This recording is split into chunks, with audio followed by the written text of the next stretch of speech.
Ddc Skool of Thoughts, yeah. Kubatirana, techisisana, techiyambusana, fila, kuonesana, techisimutirana, ya. Panondo batosangana, techibatirana, panondo batokumana, techisisana. Ddc Skool of Thoughts, Ddc Skool of Thoughts. Yautete wachimonyo pila icho kwadi upenyu uyu unoda kupanana miwono, yeah. Kubatirana, techisisana, techiyambusana, pila kuonesana, kusimudzirana, nekukurudzirana, yeah. Panondo patosangana, techibatsirana, panondo patokumana, techibatsirana. Ddc Skool of Thoughts, Ddc Skool of Thoughts. But Ddc Skool of Thoughts. Real life matters now. Mondays and Fridays, 8:30 p.m. UK time. Live here on Facebook.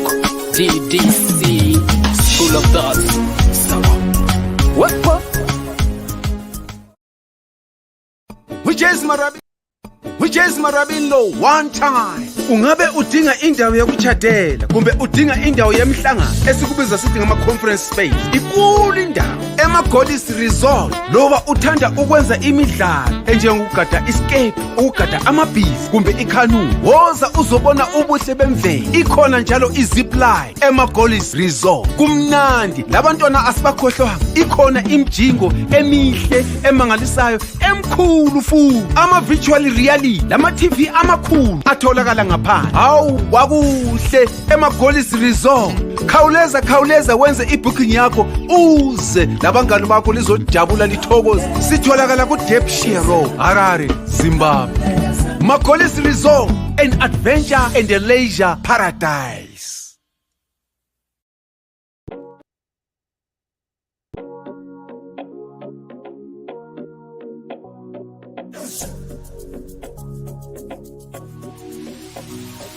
Imagine getting paid to view, like, comment, and share your favorite music from your favorite artist. Now, that's an easy job and convenient. All you have to do is to visit us at www.musica.online, which is an amazing platform that allows you to get the amazing music that you need. So we're calling upon even the listeners, and most likely the artists, to upload their music and listeners to get paid for listening to the music. That is convenient, trust me.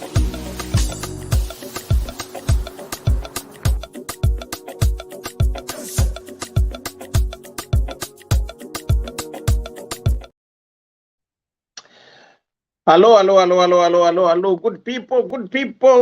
Murisei salibona ni mashabezulu amahle linjani bawethu murukuzgona. Say good people wherever you are. How are you? I hope and trust I find you all well. Nothing goes here. Monday, is it Monday? Monday, yes, Monday blues. Isai link Clara Chirasha ba andi Clara kuneringi munokuzia iminga wani nai auntie muruguraska papi kune link munokuzia wani. Okay, I'll just try and put the link here now. Sibonde. British. Waroa.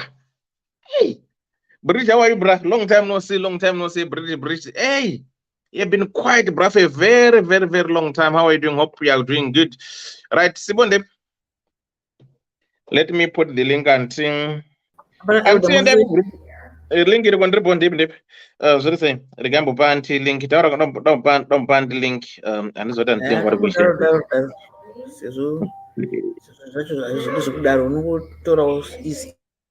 Yeah, no, yeah. Zingate kwa say go open new live. Good idea. Let me see. Until what about kungokiya tichenda takadaro kudzambadzika taidzambadzika tirimo murudo anti linki iyo regai ndikupei linki kuinbox kumuri vaipo kwandiklara anti andi munenge makabuda mugrupu futi mubvunza linki uku okay right regai tikumhoretsei pamande kudai so apa True DG, how are you doing? Magrim Dawana, thanks for watching. Pelagia Jakarasi, thanks for watching. Uripo, how are you? Pelagia say Magrim Davano, thanks for watching. Ellen Mahianya Shanu, thanks for watching, my dear. How are you doing? Clara Chera Chaba say Auntie Noctula Dube, thanks for watching. Shimbarasa, tell you are the first one. Thanks for tuning in, my bra. How are you doing? British really say Ruma Sia and the EP. Tarent Taderera, what's up, my dear? Rent Gono, what's up, my dear? How are you doing? Sonia Smith, what's up, my dear? How are you doing? I don't think I've missed anyone. If I miss you, then I'll come back and do kumorsa to Banyowani. Andi Chera Murikus Gona say. Magadi kopano. Ko ima mchazi kunanika lingirnend. Mamenda kushopi bugemi. Ndokuziva asi kuti nhamba yangu ine kune nhingi haichaita saka tinokuedheka nhamba ichiri kuita munondudze mwana pachitokuedhai alright pakanaka hapo mhoro yachira muritsei muning'ina wenyu uri muriswa namukoma iwe Sibo anengagara mukoma told Maforimbo, thanks for tuning in. How are you, bruh? How are you doing? Nice seeing you here as well. Thanks for tuning in, bruh. Loveness watch you. Did he say mukoma dikarima moriguzu gona say how are you, good people? How are we? Right, as always tinoita tichingodzana tichifamba takadaro Sibo this is what I think I spam it. Right, guys, thanks for tuning in. If it's your first time coming here, please like and share the page. As always, we always ask for share the page. Panapa, what we do, we discuss or talk real life matters of the heart, things that happens to us or that have happened to us, or things that we experience within the communities that we live. So we always try to share and try to empower each other and find solutions for some of the things that we come across. And again, at the end of the show, we have got a team that is there to support you, being it psychological, physical, mental, whatever. If you want to one-to-one talk, we've got that team waiting for you to support you. And again, Panapa will always share information for free. Like Taitras COS, we have got links that something that you need, think you can help someone. This is the platform where you come, discuss, and share with other people. What you simply need to do is to write inbox us your story, then we will discuss it. If you don't want to be part and parcel, you can be in the comment section, or if you feel like wanna be on the panels, there's the link there for you to join. Then people can hear you. So there are so many ways to be involved at this platform. And if you want to go on the flyer as well, you can just send your 2 pictures.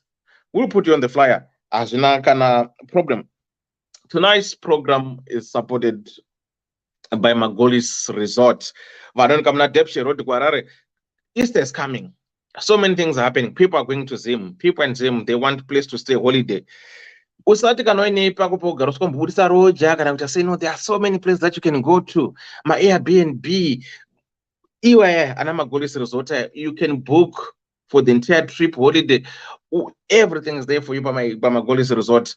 Unowana paine zvese gochi barbecue, zip line, boat riding, boat cruising, canoeing, you name it. Ukangobuka Magolis Resort ungisa reference akanzi DDC, you get your discount. For those who are into music like me, Muezika up. Listen to your music. It's the advantage. The more you listen to music, the more you play the music, the more you get paid. Sezvatinongoita kuti ukaisa mastars ako anoita 1 cent mastars atinoita amunotumira paunozoitawo maybe unoona $10 at the end of the month. Saka the more you play the music, the more by the end of the month waneka $5 kako. Waita say, can someone confirm that Sibanda is okay? Ndiuye pastor. And can someone please confirm that Masibanda is okay? Ndiuye pastor. We. So the more you play music or music, the more you get paid. My artist, it's your advantage again. You upload your music the same way you upload iTunes, Spotify, you get paid, and you get double because your music and yourself as an artist. So that's how we roll. If you want your page to be promoted, please get in touch. We do promote people's pages. We do promote anything that you want.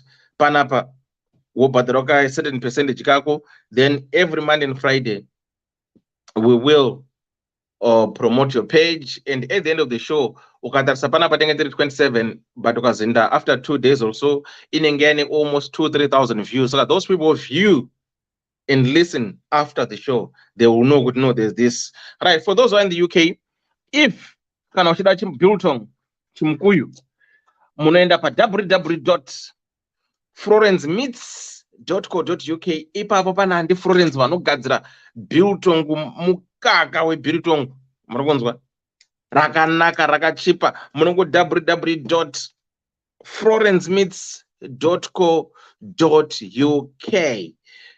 Kana uchida kuita party yako, get in touch. I'll be your DJ. I'm your DJ The Wind House. Ndinokurovera kusvika moyo wako wanaka. Like this Friday. Sorry guys, we don't have a show on Friday. My apologies. I've got a wedding on Friday. Saka no show unless my panelists vakada kuita keroni vanolinga tinoapa ita sei vachitaura. But this Friday I won't be around. I'm having a wedding from 4 until 2 in the morning. Muswa 17. Saka you won't see me. Ndakabukwa somewhere on a Friday. Saka ndoti kana uine party yako, if you've got a wedding, graduation party, any show that you want, I will be your DJ. Well equipped. I've got my party certificate, liability insurance, whatever you need is needed. I've got all that. Secondly, if you're looking for an MC, just get in touch. They want to move into the MC. I'll give you the MC. They want to catering. I'll give you a catering. They want to with my pictures. I'll give you my pictures. They want to video men. Ndokupa video men. They want teaching me about thing with decoration. Ndokupa mukada they want to my pictures. Indo my pictures. Foots. I will take your pictures. Then mabana amurugona rugozi kwangwa. Bana ni maflyers esamunune anetwa na Simba Graphics, very cheap, that young man, and anoziya basa rake. Kana wine event yako roda kuita dewa ndibatiriwo Simba anogadzira bana rako, kana anogadzira ma business cards ako, kana flyer rako, kana uchida kugadzirwa zvemenu yaura kuti menu yangu zvakadai so pairi wedding, just get in touch na Simba Graphics. Anoita all that. Vano mukoma Simba vanokuita sei, vanokuitirai. Right. Sekuru tendai T-box zengeni vari kutengesa mbeu dzekusima vari muUK. Munovabata page kwavo kana kungotsvaka pakanzi T-box tendai. Vane mbeu dzavari kutengesa dzekusima, vane nhungirirwa futi kune vaya vanoda kuita zvekurima muri mugarden. Vanazvo zvese izvozvo. So that's how we roll. If you think you want yourself to advertise something, please get in touch. Right. Ana sibo zvavarwa, Joyce kiwa zviri sei. Right. Sharon Shabangani, how are you doing, my dear? I'm Mursese Ddc family bo. Seguro Benford muri kuzvigona sei. Immaculate Masango, what's up, my dear? Right. So I think munisa apa ndakumhoresai. Saka regai titi Rita Mukondo zviri sei. Right. Koleta zvidzo ndeipi. Right. Here's a Grace Kaware zviri sei. Sibongile Kumalo, thanks for watching. How are you doing? Mukoma Kevin Dev Sibanda, thanks for watching. How are you doing? All right, I think I've Magrem Dawano, I've seen you. Through DJ, I've seen you. So I've greeted all of you guys. How are you doing? Lita Mukondo, thanks for coming and thanks for tuning in. For those who always give us stars, guys, thank you so much for your stars. Your stars goes a long way. Like I always say, your stars are in the packed protection of others and children's team. charity, that's where we go and support other people. There's a lot that we do behind the scenes, and you know that is part of what we do. And those who are involved, they know where we are and what we are doing. Either marway, ziri say, risk to abort murikuti iko. Tirikuti zo. Munhu ari kubvunza kuzi ti, what's the risk yekuita abortion because aita pamuiri pemunhu ane murume wake? Saka tirungoti risk to abort. So some of the weddings anoisa apa ndeyekuti semabvunzira waita kuti risk to abort, what does it mean? Unongochida to catch people's attention. Saka that's the way at times I write it so that people can say, okay, they want to check up. Then by doing so, I've caught your attention. Saka let me jump into the story. Rumbidzai madzire wangu warowa. Loku ndakabvisa rumbi kudhara wazvona kuti kumashure kare uko ndakazobva kudhara unogara nyika iri wewe. Ndakabvisa loku kudhara tori muframe madzira pe ndakatoturika. Right. Regai tidzoke kunyadi nhasi ndinotiso murisa pinda. Dr. Love murisei. Ndiri right murisa ikoko. Bobo zirudi. Kunota kupiswa manje. Chando chako enda. Saka right. Good. Muna na zvihera tu apo andiklara nasibo. Murisei hanzvadzi. I hope you are doing all well. Zvihera zviri pamute asi zvakunzwai. Right, regai tichimanya. Before tisati chimanya, let me just say kuti guys, your opinions, your views are well respected. So what I just want to urge people is, let's try to respect each and everyone's opinions and views. That's all I want to say. Your views, the same way I want your views to be respected, the same way I also want my views to be respected. Everyone's got their own opinions and their own views. So let's try to respect each other on that. So my dad, ninge fambi dzana takaita sei.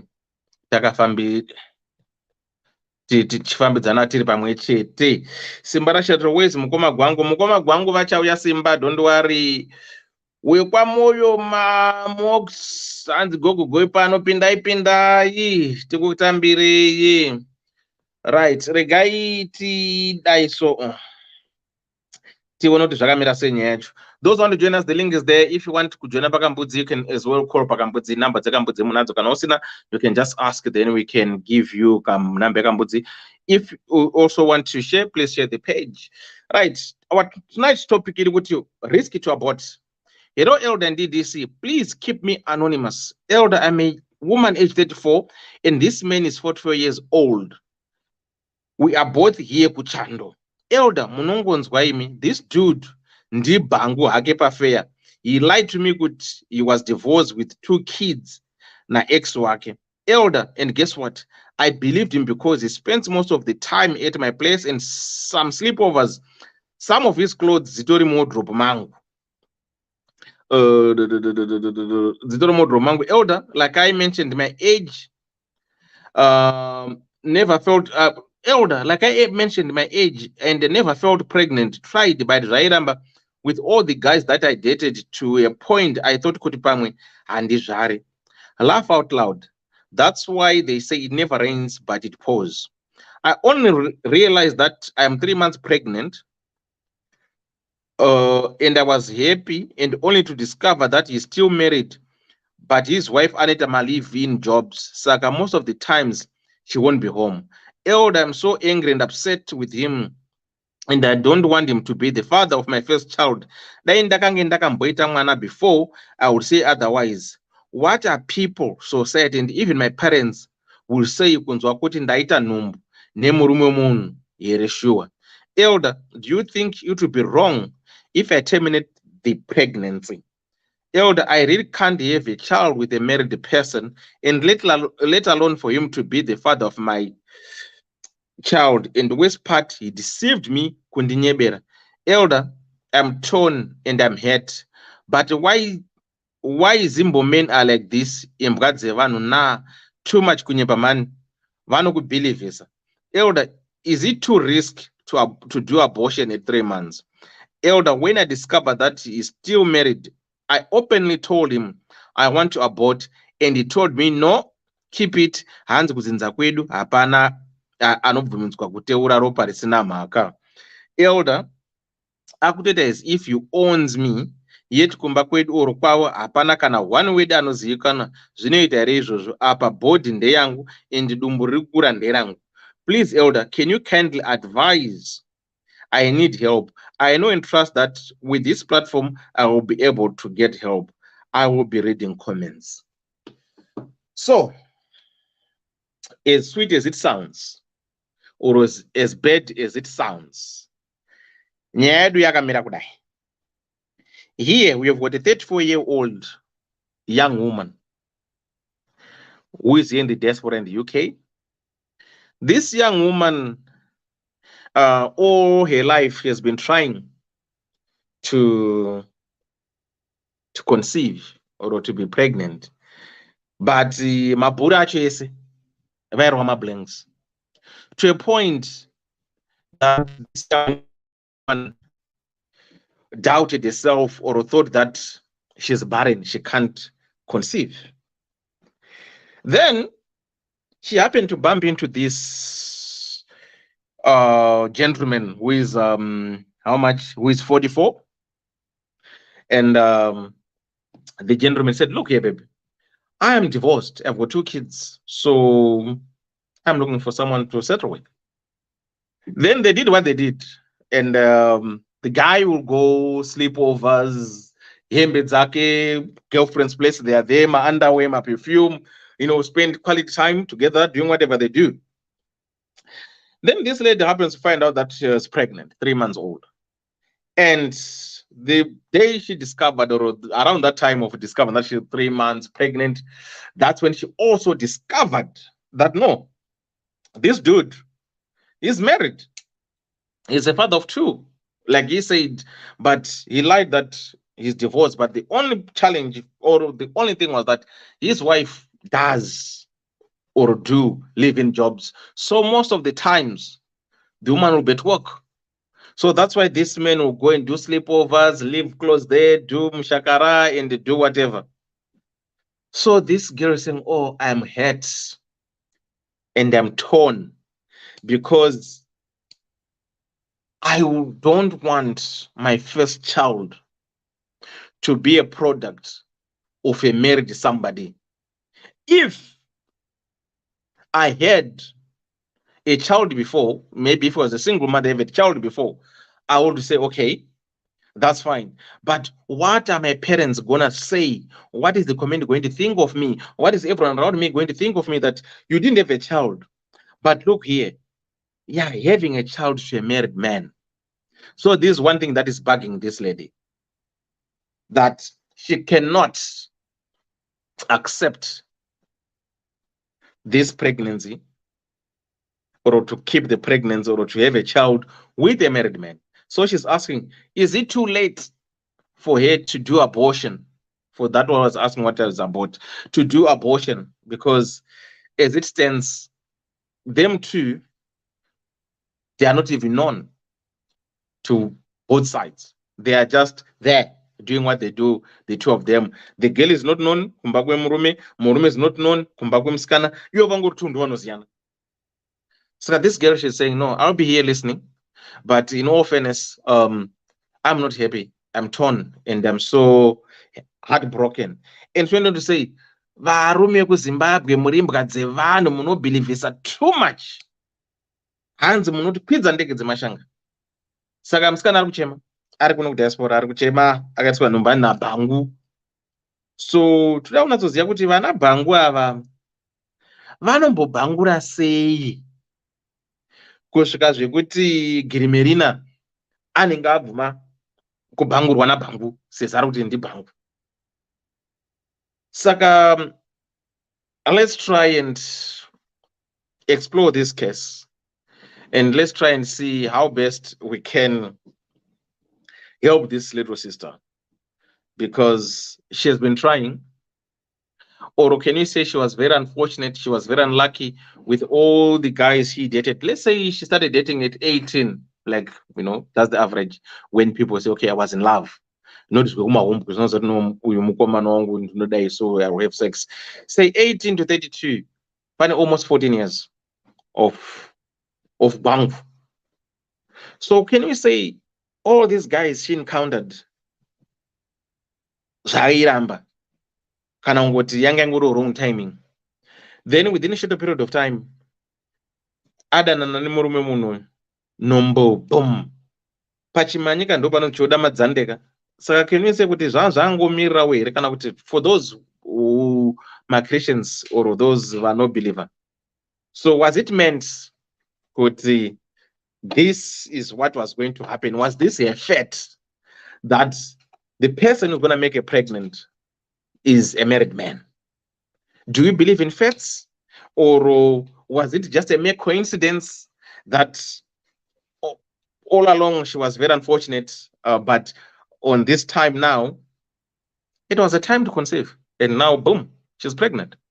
So that's what we want to discuss. The lady says she'll be here in comments, my comments achiverenga achinzwa akazvitawo zvivindi zvekupinda andase anopinda sezvokuno data rinetsika kuno data reko tochimunzwa kuti ari kuzvifambisa njani.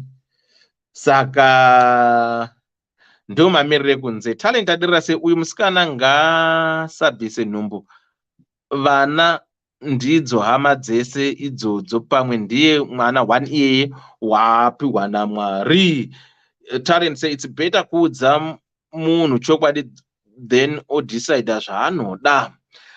Ddc chokwadi ichocho vana hanzvadzi dzedu dzinonyebashiwa taurai chokwadi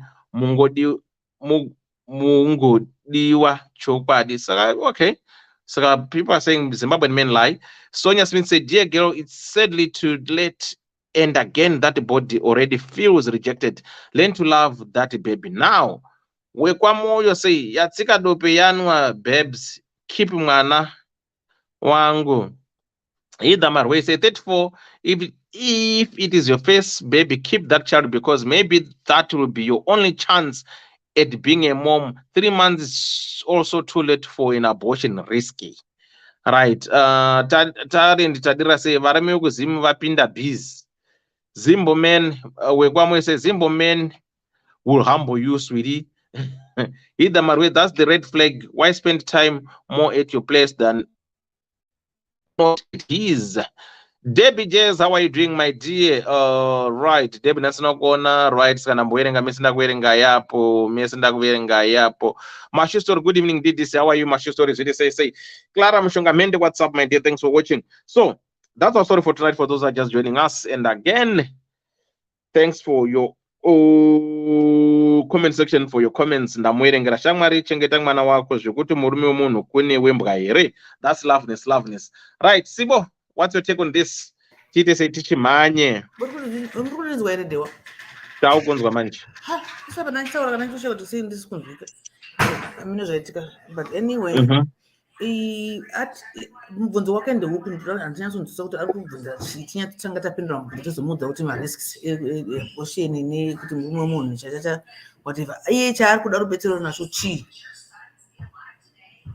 Israel cannot answer you because tsamba yanyorwa ka. Saka you now you have to dissect the letter or not, so not mutsamba zvanyora izvi. You what can you put in what do you want to chip in?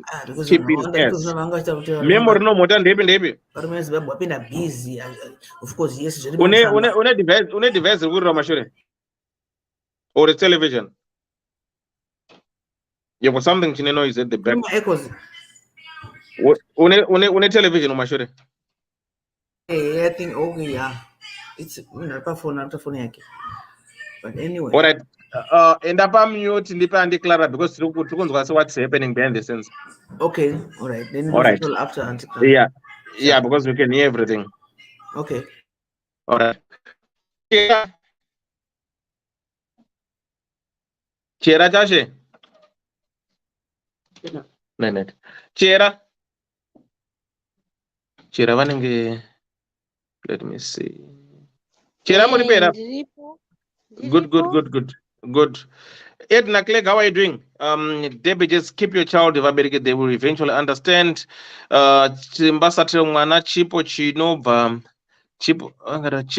kuna marecheta vanotovada vana ivo ukabvisa, that's too bad. Peace more madzime. 34, someone is mature enough to make informed choices, decisions. Having unprotected sex meant the two knew the outcomes, consequences. What is scaring is reality, right? Take care of the child, respect your body, take charge of your life. Gracious G. Right, Auntie, munoti kudini muningino? Ya chinyaya tacho ya inini hangu like pane ambonyora apa achiti 34 years is mature enough kuti amake decision yake iye pachake ende uzive chakanaka nechakaipa. Ukaita chakanaka wazviitira, ukaita chakaipa wazviitira. Abortion mazuva ano vanhu vakungoitora hayo sechinhu pasina. Kuno kuSouth Africa ndinotoona inotoadvertisiwa, ukaendapo unotoona post rakanyorwa kuti tinoita izvozvo, asi iwe wega ndiwo uri kutaura kuti ndakadanana nevanhu vakati wandei ende ndikatombofungidzira kuti kuda handitozvari, asi wakuda kuopta kuti ubvise nhumbu iyi. Ndinoona sekuti zvinogona kukupa kusuwa kukuru. Wachitozowana murume zvazvinoita, unotozowana murume okuroora kuti uchazonoti mimba hakuna, iwe wakabvisa, wochitozoona kuoma kwacho. Ava varume vavanobata nzira ava kuti varume imbwa, iye watoti murume uyu imbwa, nekuti vose vavanyangoka wakaindisa tsamba yako kuna vadhewa murume. Ivo aya maDDC ava vanoti vauye ugarire nyaya dzako, pane varume pano, toti imbwa here? Tikadaro tinenge tisina kushandisa language yakanyatsokunaka, nekuti hatina kupatsanura mbwa dzacho kuti murume wandakasangana naye imbwa chaiyo, iyeye akazvimiririra neumbwa hwake, iwe uchitsanangurawo umbwa hwake, zvanga zvichibuda zvakanaka. Ukati varume vekuZimbabwe imbwa, nana baba vako vakakubereka nehanzvadzi dzako imbwa, hazvirevi chimiro chakanaka. Saka tinotadzirwa nevanhurume vakasiyana siyana, uye tove nevakatitadzira zvikuru, asi handibatanziri nyika yose, varume vemunyika mose. Panyaya yangu nomunhu wangu inongomira yoga yakadaro. Varume vese hadzizi imbwa, varume ndivana baba, ndihanzvadzi dzedu, ndivana bhudhi, vafundisi vedu, zvakasiyana siyana. Saka munin'ina wangu inini I think kuti chengeta mwana wako, utomuda pamwe yeye futi anogona murume yeye achitomuda mwana yeye achitoresa kuti anotomuda mwana yeye. Manje hapana kana vhiki mbiri ndakaona imwe post pane rimwe gurupu randinotevera rekugweru, rakanga rakaiswa musikana akanaka zvokurevesa, aitaura ganda rinorya zvinonaka, akanyorwa kuti rest in peace, rest in peace. Munoziva kuti munongomanyira kucomment section kuti uwo kuti kuwafa nemunhu wakanaka kudai arisiri kumbotaridza kana kurwara kana kudini. Vanhu vachingova rest in peace, warwadzisa, warwadzisa, warwadzisa. Kwaita sei? Mwanongobvunza vanhu havapinduri, hamene akazoita chivindi kwaakabvisa mimba, mufunge musikana uyu. Angakapfeka zvemeruni, handichazivi. I think ndiye. Pane akaikwa pagurupu rakanzi I love Gweru last week ka? Last week. Murefu angapfeka zvemeruni, so trouser netop rekaunti rakaita kunga juice rakaita remeruni so.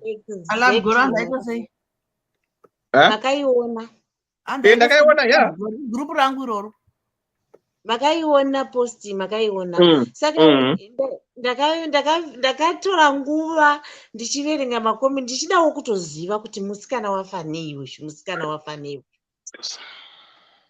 pakangozoita akanyora kwanzi akabisa nhumbu umwe akabva akomenda pazasi kubva kwai maita zvivindi zvokuti mamba mati nomo nomo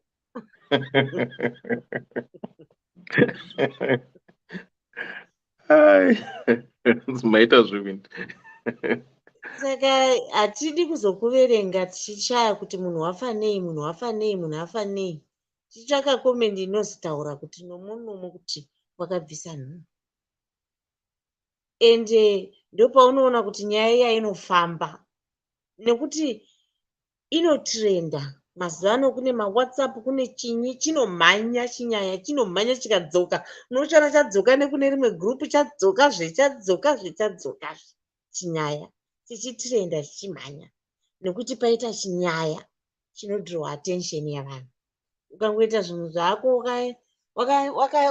mwana anozvarwa akakura vabereki vakapopota vakanyarara vakadzimara vakafarawo futi vakafarira muzukuru wavo saka kusanyadzisa vabereki kuti tisanyadzisa vabereki wototanga wafungira vabereki vako usati wambopinda mugudza nomunhu chitanga wafunga izvozvo zvokuti vabereki vangu vachanyarira kupi kana mimba ikabata usati wambofunga kuita sex without protection chitanga wafungira nyika kuti nyika ichazotaura ichazodini ichazodii ukazotanga kufunga zvenyika zvave apa zvichashandi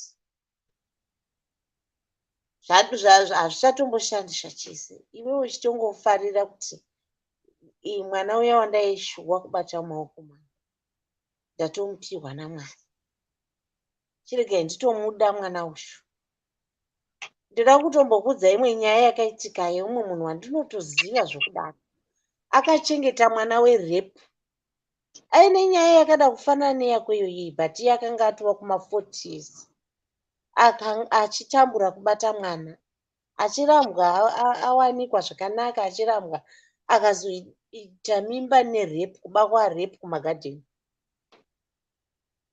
asi akaenda kucounseling akati ini mwana wangu ndoda kumuchengeta nokuti ini ndandiri pakutsvaga mwana iri bhinya ngariinde ari kujeri asi ini mwana wangu ndoda kumuchengeta unfortunately mwana wachona akazoshaya hake nekurwara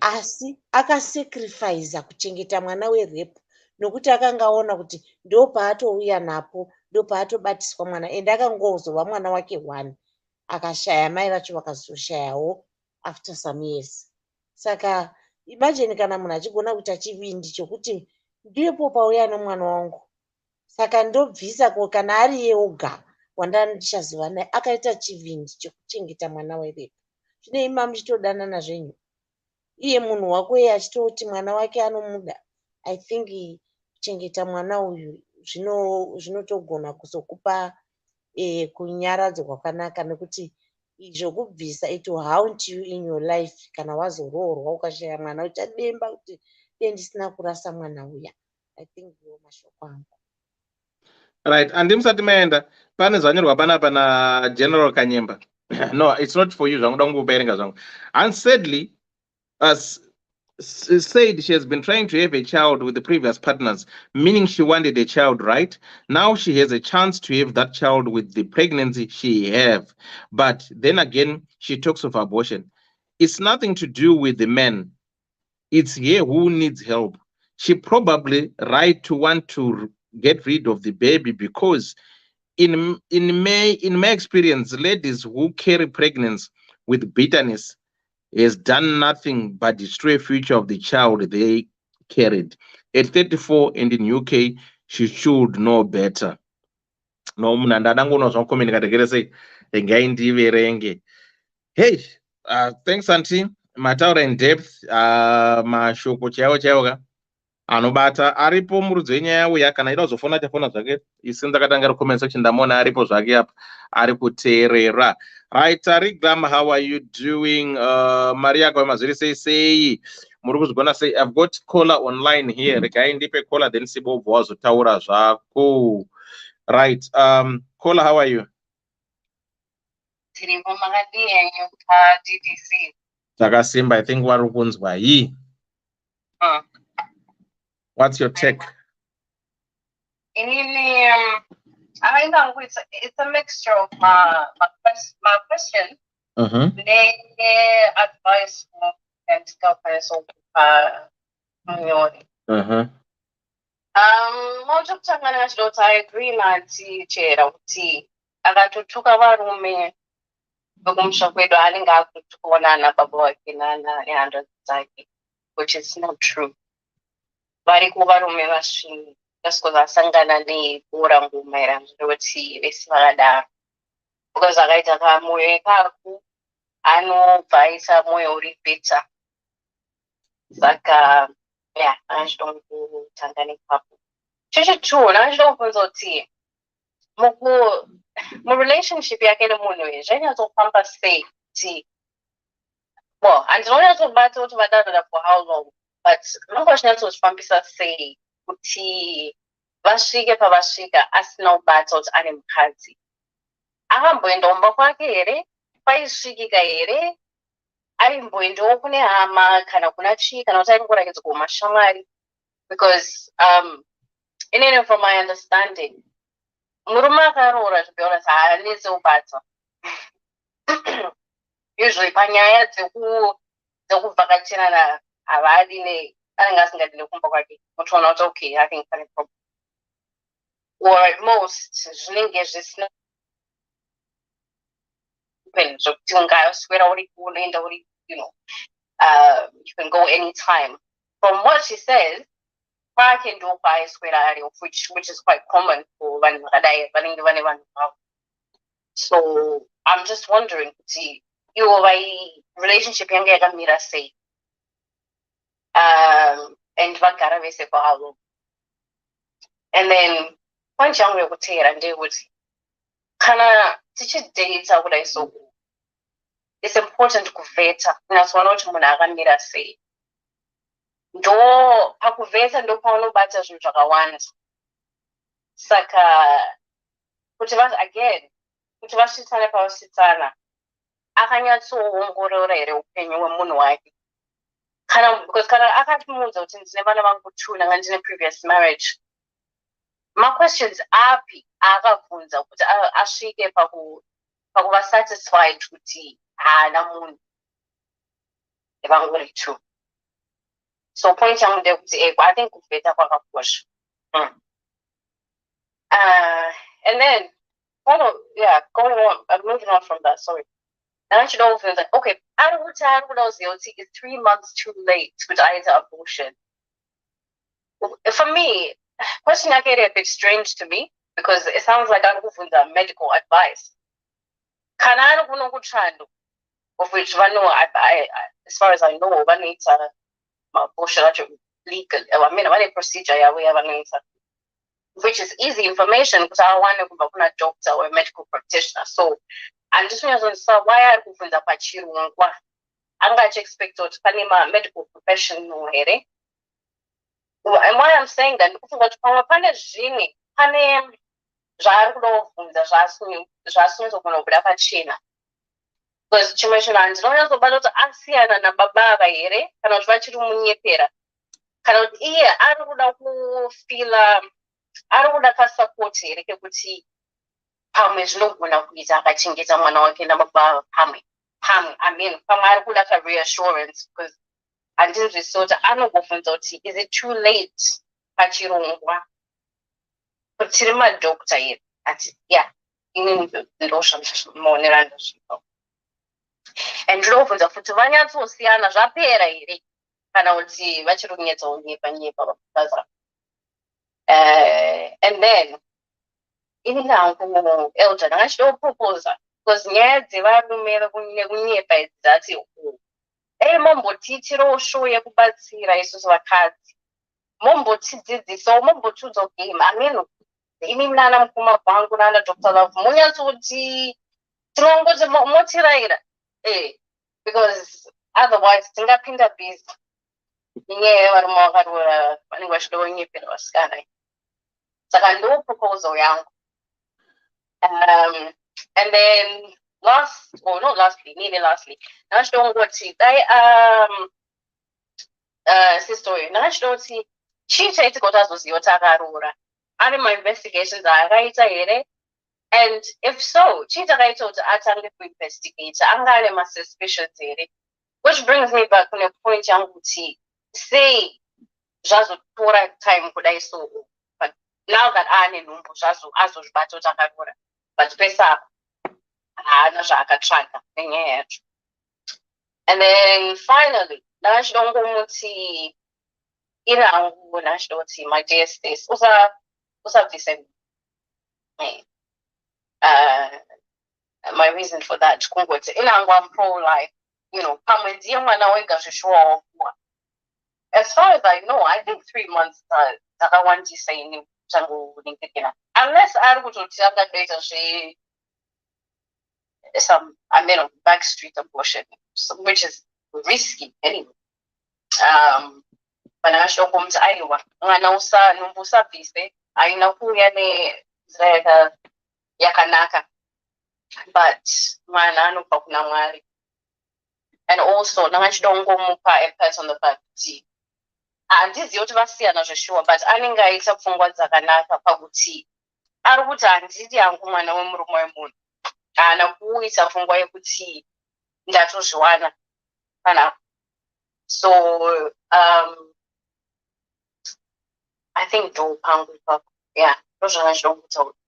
Thanks kola msadimenda mati propose inde kuti chiyambuda kuti kufundise tinyore pasi tizonoita topic yacho pano rumwe show moti dzidziso vedu we moti ameno in depth munyazo tuzo pfungwa dzevarume zvakamira musingaite zvekuvanza munatso tibudirawo pachena kuti tizive kuti toidentifa sei kuti munhu ari pachokwadi here wasi pachokwadi. Ndokwedza unotsvaga the title subheading natsonipa subheading nekuti natsonyora Dr. Love.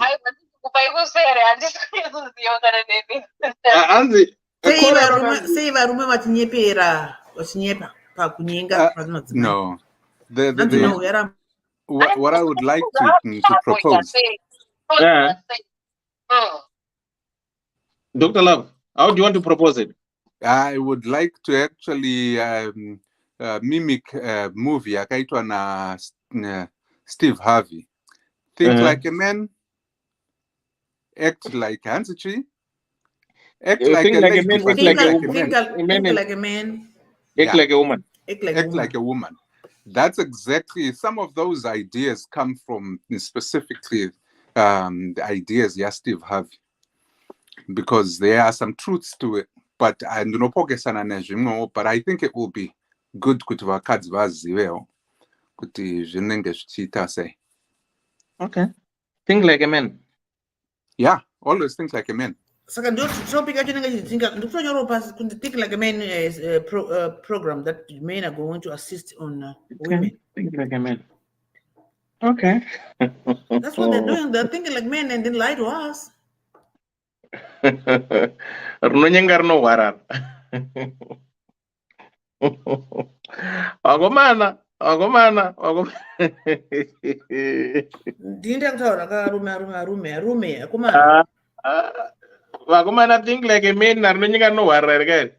Vari kufuti wakadzima jumba musanduka munyika umu. Easy. Musambonyembera nezvenyakomana easy. Chiri inozongofa akati mukoma Claude. Zviri kwese zvinizvi. Anyway, kola tinokuita topic yako iyo. Mukaita se kwaedza kuti vakadzi vazhinji votsotswa bhinzi. Okay. Right. Vakadzi vazhinji votsotswa bhinzi. Zikanzi rinonyenga rinohwarara. Rinonyenga rinohwarara. Saka tichachuza Think Like a Man. Vakadzi vaya votsotswa bhinzi. Ndotite pfupi. Vakadzi vaya votsotswa bhinzi. Kana rinonyenga rinohwarara. Okay? I didn't see this one coming from Mandy Clara. kungoti zviite short and sweet ka. That is eye catching kuti they will come Bindi dzanetsa. vachitonzwa Okay. kuti topic iri mayas. Kola takunzwa nyaya yako saka tichakuitira nyaya yako iyi vakadzi vazhinji votsotswa beans kana kuti unonyenga norwara kana thing like a man saka tichachodza yanoona kuti pa3 papapo ka. Okay, guys, let's vote for it. Think like a man. Vakadzi vaya votsotswa beans kana kuti unonyenga rinorwarara. Vari kuda think like a man. I don't know kuti moisa mahatsi here. Vari kuda vakadzi vaya votsotswa beans. Vakadzi vaya votsotswa beans isai mahatsi. Think like a man isai thumbs up. Rinonyenga rinorwarara isai emoji yesmile kana kuti tongoti think like a man 1. Vanonyenga rinorwarara number 2. Vakadzi vaya votsotswa beans number 2. Rinonyenga rinorwarara number 3. Saka isa 1, 2 or 3. Ukangoisa number 1, 2 or 3 toziya kuti 1 ndi think like a man, 2 ndi vakadzi vaya votsotswa beans, 3 rinonyenga rinorwarara. 1, 2 kana 3 mahatsi anenge ari kuwanda. Mahatsi 2 vakadzi vaya votsotswa beans. Vakadzi vaya votsotswa beans. Rinonyenga rinorwarara 1.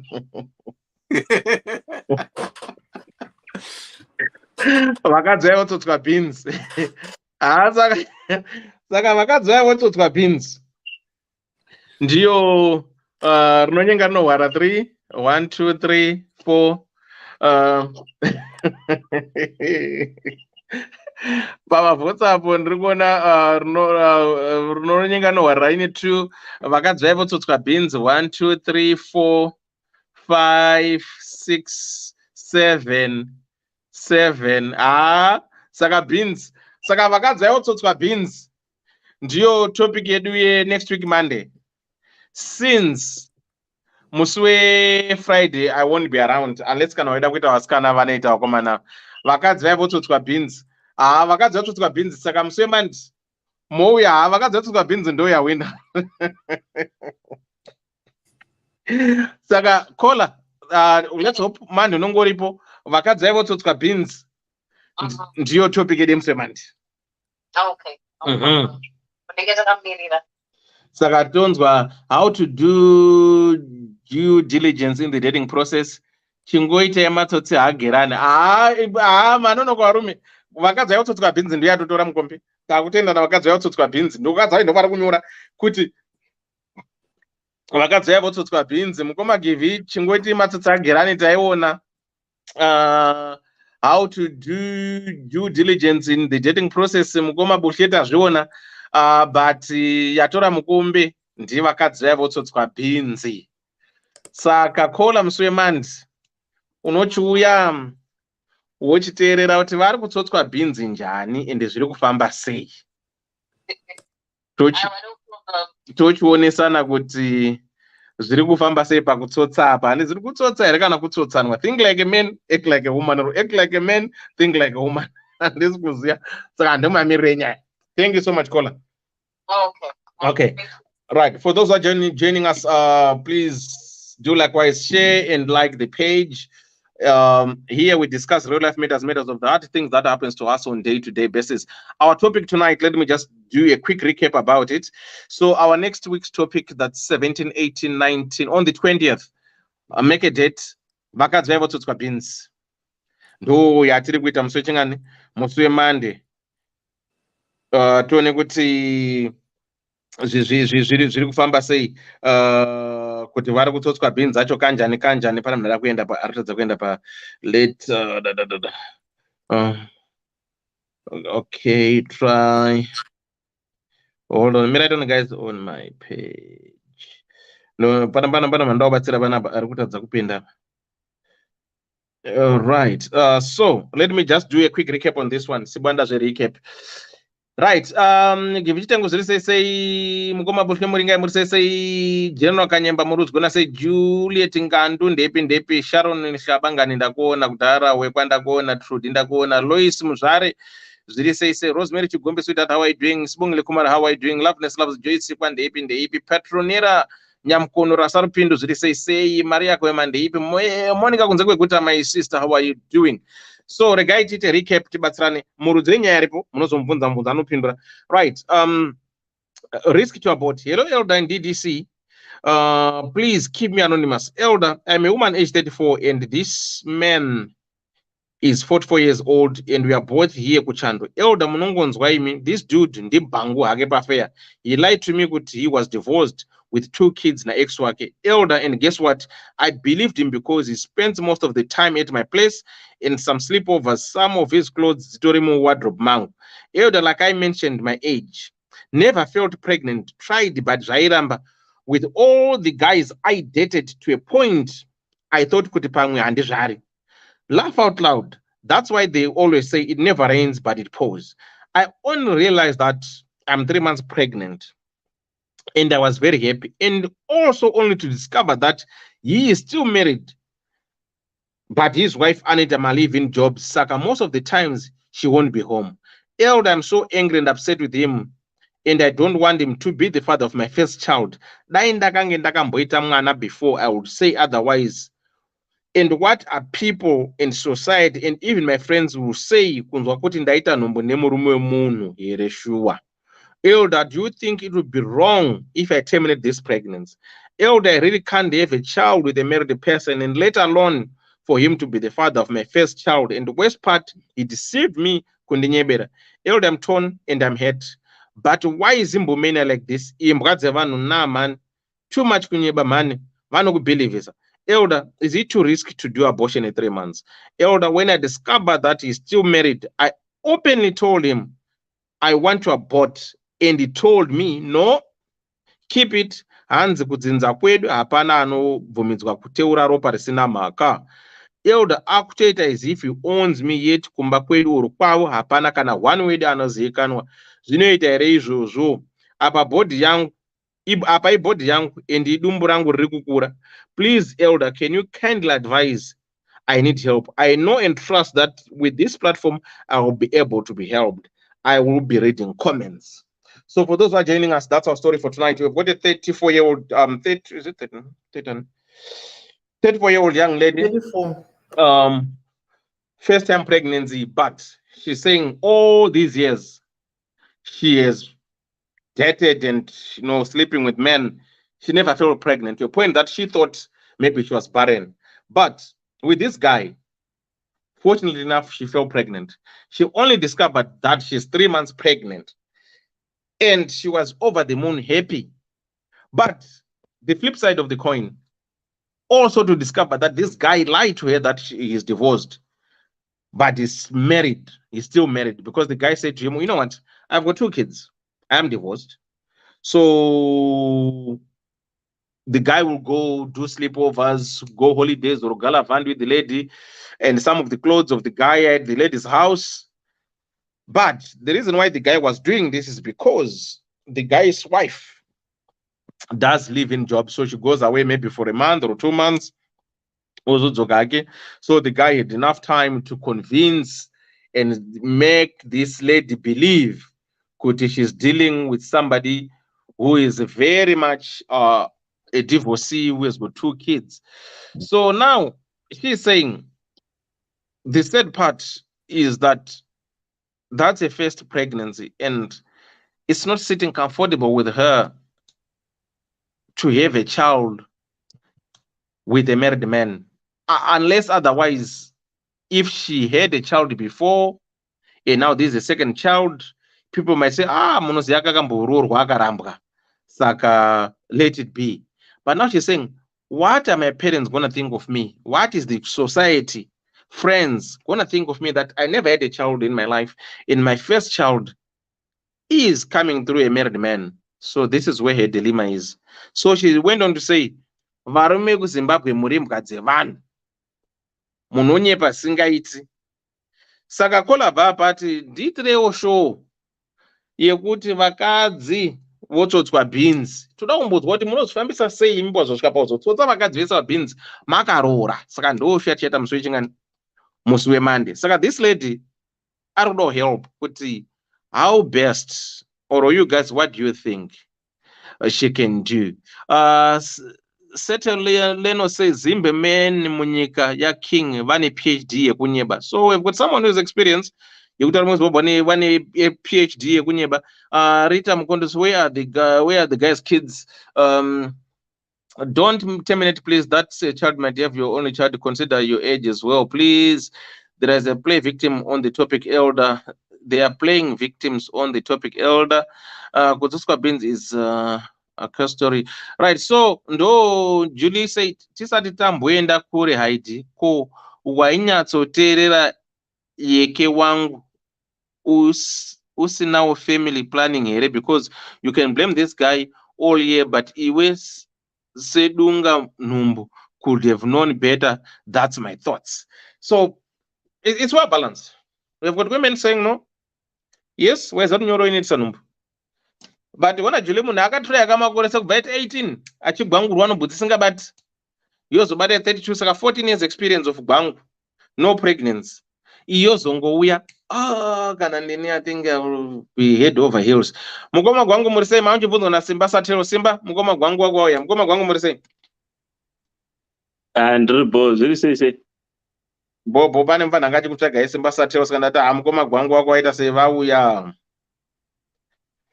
Right. mukoma Sibo, your vanga turn. vachigwangura Wangu wachigwangura. Alright, muri kundinzwa here because pese vana chitaura zvanotanga ndisiri kunzwika. Can you hear me? Wakunzika manje. Oh, okay, ndatenda zvangu. Makadiko mukoma gwangu, Sister Chira, Dr. Love. vari bo Sharp, kuri sei kugrafters. Hapana ari kugraft saka pasina kudai. Ari kugraft avamati gwangu. But anyway, akadzi vatotswa beans ichakafugidza dzimba matenga. Faraike mukwaedza kaike. Dzinokodza moyo. Chekutanga hanzi risk of abortion. Abvunza mubvunzo kuti hanzi is it too risky to abort? Ndondoda kutanga kupindura mubvunzo sandamubata-bata. Mubvunzo yake, is it too risky? Zvinenge zvakudependa naiye how healthy she is and how many months at 3 months. Saka siya anofanira kuita ma-research ake. It can be risky, yes. It might just be safe depending on you, your body wise, what method are you using for abortion. Self medication, abortion ekuzvipa mapiritsi kana kuti ekuzvibaya majekiseni.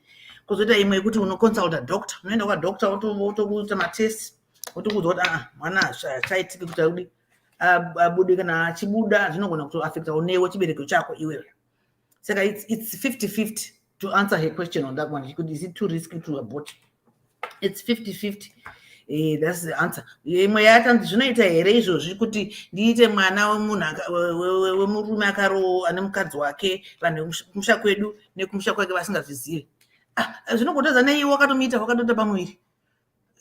The answer is yes, zvinotoita because watoona panhumbu yacho. Saka unotongoita unga pawaimborara naye zvataurwa nevanhu usina kunhirina, usina kunwa mapiritsi, waiti ibhora. Okay, watanzi wakambotry 4 times. But it's up to you. You need to protect yourself at all times because you never know. I always blame vakadzi for kuita nhumbu kana usingadi, because there's no mistake. Ndakata nhumbu nemistake. Nhumbu haitwe nemukanwa, haizi mvura kana tea yaunomwa ukamedza kuti ndafunga ndabata pamwiri. Unotoziva ukavhura makumbo. Mukomere George vakapinda vakakurunga vakasiya vati fe imomo watobata chances dzakwe kuita pamwiri aka 100%. Saka I don't want to hear those and I call them stupid. Because we all know if you try to do that without, protecting yourself or the other party protecting themselves, the likeliness of you falling pregnant is very high. Ndapindura mubvunzo. Tauda kupinda munyaya yekuti ari kutuka vanhu kuti varume kuZimbabwe zvakazoti. Ivo vakasangana navo vairara navo achida kuita mwana asingaiti, ndo vaanotuka. Otuka kana uye uyu, but anomutukira dzei noti iye vaidanana kana kurepwa. Vaidanana. Apa mukomana murume uya kutomuti usabvise mwana, dzinza rekwedu hariwemo. Pakanzwaro dai akakurumidza abvunza kuti mwana uyu saka unondibatsira kuchengeta mwana here, because at the end of the day mai tinotakura 9 months, tisinoita morning sickness, tisinoita clinical visits, zvekuti sometimes varume vanogona kubatikana nenyaya dzemabasa. Vamwe wavo havana time, vashoma varume vanowanzo show up kuma clinical visits anenge achiona vakadzi. musanenge vachibatikana kune mabasa hatisi that's not bad kuti anenge achitushandirawo mhuri saka but at the end of the day ndiwe musikana iwe uchazviita zvese izvi kana usingadi sekutora kwauri kwabvunza I think mubvunzo wako kana kuti zvako zvawakaita the way yawanyora tsamba you are more urerekera kuti uda kubvisa pamuviri apa handidi ndo maonero angu inini nemanyorero waita tsamba you are more into kuda kubvisa nhumbi because you are sounding bitter wakatsamwa kuti ndakanyeperwa varume kuZimbabwe stupid dzevanhu iwewe you're also stupid in the same sense yekuti uri kufunga kuti kana wakarara navanhu 10 isingabati uchi 11 wacho akuitise pamuviri. You didn't tell us about your way of protection. Wangotaura kuti mwana wekutanga usingatozivi kuti mwana wekutanga iwe ukamuchengeta you never know anokuzokuchengeta ndiani handiti. Saka inini changu ndichongoti chengeta mwana uyu but ukachengeta mwana uyu wobva watotidzira mukomana baba vakatokudza kuti kwedu hazvibwemo kuratidza kuti vari kuda kurera dzinza ravo. Saka mwana uyu kana achizonzi Dewa senemu yake wotoenda kwaDewa kuti Dewa mwana tomupa zita kuti tomupa zita kuti John here kana kuti Elliot Dewa mubva masaendana nababa vaya. Iwe zvemukadzi wake hazvinei newe. Iwe chinei newe ndechekuti baba ava nemwana wako nezvinewe zvekuti mukadzi wake izvo ndiye anodhira nazvo because watopinda watomuquestion kudhara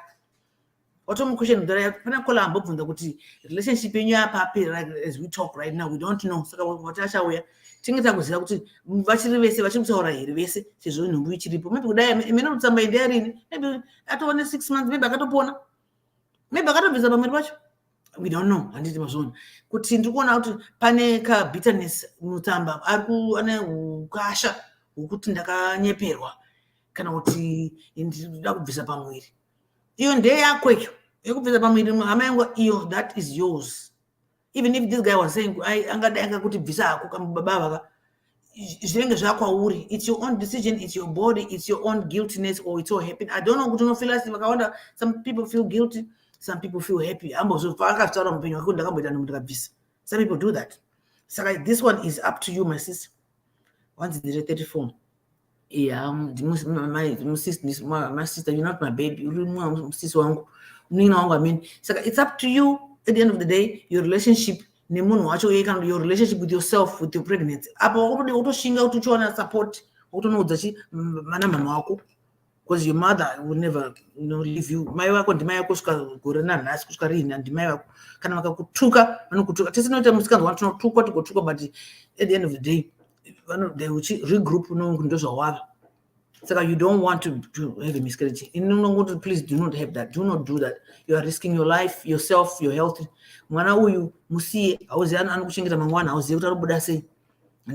It might just be your only baby in life. So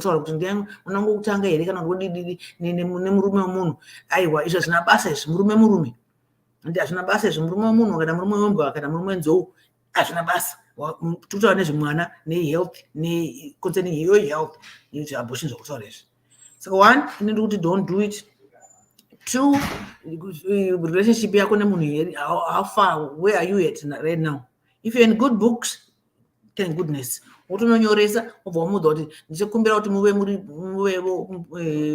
mukati meupenyu hwomwana sezvo muri kuti dzidza redu. You'll be surprised and you never know kuti obviously nyangwa ane mukadzi wake uku munhu wake anenge achimusapota iwe uitawo zvaunoita woendera kana mberi nechikoro kana wogarawo uchizvichengeta utachi munhu ndine mwana wangu unozowana anokuwanawo nemwana wako yeye tichibheshe wachisusu masingo mama kuti zvakadai ndirore mukadzi ane mwana wake handizita ndingada imbwa here kana kuti amen tinobheshewa sterek but that's to a living totozviraramira upenyu tichitofara. Saka look at yourself, your health and your surroundings. Vabereki vako zvatovapo zvatomuground. Saka there's no running around about it. This is we're talking about a situation that is already there. It's not like you're thinking of doing this. It's already done. So if it's done, what's the way forward? You have to talk to your parents, your sister, your dad, whoever is going to listen to you, and then hear what they say. Take it from there, because there's nothing you can do right now. It's already done. And that's my point for now, Dewa. But is it risky? Yes, it is risky. Because it's a 50-50 chance you don't know. Zvinoita here izvo zvekuti ndakadwa zvakatoita kupindira mubvunzo yanga achibvunza mutsamba zvakatoita hama yangu zvakatoita ndozvapo. Since now you need to think like an adult, think like a mother, you're going to have a baby.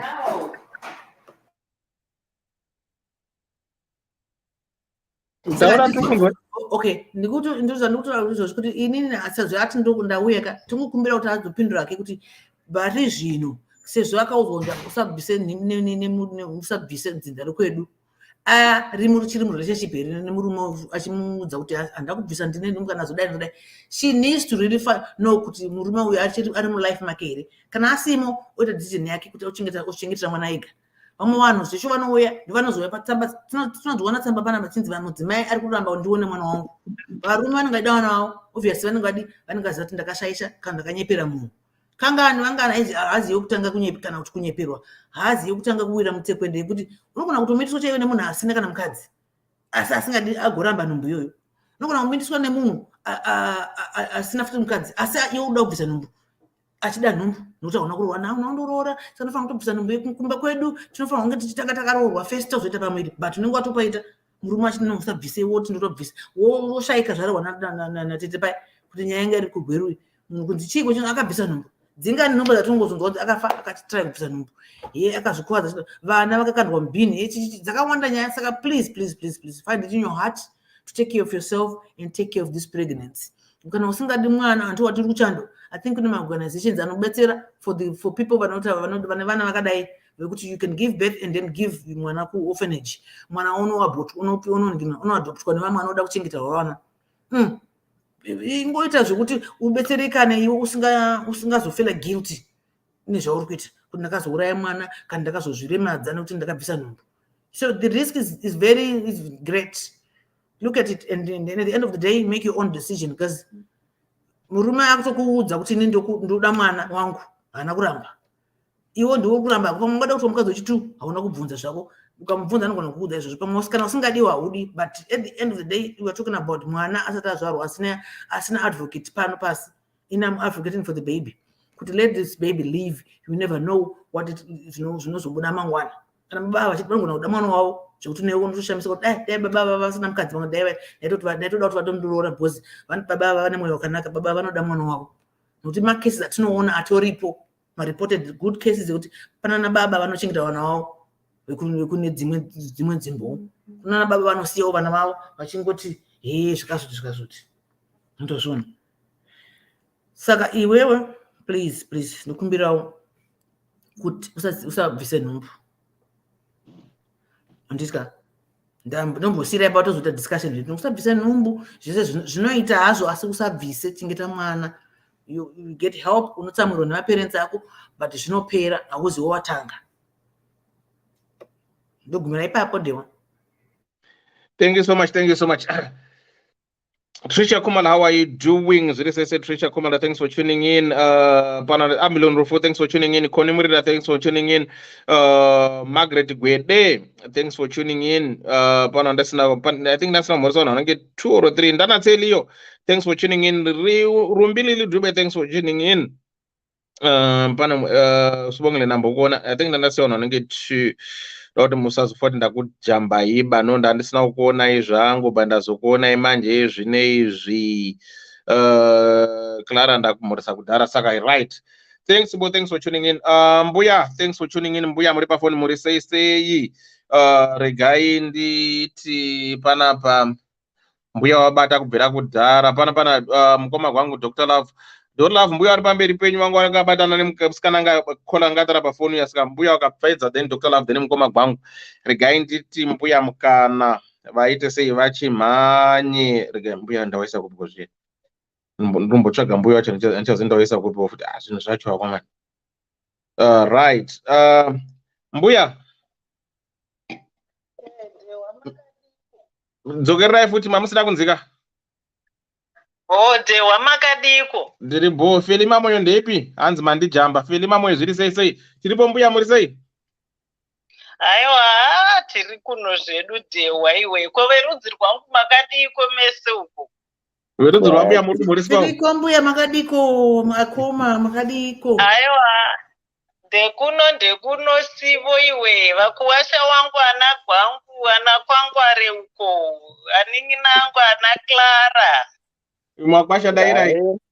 tiri kugwagura ngavaombere makwasha Vakwasha vadaira Nai mbuya. zvakwewe sivo vakuwasha vachoda ndeve mazita isi vakuwasha vatinoziva vanozikanwa nekurova gushi wanzwa kuti aiwa mukuwasha amira apa zvino ava zvakaoma kurova gushi chaivo havagoni ana kuwasha gwangu ava kana raakurobwa maoko ombopesaniswa wati ndochi Ora chiregai on behalf wakwasha wenyu. Mbuya makadipo. isu Ndakuitirai on behalf wakwasha wenyu. Avanorova nemapounds nema-US ava ndeve marika. drop it like hot. aiwa mari iripo asi gushi ndinotorida dhehwa inini unondiziva zvirango zvangu ndinozvida. Mbuya, munoziva kwasha mazuva ano mari yakanaka. Unohaya vanhu vanogomberera kumusha, vanokuurayira mombe, vanokucherera guva, vanoita seno kwakazemberako parenji rovha yako kamira sochi. vanokuchema wafa unogara wahaya kuti pandofa muuyo zochema. Aiwa zvinzwa machewewe aiwa achero tinozongoona kuti effort yaiswa zvakangokosha chete effort chete ndoyatinenge tichingoda.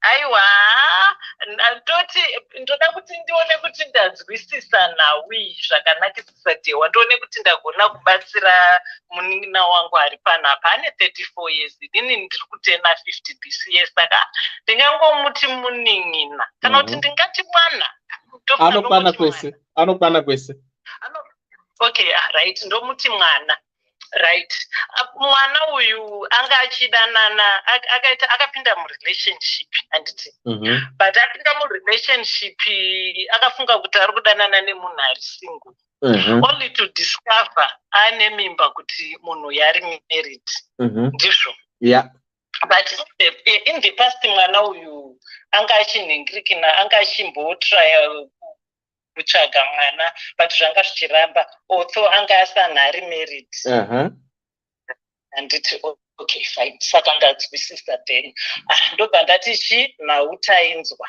right ndotanga nekutaura kuti ndotanga nekumboadresa nhau yeure varume vanotonyepa kazhinji kacho varume vanotonyepa kuti ndakarambana nemukadzi iyo iyi nhau iri kutaurwa nemwana iyi kana kuno kuti akanzwawo mumwe akutaura kuti mukadzi wake aisenza uko but uyu wekunoko ainzi aita mashifts saka zvaaita mashifts manight shifts murume uyu ndopaaimuka makuseni oenda kune uyu onorarako makuseni omuka kuti ndakuenda kubasa izvo anenge achidzokera kumba mukadzi anenge achidzokawo saka anokurumidza aitomukira onokurumidza kusvika kumba mukadzi asana asvika mukadzi paanosvika anowanikwa aapa uyu wekunoku anosara yakare girlfriend yosara ichiti aiwa bhoyi aenda kubasa ende zvakaitika for a very very long time kusvikira atozokwa nemumwe munhu kunzi uyu munhu uyu kwakutozozvitsvaga kwakutoona kuti chii ndizvozvo saka sori zvako mwanangu but izvi zvinhu zvinoita sei zvinhu zvinoitika stereki but izvezvo hazvinanikana nebasa rese then wandoda kuti nditaure ndichiti nhau yemwana uyu kauri it has hit close to home. I will share my experiences nemwana uyu pamwe maybe mumwe munhu akanzwa my experiences evamwe and what they managed to put in place kuti zvinhu zvifambe anogona kubatsirika nekuti you can take or you can live from other people's experiences and right my experience goes like this I think ndakambozvitaura ndakazvitaura panapa but since now yawo yakangofanana neyangu I will share my experience mugore ra1998 inini handiti ndanga ndiri musikana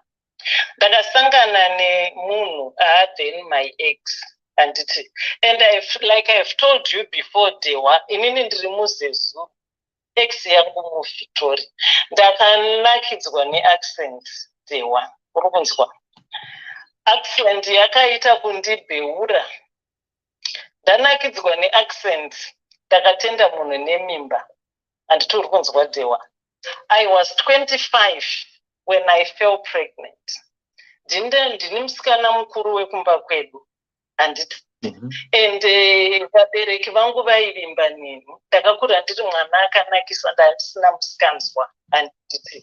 And ndaitouswa seexample in numerous households kunzi itai sambuya, itai zvinoita mbuya, itaiwo seuyu, itaiwo seuyu handiti. Dzinza rekwangu, most of my relatives vazhinji handiti havana kugona kuproceda kuchikoro, vakaitiswa mimba, vakatizira, vakaita sei. But inini ndakapedza chikoro ndikaendawo ndikanoita kakosi kangu ndikatanga kushanda handiti. Ndikakura 22 dzikadarika 23 dzikadarika 24 dzikadarika 25 handiti. Vanhu vakutarisira kuti chii apa tofunga chii, achatounganirwa, achatoroorwa, achatoitwa sei. Those were the expectations of everyone. Handiti. Right.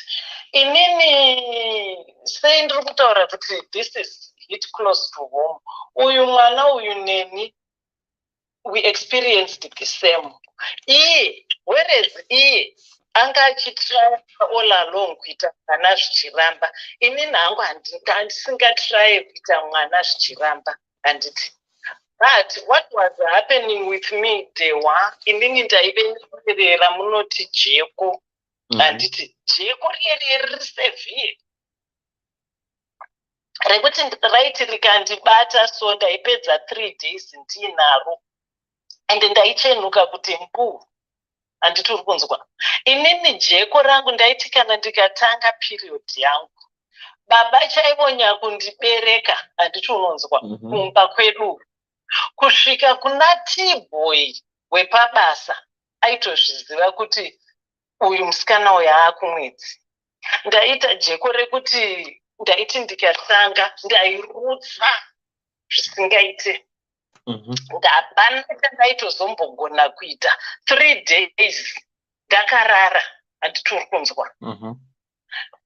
Ndotozotakurwa kana zvikanditangira ndiri kubasa, ndaitakurwa kubva kubasa ndotoendeswa kumba. Dewa hapana chandisina kunwa handiti uri kunzwa. Ndakanwa mishonga inovava, ndakanwa mishonga yakashapa, ndakanwa hapana, you name it I took, you name it I drank it. Kumaprofita ndakapedzisira ndaenda nekumaprofita kwese handiti uri kunzwa. But zvaitaurwa nevanhu vese ivavo zvaive zvekunzi imi mamutombozvara, mune jeko regono chairo, mamufe makabata mwana mumaoko. Ndaramai vangu nekurwadziwa ndikatorwa ndikaendeswa kunyanga chaiko. Chandakazongoramba chete ininika kwaive kutemwa nyora handiti. But kumaprofita zvese kunyanga ikoko, vanhu vaipa vanhu mishonga vese vainditaurira kuti haufe wakabata mwana mumaoko. Dewa ndikakutaurira inini rugumbo rwerwe rwamashawo munhu mumwe rwekuti mbereko yakaramba. Yes. Dewa rugumbo irworwo rwuchitanga kuridzwa, gore randatanga kunzwa rugumbo irworwo Dewa ndakarugona musi 1 wandatanga kurwunzwa, and that became my song handiti uri kunzwa. And ndaitozviita munhu asingazvari. That on its own actually turned me off against that thing called marriage. And my relationships, I wasn't even that much I didn't even want to invest in my relationships. Why? Because I would say to myself, what's the point of myself becoming involved so much with someone? Also, funga kundirora, then kana andirora. I will only get married to get divorced. And I don't think there is anyone who gets married to get divorced. Vanhu vese kana tichinge tapinda mumarriage yedu tinenge tichida kuti tigochembedzana tigosvika pakuchembedzana. But zvimwe zvinhu zvinozoitika zvinozongoitikawo ende vanhu vanozongosiyana handiti. But I always used to say to myself, what do I need a man for? Why should I be getting married? Ndikaroorwa achangondiramba because ndenge ndisingazvare mwana. Munhu akaroora munhu anoda munhu anoite chipo anoita mwana naye handiti. Same applies nemunin'ina wangu. Inini ndiri kutaurwa kunzi hamufema akazvara. Iye ari kutraya mwana wachona ari kuramba. Handiti. Right. Fast forward. Ndazosangana naamuvhitori vangu ava. Aiwa vabva vandibheura. Ndakatamisa izvozvo zvechikuru zvachona izvozvo. Ko ndiri kunakirwa kazvangu neaccident. Handiti. Mimba tumbu yabata. And I mean, I'm not even worried about kuti ndichazobata mimba kana kuita sei, because ndiri kutozvipa nhingirikini yekuti ndakatopfeka iye yekuti ndinika uye zvangu asingazvare, because ndo zvandataurirwa ka by over tens of people kuti aiwa hamufe makabata mwana mumaoko. Handiti tewa mimba yazobata ndiri kurwadziwa mudumbu, ndiri kurwadziwa. Ndakapedzera kuenda kuperiod mwedzi wapfuura uyu, but mudumbu mangu ndiri kurwadziwa nemudumbu, musana uri kurwadza. Ndakutozvitaurira ndakutoti chii izvi zvakaoma zvishuwa, saka inini kusazvara kwangu kwakangooma. Shuwa ndinorwadziwa nemusana, munhu asina kumbobvira akaita mwana. Mimba yachona inobata sei ipapo? Ndarwadziwa nemusana, ndarwadziwa nemuzasi medumbu, ndaita sei. Handina kana mimba yandakambobvira ndaita nauseous tewa mimba dzangu dzese. Pamwe maybe dai ndakamborutsawo kana kunhuhwirwa nezvinhu, ndaigona kumbogesawo kuti zvandiri kukwirana nabhoyi uyu pasina protection zvichida pamwe ndaane mimba. But ndakapfeka iye yekuti ndini uyo asingazvari. Handiti. Saka mimba yese ndazorwadziwa nemusana, ndarwadziwa nemudumbu. After work ndadecide kuenda kunoona GP wangu, ndaenda kwaGP. Makaenda paGwati? Ndakaenda kwaGwati, yes. Ndaenda kwaGwati, yes. Ndaenda kwaGwati dewa, ndasvika ndatsanangura masymptoms angu. May he rest in peace. That was a very, very beautiful soul. Yeah, Dr. Gwati, Agarbo. He was a very, very beautiful soul. May he continue resting in peace, because I know he is resting peacefully. He was a beautiful guy. Ndaenda kwaGwati, ndagara. Konyaya chii ndatsanangura nhau yangu. Gwati akati ndikati zvikati amasymptoms ako auri kutaura yakaya masymptoms emimba. Ndakatomutarisa kuti mwana anorwara here. Mimba kunani, inini handiti sei handizvari.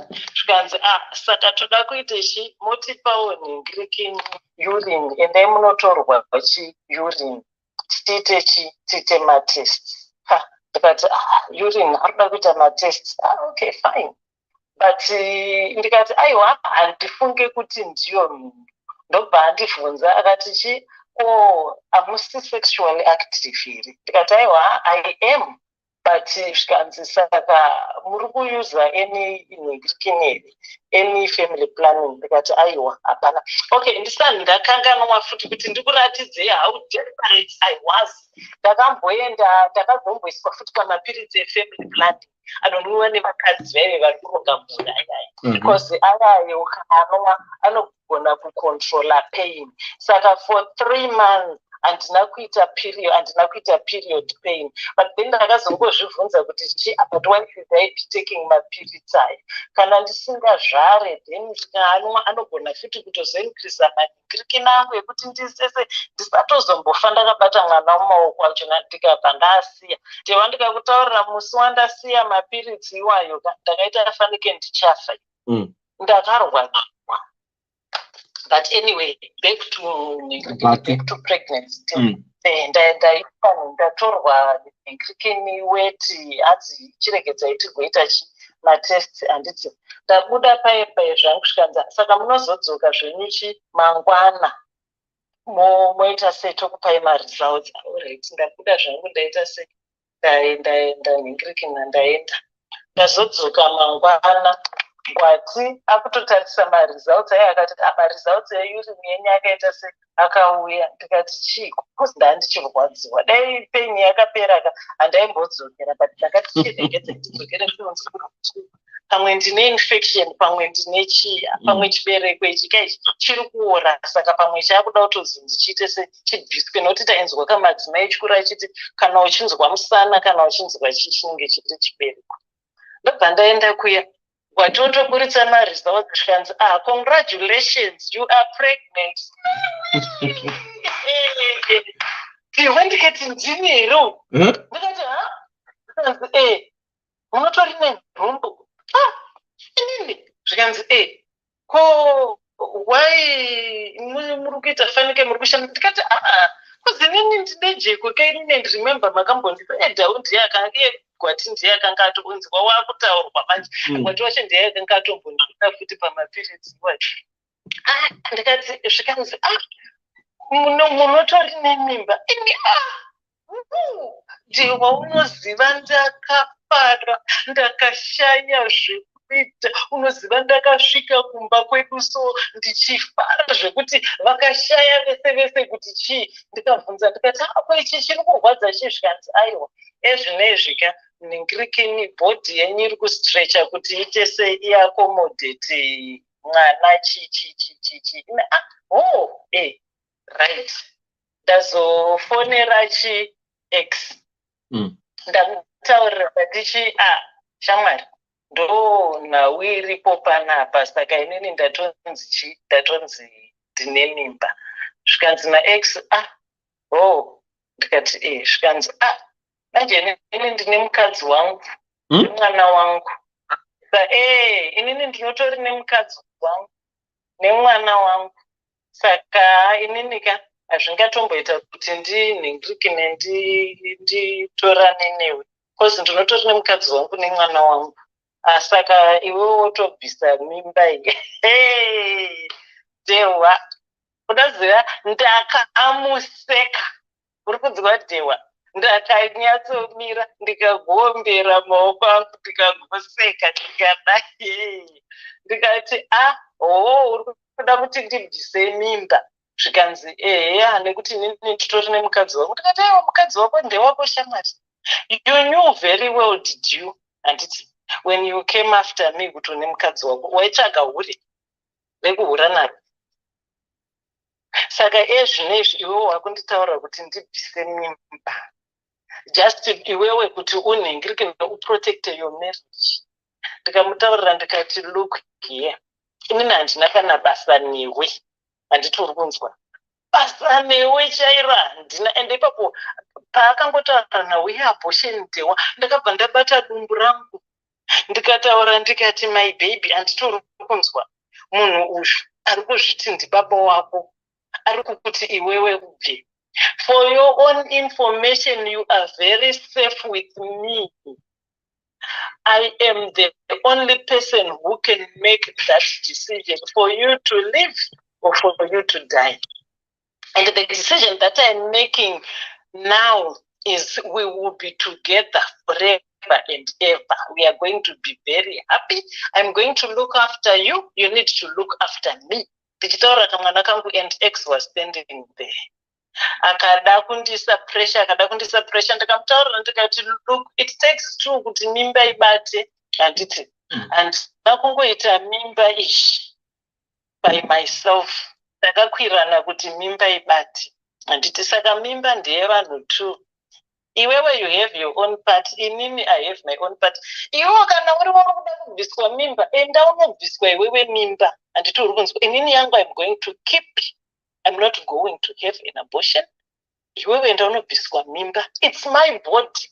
Like this girl says, mwana uyu ari kutaura kuti it's my body. Yes, it's my body. I take charge of my body. And no one has got a say over my body. I do whatever I want with my body. And that's my decision. And you've got no control over that, unfortunately. And ndikabva ndamutaura ndikati stay away from us. We don't want anything to do with you. I'm now speaking on behalf of whoever I'm caring. You stay away from us. You are a danger to us. What did I do? Chandiri kuda kuti mwana uyu atorewo from my experience.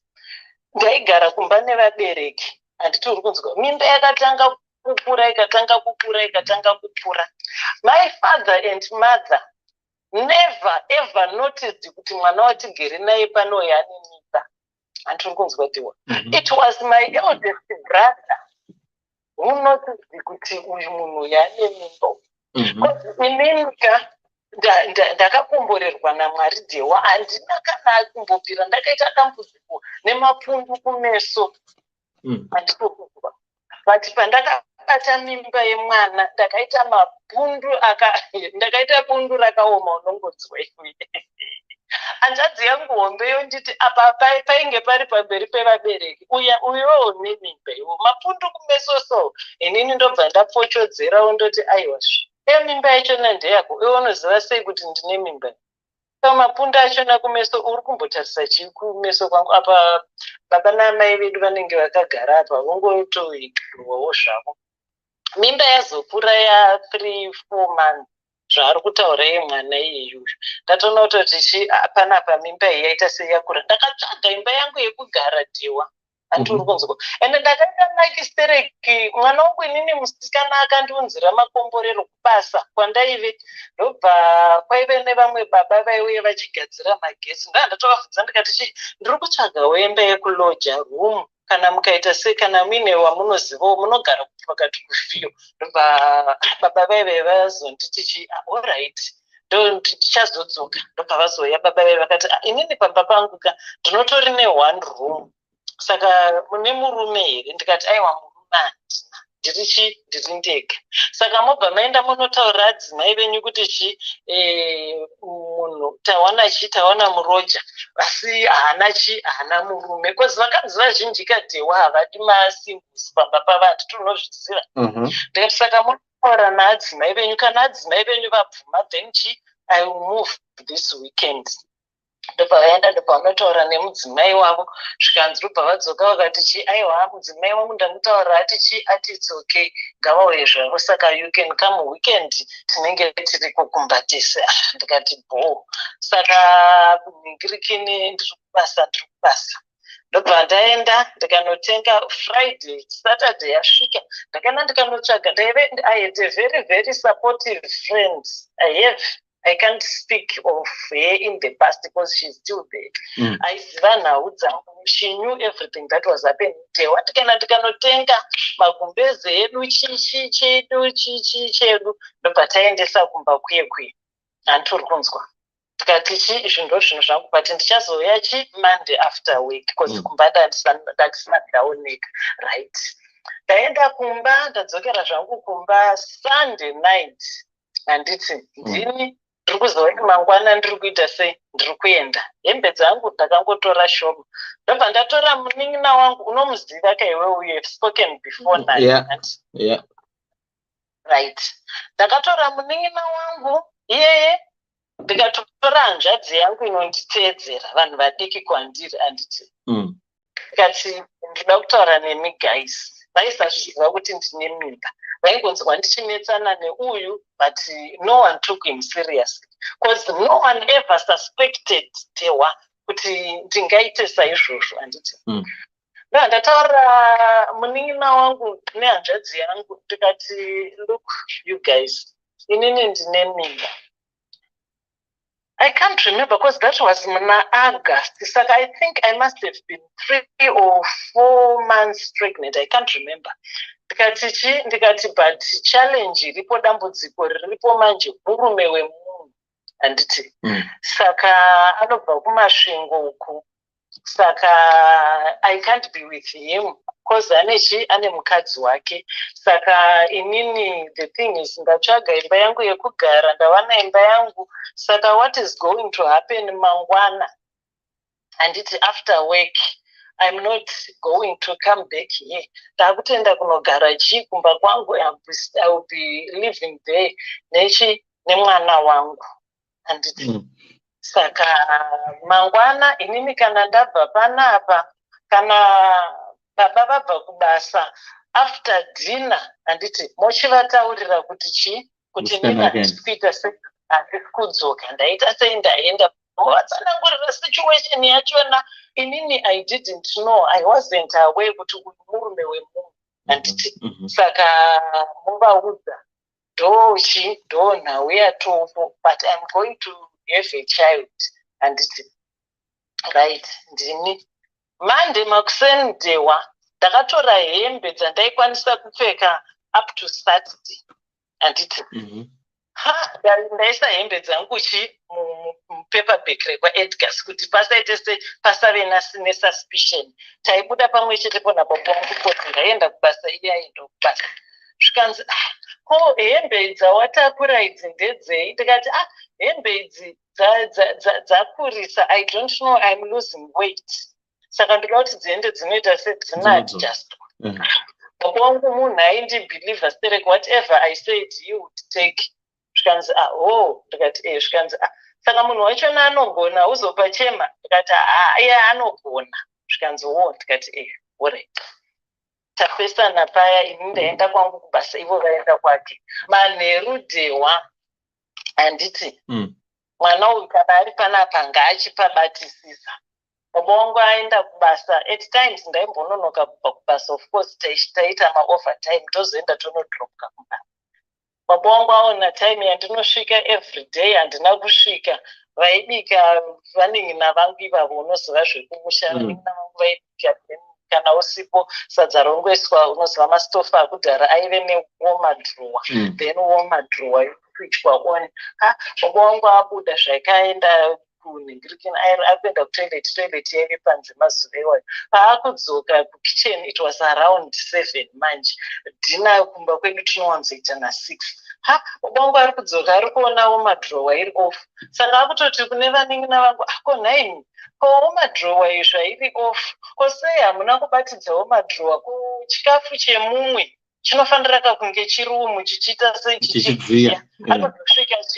Anozosvika chikafu chaita sei chaoma, kana kuti kasi hamuna kumusiyira chikafu? Hanzi vakavhunza. Hanzi zvikanzi hanzi tikati aiwa nhingirikini chikafu chake. Hanzi tikati uyai mugare pasi. Zvikanzi aiwa ndiri kuvhunza kuti seiko wamadrowa isina kuita seisina kubatidzwa, dzichitokotama dzichivhura wamadrowa kuti dzitarise kuti icho chikafu chachona chirimo, ndobva dzaona chikafu. Ko chikafu chake chiri kupiko? Hanzi tikati aiwa imi muheye mugare pasi. Ko chikafu nekuya kwangu kunogara pasi zviri kusvika papi? Hanzi dzakavhunga. Hanzi tikati aiwa uyai mugare pasi, toda kutaura nemi. Hadzina kumbobvira dzafungira zvese izvozvo, hadzizvo idzo dzakuzozvitaura papa. Ndakafunga kuti pamwe maybe since uri kunonoka kubva kubasa muchabva madya ikoko, something like that. Dzaiuya dzagara pasi muchembera apa, idzo apa. Ava ndobva vataura nyaya, vakati musikana aenda, musikana haachadzoka. Zvikanzi muri kuti kudikwe? Vakatadza kunzwisisa. Zvikanzi ndo nhau iripo, musikana ane mimba pari paya, asi musikana uyu mimba iyi ndeyemurume womunhu, but musikana uyu anga asingazvizive kuti chii uyu murume wemunhu. Hanzi Chembere neHarapwa vakaenda kunokotsira, havana chavakagona kutaura. Havana chavakagona kutaura, vakaenda kunorara. Right. Inini ndaenda zvangu kuya uko, ndaenda zvangu kubasa. But chandiri kuda kuti mwana uyu aone ndechekuti vabereka vakava hongu vanogona kunge vaine maexpectations avo kubva kwatiri, handiti? But kana yadeuka zvaitika, handiti? Vakazoti varecover the following day, vakapopota, vakaita sei, vakanyomborodza, vakadii. Munhu akakura kusvika pese ipapo akatotarisira kuti acharoorwa, akadii zvake kutizira kare kana zvirizvo zvaakanga achita. Saka toona kura kudaro chichichi tinonyarira kupi vanhu vanoti kuti zviri kutaurwa izvozvizvi zveshuwa vanhu vanoshaya kuti vanhu tichavataurira kuti handiti. But to me, inini manje, speaking for myself, that wasn't important. I didn't even care what the community was going to say. I didn't even care what my parents were going to say. What was important was me and my daughter. What did I want? Handiti. Iwewe mwanangu, we have been trying for very long. Chiramba ezvinezvo watombomuwana avuya wanga uine vamwe vesava uchitraya zvichiramba.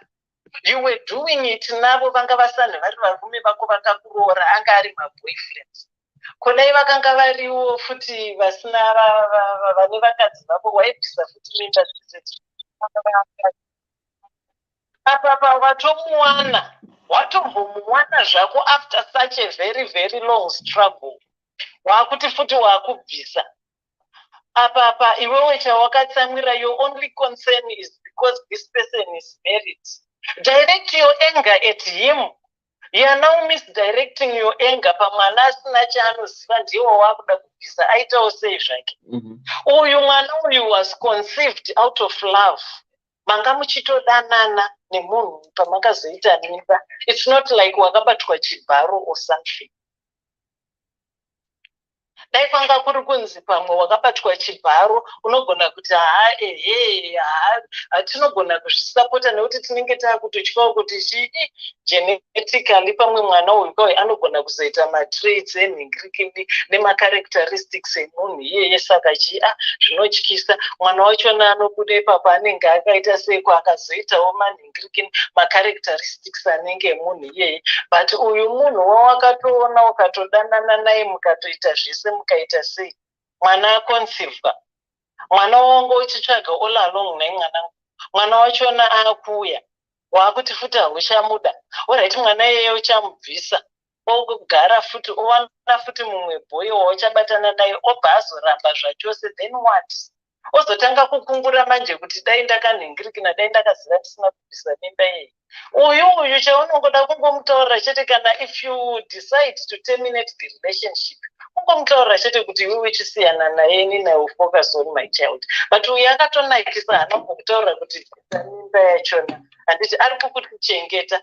But mukuchengeta umu, that's when you need to know kuti alright, uri kunditi ndichengete mimba yachona. What I would do if I were in your situation? Uri kunditaurira kuti ndichengete mimba yachona. Iwewewo uchazonhingirikina, are we going to be co-parenting? Kana kuti uchangosiyanawo zvako neni, ongoendawo neni woenda unofokasa kumhuri yako. What is going to happen between the three of us? Iwewe, inini nemwana. Uchatibatsirawo kusapota mwana. If he doesn't want, I understand dewa kwamuriko kunhingirikini, your government is very supportive of single mothers, isn't it? Havana mabenefits avanopiwa. Vanawo. Saka dambudziko riri papi apa, kusangoda chete kunzi nhingirikini ndaita mwana nemurume womunhu. Hazvina kana nebasa rese apa, isusu chatiri kungoda chete mwana. Mwana chete ndiye ari important and nothing more. Saka ukangofokasa hako chete on izvozvo, then zvinhu zvese izvo zvinonhingirikana. And fast forward dewa, from that I got a very very beautiful daughter. And my daughter, ndikakutaurira dewa, is someone who is constantly checking on me. Mama, are you okay? Mama this, mama that, mama do you need this? Akabuda akaenda wherever she goes, she will make sure that she brings me anything. Dewa, my daughter, whenever she goes out for lunch, and whenever she goes out for dinner, she will actually make sure, I know to make her sure that I ndichengetera zvimwe zvinhu otondinzira mama oi and it.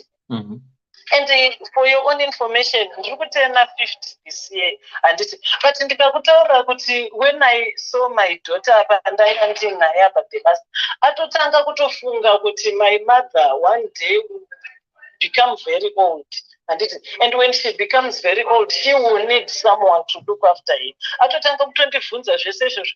Mama, don't you think kuti pamwe maybe if you move closer to me, inini unfortunately ndine murume, but imi hamuna murume, you can make that decision on yourself.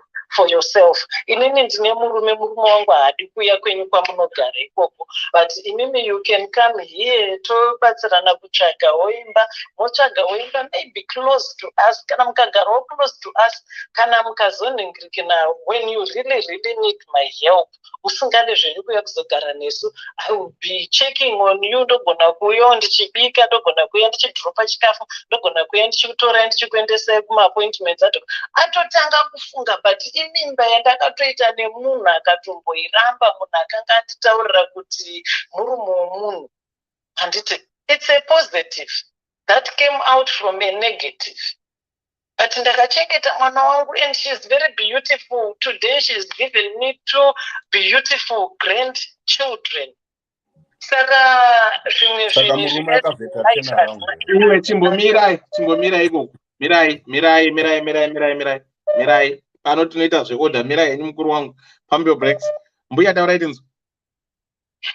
Hazvina kana nenhingirikina, hazvina kana nebasa rese. Just focus on you, just focus on your child, just focus on your pregnancy. Enjoy your pregnancy. Look after yourself. Vabereki, tsvaga mumwe munhu waunotaurira nhau dzako anogona kunosvitsa nhau dzako kuvabereki. And you'll find kuti later on vabereki vachatozoaccepta muzukuru vakatomufarira sibereki. And then life goes on. You enjoy your child as well. Ndozvandanchida kungomubatisa chete Dewa. I wanted to take something from my experience. Okay. Wow. Thank you. Mbuya, but I think people might have $1 million question. Thank you, Mbuya. Thank you. Hold on. I think people might have just $1 million question which they want to know.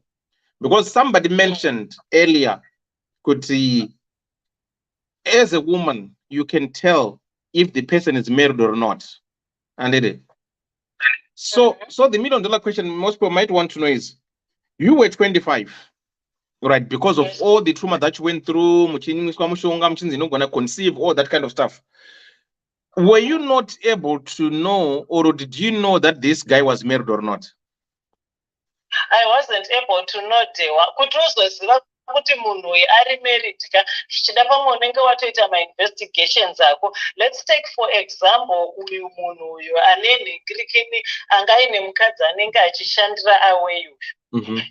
Ungazvizive sei kana munhu achispenda most of his times newe, achitori nehembe dzake dzaari kugara newe ikoko, okudawo makuseni achiti ndichamboenda kushift. How will you know? Because mashifts anotanga time dzakasiyana-siyana. Mashifts anotanga time dzakasiyana-siyana. Saka kana akarara kumba kwako akamuka makuseni ako ndakuenda kushift, how will you know? And for nhingirikini tombotora vanhu vanouya kuno kuabroad anosiya mukadzi wake kumusha handiti omubva ouya kuno. Hello, are you okay? How will you know kuti munhu anenge ari married kana mukadzi waita wako ndaita ma-investigations. Ndo paunozogavha kuti chii, aiwa uyu mukadzi wemunhu handiti kana kuti murume wemunhu. But without that, how will you know? Vanofamba vakanyorwa pamhanza here kuti uyu murume wemunhu. Ndikadewa iwo nhasi ukasangana nemukadzi apa, will you know kuti uyu munhu yari married kana kuti unotozoti kana akudza or something like that? Yes, yeah, that's true. Second and last question. So after Mazogara Mega, what did this guy did? Okay, so what this guy did, ndagara ndega manje. Akasangana nenhingirikini, aindifonera kubasa. Achida kundibvunza inini pese. But was he married for real or anga chinyepa? Was he married for real? What happened was akatiitisa mimba tiri 2 at the same time. Akatiitisa mimba tiri 2 at the same time. Saka whereas mubiya wangu akaitiswa mimba uyu akabva atizira kwaari, inini handina kutizira Dewa. Ndakatanga ndataurira munhu kuti chii ndine nhingirikini, ndine mimba. Munhu ndobva anditaurira zvaakanditaurira. Saka inini, as you know me, I take shit from no one. Anditaurira izvozvo Dewa. I said, okay, you can F off. Okay. Enda handina basa newe. And because I was an independent woman financially, I was working. Saka I could afford to look after myself. I didn't even need him. Whereas mubi yangu akanga aitiswa mimba uyu. Akanga ari mwana anga angopedza chikoro asinawo kana anything chaaita. Saka vekumba kwavo pavakazvidiscover kuti ane mimba, they chased him. Saka paakadzinganiswa akabva atiziva kwaari. Okay, achibva accepta. Kwabva accepta pregnancy. And he didn't have a choice because uyu mwana uyu akatouya kuzomuramwirwa, mwana akatakurwa akaendeswa kumba kwemukoma wacho. Okay. Saka iye ndobva azosamunwa nemukoma wacho nakunzi uya kuno. Okay. Saka ndobva akanowana mukadzi ndobva atanga kuramba mukadzi. Saka zvakati inini ndakatanga kumutaurira kuti ndine mimba. Handiti. Okay. Ndamutaurira kuti ndine mimba, musi woyo ndobva asamunwa kumba kwemukoma wake futi. Ndobva anotaurirwa mukoma wachona akati handisi kumuda chichichi. Mukoma wachona akati aiwa kashamwari, uyu munhu haasi kusara panapa munhu wako, saka iwo takurana nemunhu wako muendi. Okay. Handiti. Saka he knew me because akataura akati iwewe I know kuti you don't take shit. Saka ndakangoziva kuti ndinoda kuti zvifambe, I have to use this angle. Ndikangoshandisa izvozvo chete yaigona. And zveshuwawo I was gone. I went tewa. Saka what he was doing was aifona manje. Handiti. Ndikangonzwa foni ikangoiswa through chete. Dzimwe nguva aisataura zita rake kana kuti aitaura zita rekunyepa. Handiti. Akangoiswa through ini ndikangonzwa kuti ndiye foni bwa. Handichatotaura naye kusvikira azosangana neshamwari yangu ini. Handiti. Ndobva aitaura zvekunyepa zvikanzi ufunge ndafara sereki kusangana newe, you know what happened, ndakapiwa address nambuya ava, but then chakaitika I have misplaced it. Ndipowa address yavo kwamakorewo ekwangu sina mamobile phones anofona kuti nhai zvatiri kunzwa izvi ndezvipi. Saka what did my friend do? Akamupa address yachona ningi chakuti haifiridzi ningi Lusaka 1900 paRusaka. Exactly. I said hands kuma 12 pounds. I can't remember. Egypt. Ameno ikoko. Ndobva inini ndakatogara zvangu, ndatobva zvangu basa manheru ndakatogara. Ndinzwe yenhingirikini gedhi rarobwa, paive negedhi, paive nejurawo, gedhi rarobwa. Kakomana kataigara nako kamuzukuru kavo kavaigara nako paya pakaenda kanomutora kandakatogara zvangu pasofa. Nandakagara nevakoma vangu chaivo, they were bless those people. You know, some people are just beautiful.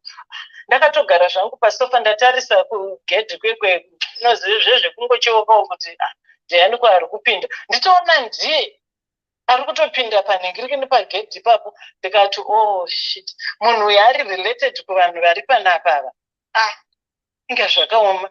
Saka paapinda nekakomanaka abva atotaurira kakomanaka kuti ndavingawo mukadzi wangu ari kugara panapa mbuya. Awiwa naye payapa avapinda mumba muye baba naamai vepamba ipapo varipo.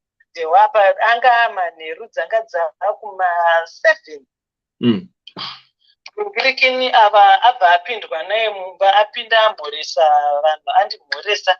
Ava vati garai nepapa pavari kutoshayawo kuti ndiani. Makadii amhoresana neava. Ndatarisa paya. Ndamirira avamirirawo vari kuti introduction. Akamirirawo ndiri kuti vanhu ava asindofanirwa kutomubva futi kubva panapa. Chichi. Saka kakomana kaike ndopa kakazoti baba vae ndopa vakazoti ko ndianiko tashaya. Ndikanzi zveshuwa mukatombondizivawo. Abva zita racho rabva rataurwa. Uyu mudzimai wangu.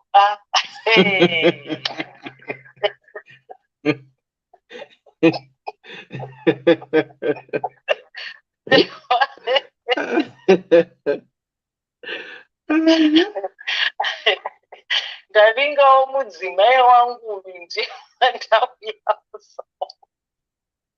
Ndikati unoziva, ndakati mudzimai wako baba vaye vanga vari munharirheri understanding vakati aiwa mbuya tokumbirawo muchitorana muende kurwomu kwenyu uko munotaurirana nazve.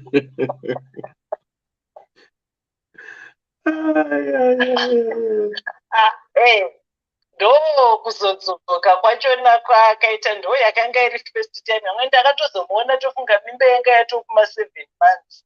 because pamwe pese apa hapana kundiona kwaita. Ndopa akazoya kutaura nhau yake kuti aiwa ndakakuitisai mimba mese muri vaviri saka uyoyo ndakanga ndisingamude iwo pawakanditaurira aiwa I accepted you but then how to deal with both of you at the same time. Ndakangoona kuti ndikamutaurira izvi you won't stand there saka you will move, you will walk away. Saka I had to deal with this one. Saka I dealt with the ndamuendesa kumba kwavo Then things started moving and we moved forward. Okay. But ungabvise mimba pamusana pekuti wambe ngochishwipika kuti ibati please. Wow, quite interesting. Very, very. Ndosaka tiri kutaura kuti togara takataura kuti panapa people bring their own personal experiences and people, you could learn one or two things from that. But the product of that child, of that relationship, whatever was produced, very beautiful, very considerate, very loving, very caring. They want to chengetwa. Ndinochengetwa dhibwa nenhumbi iyo yakaitwa nemunhu asina mukuru. Nhumbu yainzizvo aiwa aitiswa mimba. You never know mwana wako uyu anogona kuuya ari munhu ari very loving. Ugotochengetwa ufunge ende pamwe ndiyega one. Last week taisataura nhau yemunhu yevanhu vane mwana 1 asi zvinezvi zviri kuramba kuti abate munhu. Kwakabvazorambisisa zvachose. Pamwe ndiyega one iyewo wakwanisa kuita. Saka ine nhangu handikurudzirei kuti mimba ibviswe kwezi mareasons ari kupiwa apa ndiona ari mareasons ane musoro plus kana ndakatarisa munhu I can see a woman who is financially independent. She owns her own place, which is why this guy aiuya achizogara ikoko hapana pandambonzwa pataura kuti ndiye aindibhadharira rent ndairojerwa. She owns her own place, which means kuti she's financially stable. And then zvinogona kumbonetsa kuchengeta mwana wacho as a single parent. Raising a child by yourself, it has got its own challenges. Izvozvo that I can acknowledge zvangu. We cannot run away from that, but you never know. Anti kune madaycare centers, kune ana dewa muriko munozopota muchibatsira kuchengetawo mwana and what have you. And things will just fall into place. But zvakaoma ndinobvuma zvishwa kakamborara kachichema the entire night kakamborwara kakaita sei kakadii usina mumwe munhu wekuti unoti nhaye hona nhaye nzwawo zviri kuita mwana nhaye chimbobatawo zvinogona kuoma but you will get through something that you can get through. Right. Koni Murinda, hapara rwesanyama Dominic na Petronera Nyamukono rasarupindure gambu yakupindure hanzi navo vanhu vese avari kubvunza kuti saka makazodya bota futi here ndiye akazokurorai here what went on mbuya vatsanangurire kuti mutori nevana 4. We moved on, takatozoita vamwe vana 3 on top of that. Akatozoenda akatonoroora but ningirikini akatozoenda akanorora but pota musi iwoyo wauya haana zvake kuriwana. Pota haana zvake kuriwana musi iwoyo, akazoriwana mamwe mazuva pazuva pera but musi iwoyo haana hake kuriwana. So those who don't know mbuya, this is the X wanogwaita na X wangu tanga tine high sex drive taiti kana kurufuni kurufuta inyengana saka this is the X wantaura vane vana vese 4. Mbuya mune 2 boys, two boys and 2 girls, isn't it? Dewa. Yes, mgo. Handisini ndingakwanisa here kuti because phone yangu iri kuoverheat iri kungodzima here and there. Alright, mbuya mirai mbuya wapedza mukumbira Dr. Love mama zodai mirai mbuya wapedza. Right, saka those who didn't know mbuya, that's the same guy wakazorora naye vatori nevana vese 4. Iye murume wemunhu wakutaura nezvake vati saka hamusoteerera munhu uyu akatisa vasikana 2 nhumbu at the same time akatizirwa on the same time Saka him knowing kuti mbuya is a woman of nonsense akawaudza kuti shamwari ndine mukadzi, mbuya akati okay, that's fine, you and me we are done. Then ndo pakazoita sort out uyu wacho anga amutizira akazoramba akazotorana nambuya, ndo zvavari kudza kutaura. Oyeya tazoibata zvino. Murume anga ari double player akamitisa vasikana 2 at the same time, one akakurumidza kutizira vese vaine nhumbu, then him knowing kuti mbuya vachajamuka ndopadza ndoshamwari indiri murume munhu ndine mukadzi kumba, because anga atizirwa the same time nemumwe musikana, but in the long run vakazogadzirisana uye akazogadzira nyaya dzake akazorora mbuya vake vane vana vese 4 nambuya, right. Mbuya endai papause. Mukoma gwangu vari tifoni yavo iri kuvhaita, then thank you so much for your contribution. I think kola pane zvananyora bzangaitara kola. Right. I'm not gonna recap. Ora mbuya donai. I'm not gonna recap. Saka jana mukoma gwangu atari denza recap kana mukoma gwangu apedzera. Dr. Love. Sorry, phone ya mukoma gwangu iri kuvhaita. DJ Magic muri sei. Right. Mukoma gwangu taraitenzwe. Right. Yeah, meno pamwe inogona ngonyarara ndichitaura. Anyway, I'll try to be quick. I don't know, my sisters, munoti varume vekuZimbabwe tiri mhuka dzavanhu. Okay, pakanaka stereki. But fun part of it, munouya kumhuka dzacho idzedzo dhewana navagwangu navamwe vari panapa. Hamene zvombofambisa sei? I don't know kuti idzo poto dzenyu dzinongobika ivo vakadzi vakanaka chete dzichizvara varume vakashata. Zvibereko zvenyu zvinombofamba seiko?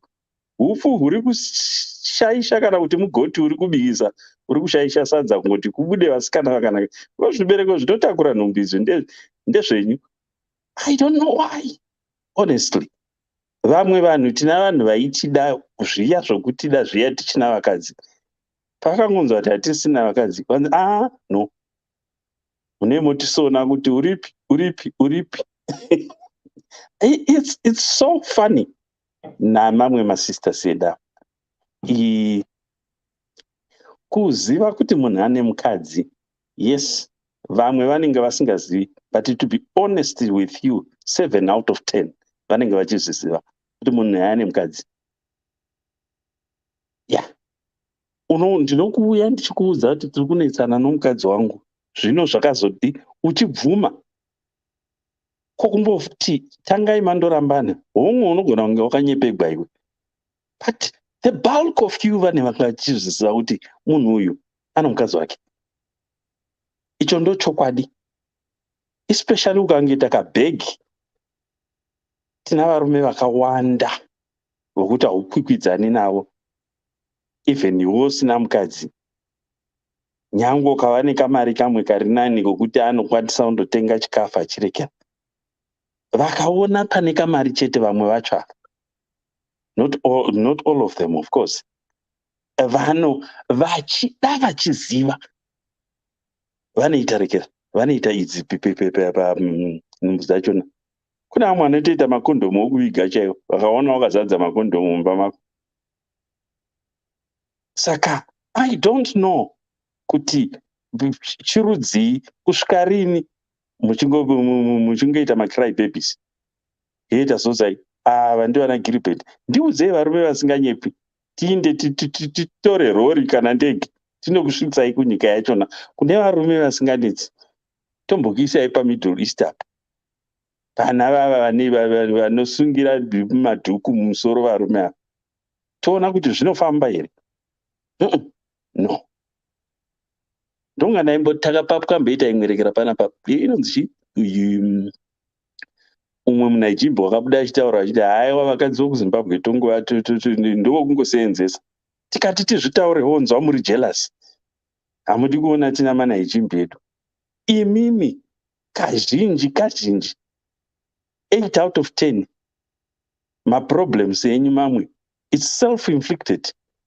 Muchinyatsozviziva henyu kuti muri kuita zvakati. Ngative responsible. Ndikuuzei. Yeah. zvimwe zvidhara izvi mukazviona hazvitari zvidhara zvajaira kudya ndorani izvi namaguchawa, haitani kubata nhumba. I'm telling you, compared netumwe tuvafanhautu tunenge tuchiregera tuajaira kudya matekawe awa akazara mafuta. Mukatamba nezvimadhara izvi inobata nhumbu chop chop. Masisters edu mamwe, ivai responsible. Taneta nokunzwa nyaya idzi dzokunzi ana Gilbert ndimi mune zvibereko zvinongozvara vasikana vakanaka chete. Handizi kuti totambira mutambire upi kuti iregera tisabika mugenju pakuzvara vakomana apa, because it takes two tutango. Imbotiudzai zvibereko zvenyu zvomunongoticha kuti zvarai vasikana vakanaka chete, vakomana muchizvara vana Gilbert. Zvinombofamba seiko? Poto dzacho muri kudzisuka dzichipera makoko here.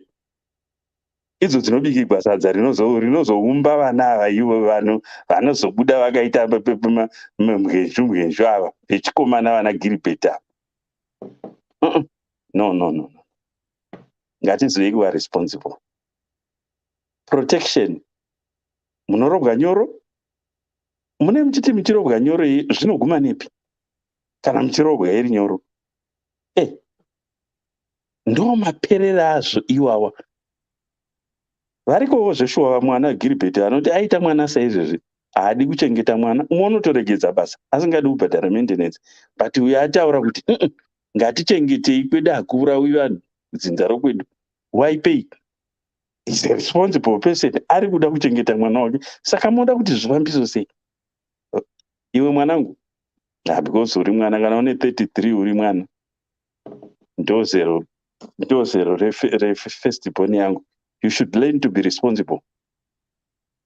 Makumba ako ukangomavhura chete aya vanorova malive rounds, ende unongoziva zvinoita malive rounds anodestroya. So you should learn to be responsible. Womwa macontraceptives kana kuti woita zvinhu zvokuti usabata nhumbu, ende ita research kana uchidanana nomunhu, because zvesho kana aita malivhini unofana pana pamwe paunofana kungova suspicious mari kuti something not right here. Kumba kwake zvoreva kuti mamusingatomboendi, anga achingouya iye kumba kwake, red flag. Aiwa, no. Let's learn to be responsible. Ndofunga ndizvezvo ndapedza. Thank God haina kuoverita, asi panapa ndonga ndinge ndakutombobva for now. Okay. Yeah. Thank you so much, Mukoma Gwangu. Thank you so much. Right. Let me just do a quick recap on this one. So that for those who are joining us to over the benefit of my name, your views, your opinions are well respected. People have got different views and different opinions. Personal experiences and personal life matters on this platform. So let's not judge people based on what they say, what they've gone through, what they've done. But the important part is, how can we support? How can we make them understand and tell them my repercussions and the challenges which they might face out there? I always say, in most cases, 8 out of 10 cases that we deal here, that's why you see I normally don't read my comments, because third part, then when it hits close to home, I'll start saying to know the raw nerve. So my point is that at times people always relate. We always learn. We always deal with cases. Then someone comes, they goes, no, this is my personal experience. So here it's a learning school where we talk of things that really happened to us. So please, let's try to respect people's views, opinions, their experiences, and let's try to be civil and be adult. Right, so let me just do a quick recap. Our story tonight, it would risk to abort. Hello, Elder and Ddc. Please keep me anonymous. Elder, I'm a woman age 34, and this man is 44 years old. We are both here kuchando. Elder munongonzwa imi. This dude ndibangu hake pafeya. He lied to me kuti he was divorced with 2 kids na ex wake. Elder, and guess what? I believed him because he will spend most of the time at my place in some sleepovers. Some of his clothes during wardrobe mangu. Elder, like I mentioned my age. Never felt pregnant, tried by the Zairamba with all the guys I dated to a point I thought could bang me and Zari. Laugh out loud. That's why they say it never ends, but it pours. I only realized that I'm 3 months pregnant. I was happy. And at the same time, I also discovered that he's still married, but his wife Anita might live in jobs. Saka, most of the times she won't be home. Elder, I'm so angry and upset with him. And I don't want him to be the father of my first child. Before I would say otherwise. And what are people in society and even my parents will say, Elder, do you think it would be wrong if I terminate the pregnancy? Elder, I really can't have a child with a married person, and let alone for him to be the father of my child. And the worst part, he deceived me. Elder, I'm torn and I'm hurt. But why Zimbo men are like this? Too much kunyeba man. Vano ku believe it. Elder, is it too risky to do abortion in 3 months? Elder, when I discovered that he's still married, I openly told him I want to abort, and he told me, no, keep it. Hanzi kudzinza kwangu hapana nobvunzwa kuteura ropa risina mhaka. Elder, akutoita as if he owns me, yet kumba kwedu oro kwavo hapana kana one wedu anozivikanwa. Zvinoitawo here izvozvo? Apa body ndeyangu, dumbu riri kukura nderangu. Please, Elder, can you kindly advise? I need help. I know and trust that with this platform, I will be able to be helped. I will be reading comments. So that's our story for tonight. For those who are just joining us, your views, your opinions. You've got a 34-year-old lady who has been struggling all her life. When she started dating at the age of 18, I'm just assuming, up to recently when she fell pregnant. So now she's between the hard rock and the surface. Kuti, what can she do? Only to realize with the person who make her pregnant is a married somebody who deceived her by telling that no, he's divorced. So the hard surface is all these years she's been trying to get pregnant, but she failed. So can she terminate? Is this pregnancy the only chance for her to hold a child? Or this pregnancy, people say it was done out of wedlock with a married person? So what can she do? Mbuya came and said what she said. Everyone's saying what they're saying. Some they're saying keep the baby. Some they're saying no, it's not good to have a child with a married man. Everyone has got different opinions, different views. So this lady is here. So your guess is my guess. Your views, your opinions. But the reason for her to come is to make us understand and realize Kuti, that's what life is all about. And if she hadn't said this, she might think she's the only person who is going through this, or she's the first one. But boom, Mbuya came out. No, listen, young lady, I was in your situation.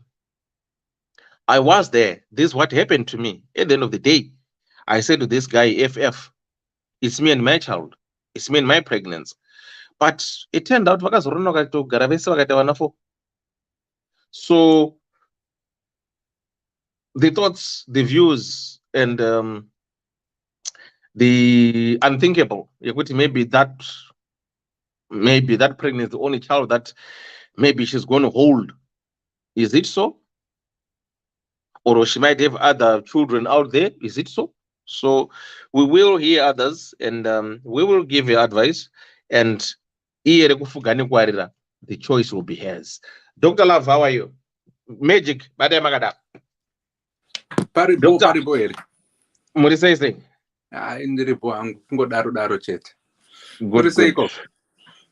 Bo zvekudaro. Yeah. Hamwari chaizvo tiri bo. Yeah, nyaya yacho nayo iri padare kayo inoyi. It's simple but Tricky. complicated. Iri tricky, yeah. I think kuti the best advice that's been given, that opiwa, keep the baby. No matter what. Kuti ana baba vachazo vabereki vangu vachazoti chii nhaimi. That's gonna be a passing phase. It might be 2-3 weeks, 3 hours, 3 years. Vakakutsamwira. But that baby is a lifetime, and they deserve a life of their own, a chance in life. And in 2, 3, 4, 5, 10 years' time, you would not even remember when you tell your parents, and you never know. Your parents might actually be gracious. Because mwanaka tangata yeah. What I'm actually trying to figure out is embarrassment. Most of us, and this is very typical of anybody, patinenge tichirambwa, patinenge tichifeisa a situation that is potentially embarrassing. The worst fear that we have is vachazoti chii vanhu kana vanzwa. What will people say? That's the worst and the most fearful situation. Inosangana nevanhu vose. Mukazozvibvunza kakuti, when that question is answered, truly answered, tomboti vabereki vako vachazoti chii? Handi vachati iwe mashuraya chichawatiunzira pamusha chichichi pamwe mashoko yayo anokurwadza. But for how long? Dzimwe nguva vachatoti ii mwana wangu ka makorokoto izvi zvauya zvakanaka izvi tichachengeta muzukuru wedu. That fear of embarrassment exacerbates and inopamidzira zvakawanda, zvimwe zvachona zvisingatombozobude futi, but because tine active mind yekuti pamwe ndichanyadzisa vanhu, pamwe ndichanyara nekuti pamwe vachazondiseka. Just think about it. How long kubva rini usina kumborambwa kana usina kuramba munhu? Wakafa. Kubva rini usina kumboita chinhu chinonyadzisa chawakasekwa nevanhu kuchikoro, kumba, kupi community yenyu? Wakafa here? Uchiri kuchiziva here chinhu ichocho? No. So, I think your question should never be, what will people say? The true question, dear Kuti, are you ready for this responsibility? And start getting ready, because that's a blessing. Yawapiwa yoyo. Matauro awaita from the get-go kuti wanga uchitotsvagawo. And watopiwa mukana wachona. And wakuda kutomukandira uko. I think ipapoka tomboda kumbogadzirisa pfungwa dzako kuti what is your mindset at that point? And at this point, if you are listening to us, I hope you get this. Embarrassment and nengirikini kusekwa kauko will only last but a few hours, a few days, a few months. But it's a lifetime of nengirikini life, of someone's nengirikini opportunity. Yaunenge wapiwa na Mwari kuti ubuditse, kuti ugamuchire, kuti uve uchava responsibility on. But unfortunately, as I've said, most of our issues, nyangwe zvadii kurambana, zvinozonzi vamwe vangu vanozoti chii, vanozondiseka kuti handina kukwanisa kumisa musha wangu ka. But guess what? Everyone has their own issues. Ivo vari kutoti vachandiseka ka, vanotova nenyaya yavo dzavo zvekutoti zvako kaizvi, it will only last 15 minutes. That's why it's called 15 minutes of fame. It will last that 15 minutes. Kuti usekwe, kuti uzikanwe, kuti zvinzwi chii. How many of us here have been on this platforms, and there were people that came with their issues. Zvakatora 3, 4, 5 months. Manje mchiri kuzwawo zvakaitika 2017 kana 2020. Nyaya dzakaita mbiri ikoko. Hakuchina vanhu vatokanganwa nezvazvo. Asi takaseka hedu, takafara, takanyadziswa, takanyadzisa, takadi. The point yandiri kuedza kuemphasize ndeyekudai. The mindset yako haifanirwe kutanga kufunza kuti what will others say. And I'll repeat that. Don't even think kuti vamwe vachazokuseka here, kana kuti vachazokunyomba here, kana kuti vachazoitei, nekuti that is nothing to do with you. Iwe semunhuka, you give that power to them. Nyangwe vakakuseka kudai sokuti chitarira zvaita sei chiona, vakakudainza nemazita amwe anotonyadzisiraka, to you, the power is in your hands to take those words and internalize them, or kuti zvibounce on you like water on a duck's feathers. Zvongoti tserendende. Usingakende ngefuti. You know why? Because that baby inside you, that's growing inside you, is more important, has more potential, and is more consequential than any words that anyone will ever tell you, good or bad. So I would rather you change that mentality and make it something more joyous. Yeah, zvinotyisa kuti uende kune vabereki vako wataurira nyaya yose. Zvinotyisa, but you have to do that. Wakura, you are responsible kunovhura makumbo ako.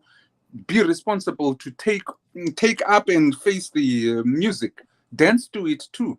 You made the music and the drum beat, and make it a very good dance, and make it one popular dance move. Yekuti vamwe vanozototi munhu wekauyu akakomporerwa. But kana wakazozvinyadzisa uchifunga iwewe kuti vamwe vari kukunyombaka, 90% of the time vanhu vanenge vatokanganwa nezvako, asi iwe uchiri kungozvifunga. 10, 20, 30 days later, iwe vazvikanganwa one day pawazvinzwa zvabva zvatopfuura nekuti vane problems avo avari kufesa. Wozofunga kuti you are the center of the earth, kuti vanhu vanogara vachingokufunga iwe. Usadaro. Dzikama and make sure kuti you change that mindset. Make it into something more glorious than zvauri kufunga izvi. Because that gift vakawanda vakayedza, vakatofa vachiyedza kuwana that gift. And in any and in all ways, just remember kuti mwana uya pamuchazomubata mumaoko enyuka, mozofunga zvamaida kumita kaizvi, chokwadi kudai soka, munenge mozvivenga. So I would suggest you stop it. Stop it. In the voice ya Mai Mugabe. Stop it. Because that to me is more consequential. Mwana uyu ari kukurira munhingirikini mudumbu menyu. Kuda baba avakava vanochita vakakunyepera ika. Haiwa. Varume vanogona kunyepa. Tinogona hedu kunyepa hedu. And kuna vakadzi vose vari kunzwisisa, vanhu vari kuteerera. There are two things zvandinoda kuti mungoita henyu kuti muone kuti murume wenyu here ari right, kana kuti iye wamuri kutaura naye ari right here. Munongomubvunza mubvunzo chete. That's it. Kana vakakunyepera ika, munenge muchiziva, because you ask that question not only once, and you ask it in so many ways. Kusvikira vati chi, kana yakachinja mubvunzo iyoyo ka, ziva kuti apa pakapa usanditambisire nguva yangu. mibvunzo unovhunza. Ende usabvunze chete iye murume wachona, bvunza iyo shamwari dzake kana dzikakuhwandisira. Usamire ipapo. Zvekuti people do not trust saka vakuendera vachihwandira nenhingirikini. Sometimes men, we deserve that type of investigative nenhingirikini research. Because sometimes tiri mastuet ekuti tinonyepera vakadzi tichiti we are single, yet mtadhata wevanhu pashuroko yakatokura kudai. But a woman that will be consistent about asking pane izvo zvaari kuda kunzwisisa ka will wear down a man. Nerimwe zuva achazoita mistake yekukutaurira zvimwe zvanga usati wambonzwa. But if you are clever enough to ask the questions in cunning ways, kumbovhunza chete.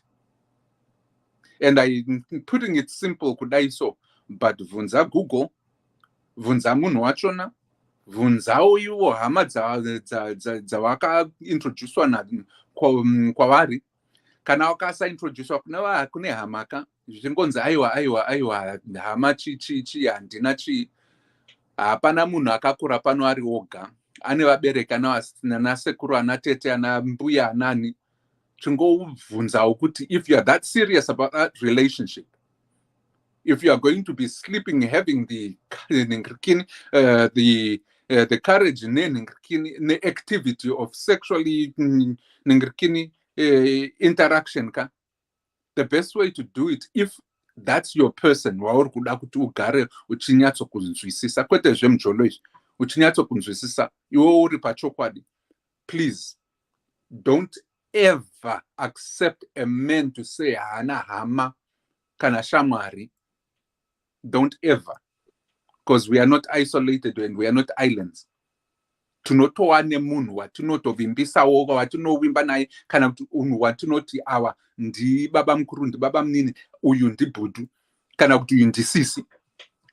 We do. And kana akasakudaroka, unoti mala, hausi kuuya kumba kwangu, hausi kuzombopakura bota racho nairoro, kusvikira wanditaurira. Until that point, yeah, anoziva kuti you are serious. But ndinoziva kuti, as many people say, I'm idealistic pane nyaya idzodzi dzekuti munhu kana wafarira munhu wako uchipakurirwa bota rinonaka, unozofunga here kuti handichadi kuti ndikupakurire kusvika wanditaurira chokwadi. Vamwe vanombonetsekana nazvo. But kana wanetsekana nazvo uchingomupakurira, when those consequences yekuita nhumbu wozoziva kuti ane mhuri kauko, when they come out of the woodworks, it will be your problem. Unenge uchiziva kuti wakapindamo uchiziva.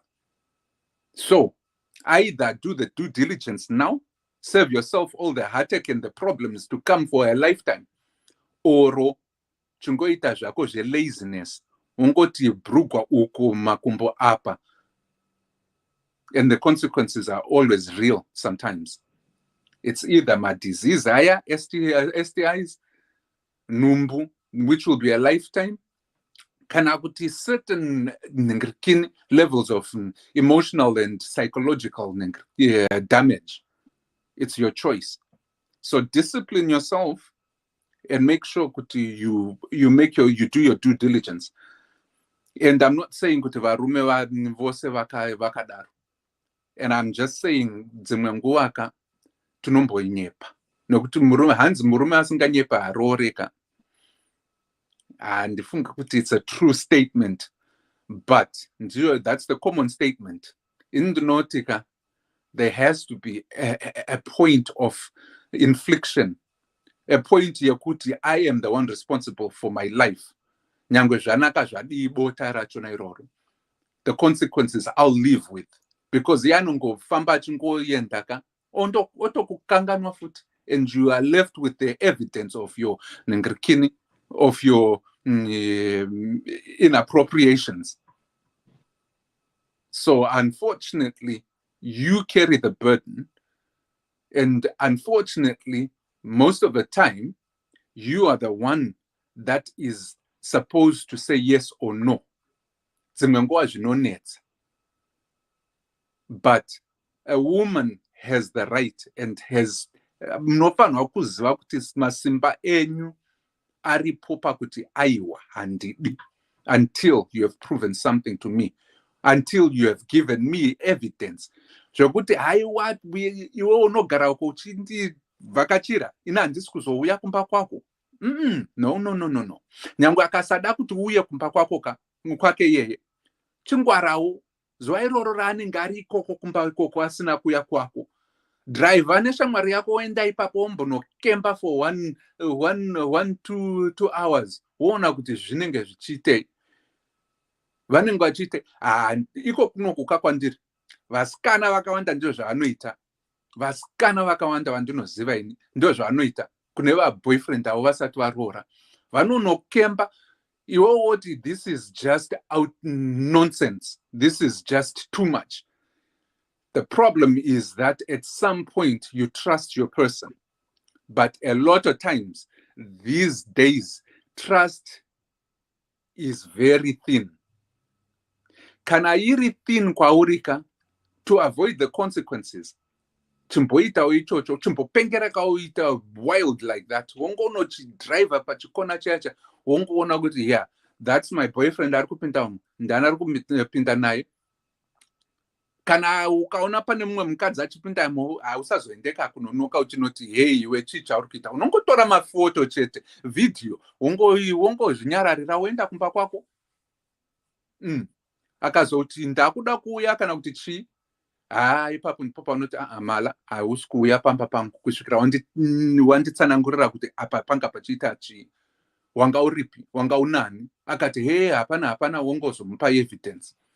Anachihera ndinoziva kuti munoda kuzosvikako, munoti ehe ndani yeye marwei ari mukati imomo, muunze pano ndimufikise. Unenge uchifikisani? Hapana, unenge utozvinyadzisazvo. But I'm saying ngwarawo and use those if trust is thin but you like your men, chingotiedzawo ichocho 1 time 2 times. Chimbori neshamwari yako mokokanawo moita chipati chenyu mumotikari menyu makanyangira murume wachona. Zvinoitika. I've seen it happen. Iko kunoko. And sometimes it works, sometimes it doesn't. But zvinongoitikawo. Kozoti body yako hausafanirwe kubvumirwa kunzi unoita ichi nemunhu akunhumburisa iye asingadi kuteka responsibility yachona in full, because this is the reason why. Dai anga achikuda achitora responsibility in full asina kukunyepera kuti hana mukadzi. Dai anga asina mukadzi ipapo, kana kutoramba mukadzi wacho nacho kwauri, I would say that as far as I can go. So haatorina nebvumo kuti ati chibuf pane the way you are going to handle your body and how you are going to conduct your body. Usatomanikidzwe naye unless ari kuti ndikuda kufeeda mwanangu and I'm going to pamper you and I'm going to take care of that baby while it's in your stomach, ndichikubhadharira zvose maprep nichi mubvumire kuti aite izvozvo, but he doesn't have a right nyango kubata dumbu rako asina kubvumidzwa newe. So usatye hako, it's your body. Yes, that's what you said. Saka usatombonyare kumutaurira kuti this is my body, it's going to change and I'm the one that is being affected. Iwo ungori ikoko uchifara nemumwe wako ikoko, wondisiya iko kunoka, hauchauye kuzondigara kuzonditandadza and all that. So mala, iwo wombonyarara unless you are going to help me with this. Kana usingadi chinyarara hako, ndichachengeta mwana wangu ndoga. That's your right. Usamanikidzwa kuita zvinhu zvausingadi, and don't be afraid to tell him kuti it is your body. akati mwana wake oti mwana wako ari papi ipapo, ndiutaridze mwana wachona iyeye, because mwana haasati wake, haachambori ari wake mwana iyeye until abuda mudumbu mako imomo. And even then akasakusapota zvakanaka, I would say just be strong about it. Sarambidzo kuti aone mwana wake, but be firm kuti asa kutambisa achikumhanyisa uko neuko, because you have a right as a person as well. And I will say take that power and stay with it. Ndozopedzisa ndichidai so, kana munhu achida mumwe nyangwe akaroora kudai, I want to believe kuti zvinonetsa. The complication is he has a wife and kids as well. Mukadzi wake ari kushandira mhuri yake achiita sleepovers. Uko ari kuti baba wemusha wangu vari kuitei, vari kuchengeta vana, and vari kuitei vakadai. What I am going to say, it might pain you, but it's for real. Wakaputsa musha wewanhu usingazivi uchiziva. Zvavakuziva, I hope you are not going to try and interfere in their in that family. Pakupukasana ne mai vepamba ipapo. Zvokuzoti, hey, I've got the right to ningirikini kune murume wenyu nekuti ndine mwana wake ka. That is between you nemurume uyu. Musazviendese kune mukadzi unless iye mukadzi achida. And even then, be sure to actually talk semukadzi ane hunhu to say, no, I don't want to destroy and disturb your family. I will stay on my lane and in my lane. But just be sure to respect the fact that ndine mwana wemurume wako. However she will respond, however she will react, obviously muri yatoparadza, yatopukanyika. But don't exacerbate it. Usazoite mukadzi uya wekuti tinoda kuti ndione kuti achazoitei mukadzi iye wachona iye. Because that mentality is defeatist. You'll be destroying 2 lives while you had the chance to work your due diligence and avoid this situation. So I hope you will treat her in a manner that is more respectable. And I don't expect you to do that. But I thought I would have to say that, and hopefully you will be responsible to look into that and respond very favorably well. Ndapedza. Thank you so much, Dr. Love. Thank you so much. DJ Magic, what do you say? Magic.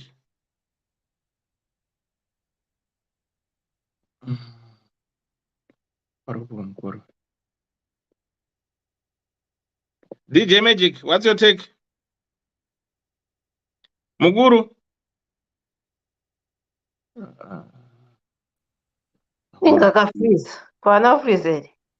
I don't know. And I got this up on mute. Okay, let me donate them. Magic. And I'm here for a long time, my husband. And this also. Pano no to miras. Right, Connie, how are you, my dear? Mbo. What's your take on this one? Okay, can I look at the Bomirango? Come actually paid. Can I talk comment section? Segur Thomas. Mukoma Thomas. Mugoma Gwangu. Yeah, When are we pizza? But comment section. One watch is going to shock down. I got out to put in a pizza.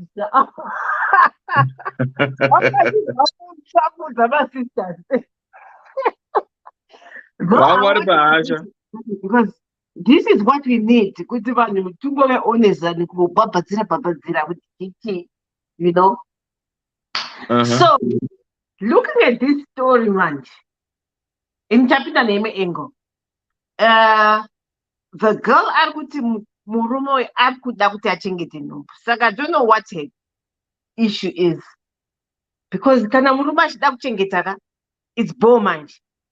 Munhu anobvisa nhumbu ndiye anenge anzi handisi kuda anything to do with that pregnant. Ndo vanobvisa.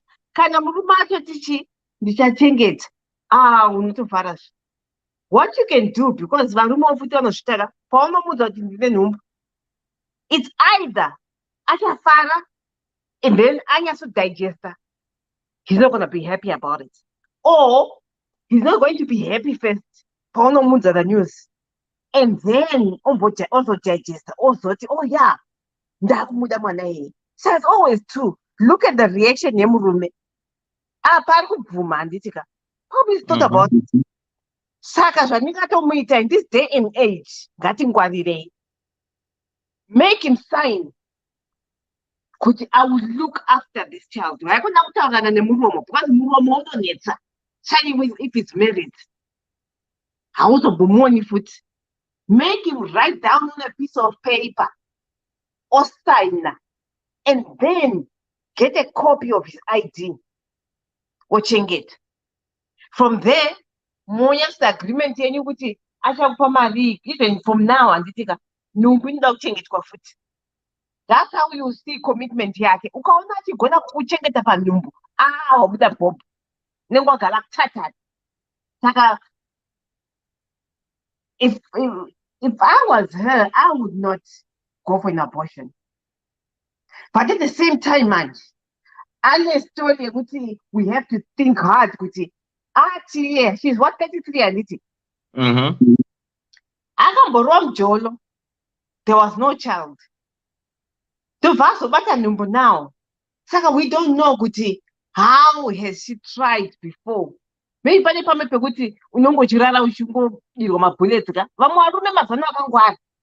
are protecting themselves and willingly. Women now, they are protecting themselves. But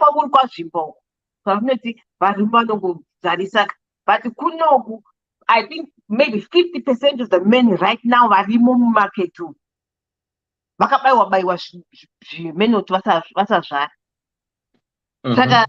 You don't know were they doing it? You know, experience, especially to pan to the experience of that withdrawal method here. What they do. You want to do, but vanozviziva.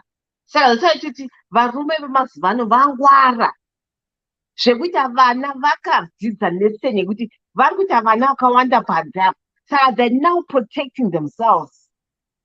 Pazvambotaura mukoma gwangu kuti vakadzi ngatiprotectei isusu. Nyangwe muchisa condom nyangwe chii, but make sure kuti it's either une depo kana utembena zvimapiritsi, something that must be on you at all times.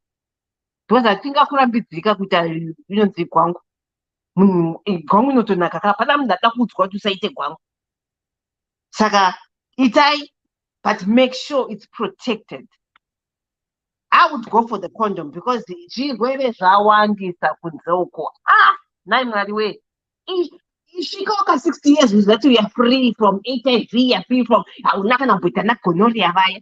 It's you know, it's a privilege for, but kuzoda kuzongoti nyoro.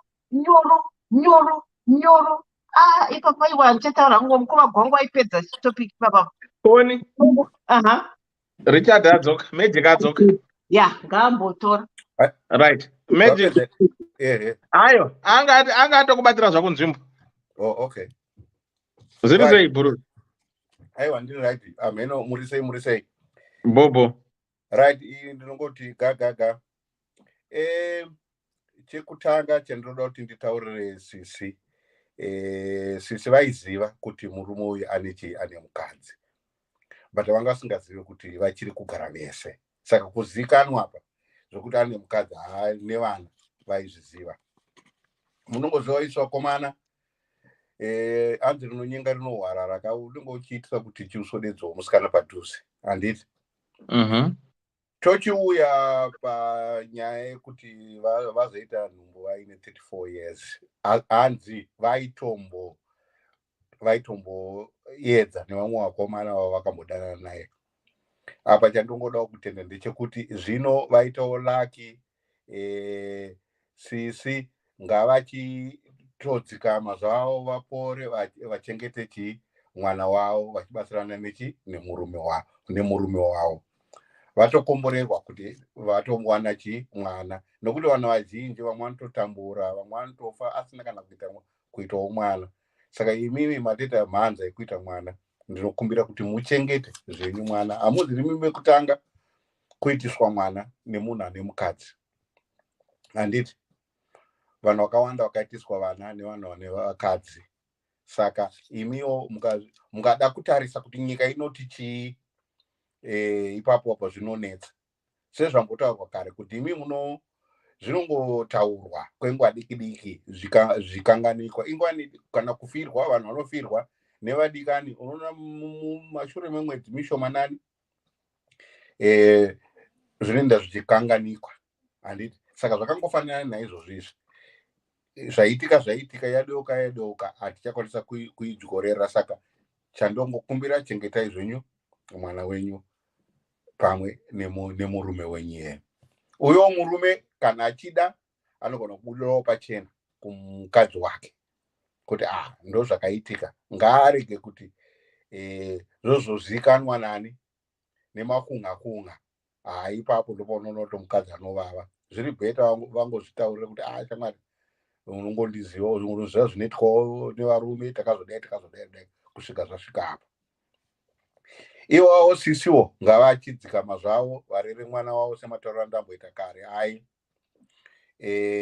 Ngavachirega manje kuda kuti nokuti uya ane mukadzi akuda kuti kune mukadzi anga aripo kare achandiona inini ndiriwo mukadziwo ndatova nemwana ezvazvodi vanhu vakutopenga dai vangaura vamwe zvavo vaite chill out. Chandafarira zvakare ndechekutiwo murume wavainaye hanzi anotospenda time navo. Kuspenda time vari pamwe chete kureva kuti vanotodiwa. Dai vasingadiwe asingapedzi time ari ikoko kunenge kusingagarike. Saka kutospenda time pamwe chete kureva kuti vanotodiwa sisavo. Saka ngavarambe vakadaro vakashinga. Sematauro andamboita nyika chinohwarara, mukomana ngaachengetewo musikana wake handiti. Ndo mashomana andingavasire. Chengetai mwana. Munotori nelaki kuti matoita mwana 34. Vamwe vakawanda havana mbobvira vaita vana handiti. Ende mune mhanzawo zvakare nekuti dai makaitiswa nhumbu nekamwana nekakomana kadiki dzimwe nguva kanga singambotambira nhumbu yacho. Ndopaunoona kuti varume kana dzasvika pakudai paane nhumbu kana paane mwana vazhinji vanotiza responsibility. Saka uyu arichiri kutoda ari kuti aiwa musabvise zvenyu nhumbu tinochengeta mwana. Aiwa ndinoti vanotori nemhanza sisava nokuti havasi kutizwa nemurume wavo.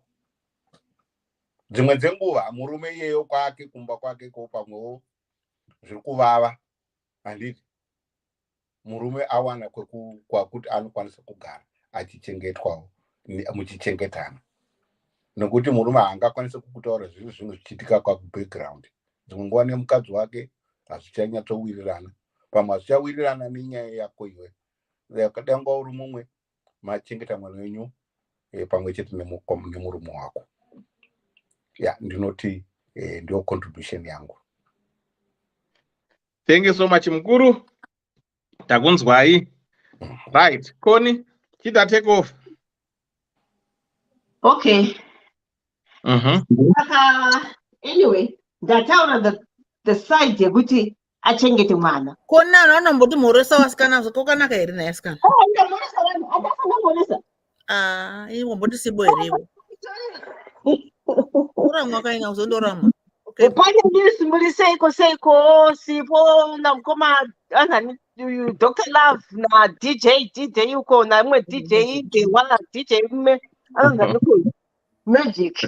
Thank you so much. Compensation ala sikwakurinda ndiri ko compensation kwakatonhora nhasi ndinoti topic vasikuitora seiko compensation okani. Thank you so much. Let's hear your 2 cents. Let's hear your 2 cents. Ndotsa kwaburuka. Aiwa nachazongopindawo zvangu ndatakamira kanopanelisa parent chimbopedzawo basi saka anyway ndataura kakuti achengete mwana first of all. But suppose maybe ndakatara the other side of abortion, right? Kana sometimes, you know, kana ari like in a situation yekuti murume wemunhu and she's looking at herself because bana, you have to know kuti, but I'm with diaspora, I don't know problem yake chii. I'm with diaspora munhu. And she will be able to look after the child. Apana kunzi, I mean, there's no way yekuti achatadza kuchengeta mwana. Diaspora, there's so many ways. Unotochengeta mwana chete. Kune masup kitchen unoenda notora chikafu zvemahara chako ngoda ngobhadhara rent chete pamba paya. Otherwise zvimwe zvese izvi unozviwana. Saka that's a plus in keeping the child. But suppose anoda kuchengeta mwana anoda kuita abortion. Right now I'm sitting in an abortion clinic. 450 yako to get an abortion. Saka you have to calculate kuti, is it better off the bhadhare 450 ndibvise nhumbu, or because mwana anodhura, that's one thing you must know. You probably gonna need maybe anditomboziva hangu kuti mapounds mari yekwenyuko, but supposedly kunoka, I think mwana you need almost like 5,000 or more per year kuchengeta mwana.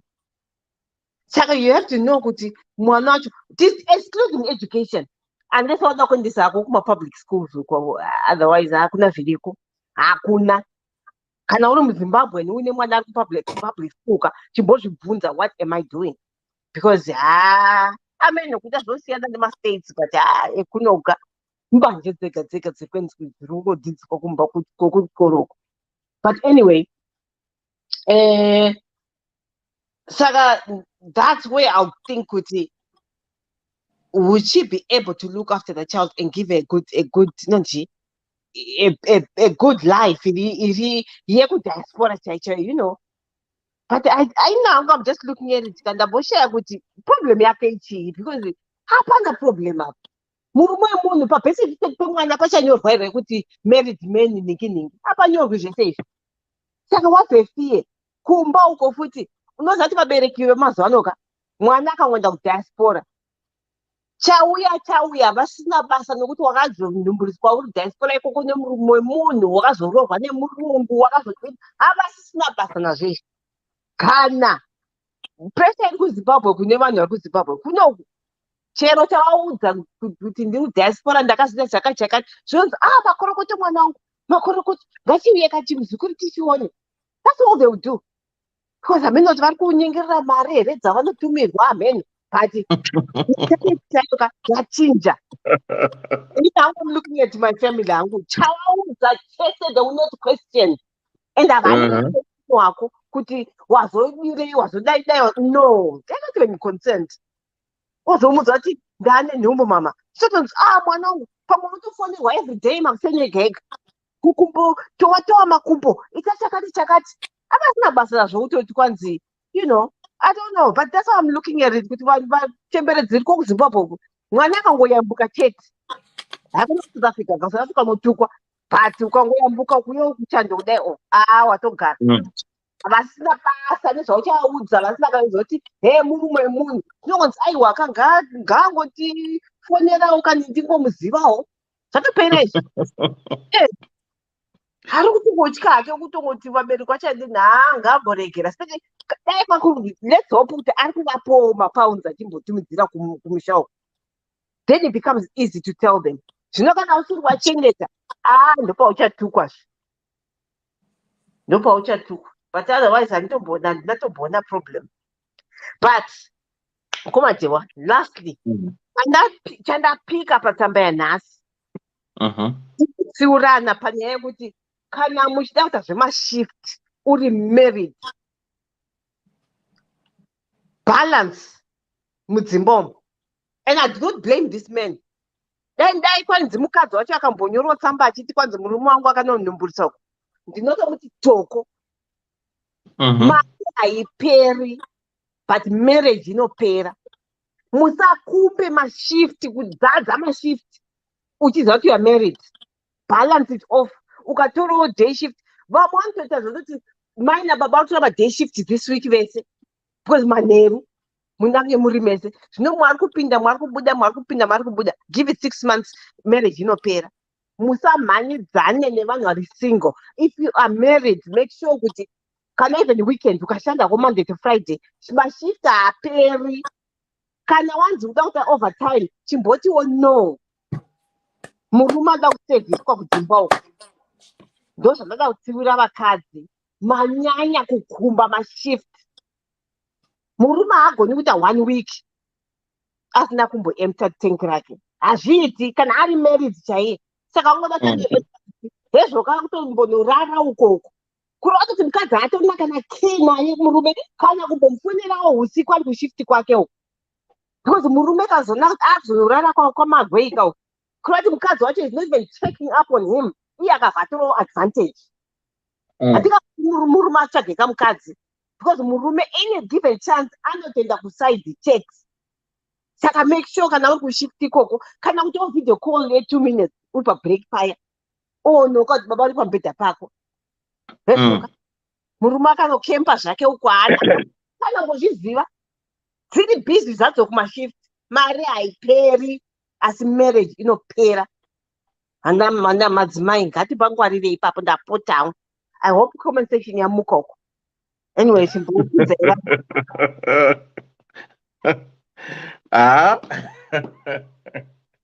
Nice.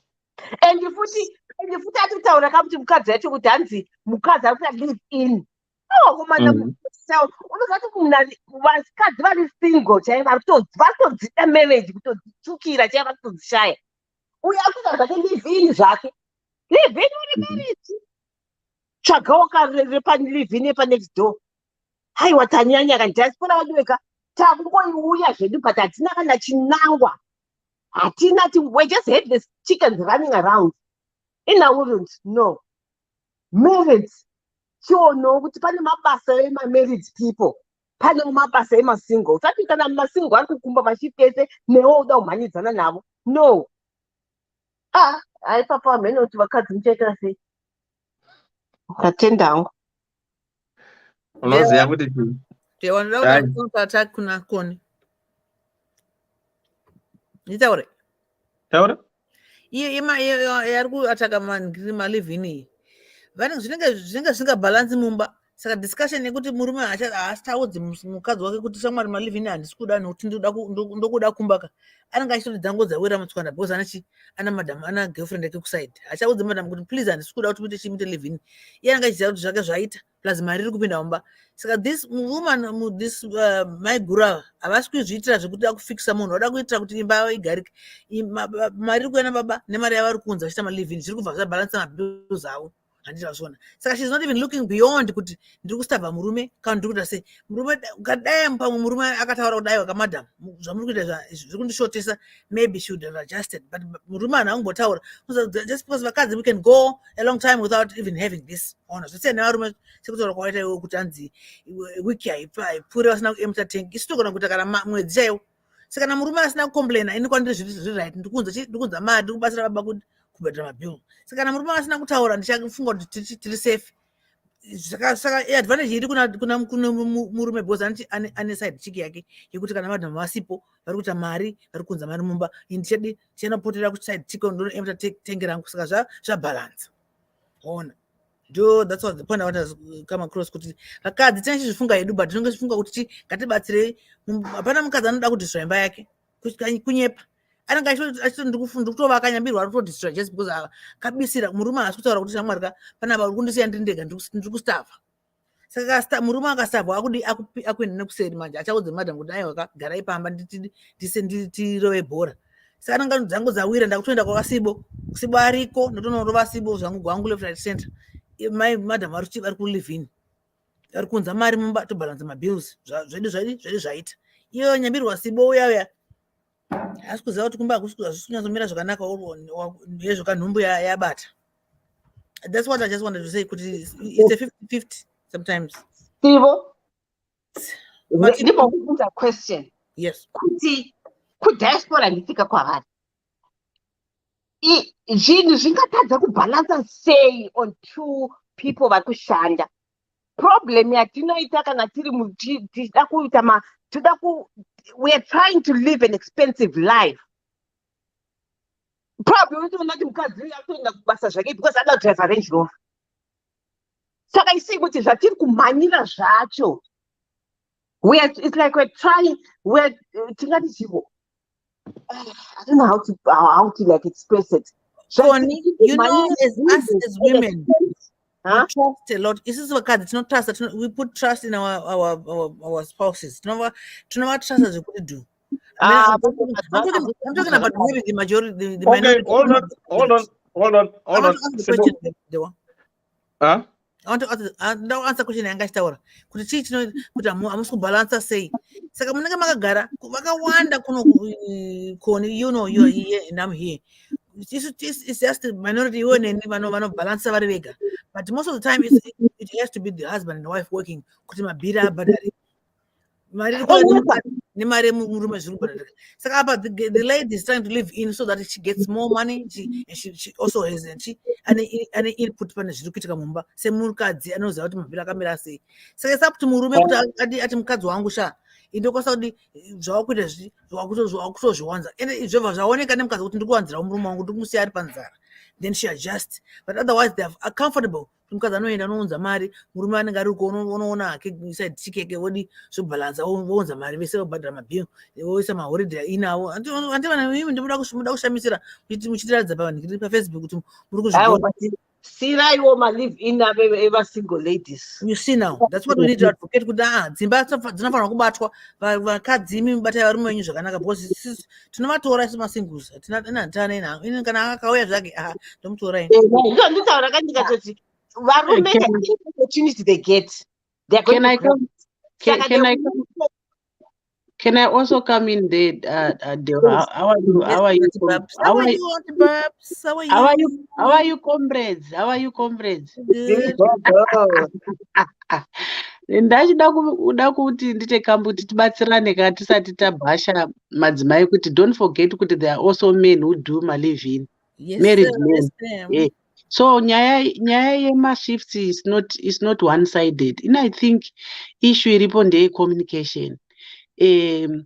Kana vanhu vakanyatso communicate, kana kuri kunzi vari kushanda pamwe chete, vane goal imwe chete, vane vision imwe chete, there's nothing wrong in the wife or maybe taking mashifts. Maybe mukadzi ndiye anenge ane basa rinenge rine mashifts, murume ane basa risina mashifts, maybe ane 9 to 5 job. And I know a lot of people who are in good communication, nanasi they are still together.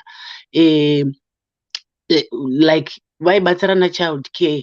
The wife would do night shifts, murume achiita 9 to 5, and then vakataurirana kuti weekends vese hapana anoshanda. So even up to today they are still together. It's a healthy relationship where they communicated. So ukaona pakuzoita problems a blame game, which means this relationship is either haina communication or havana kutombo consider zvese, or maybe the woman is doing my shifts because hakuna attention kumba, because women they want attention. This is what I think. I don't think bashing the woman is not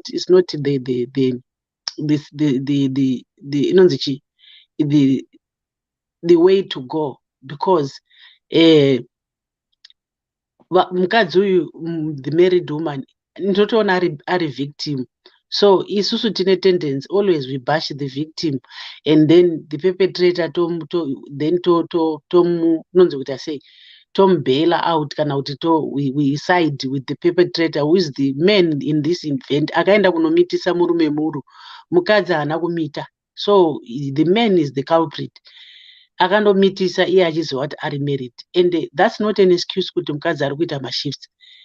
You know, mambo ogara pasi here mukataura kuti mashifts achona ngatiregedzei, and plan B achona kana taregedza mashifts, what are we going to do?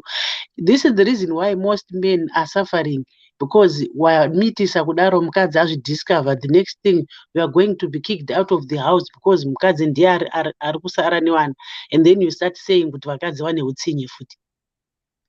These are the issues.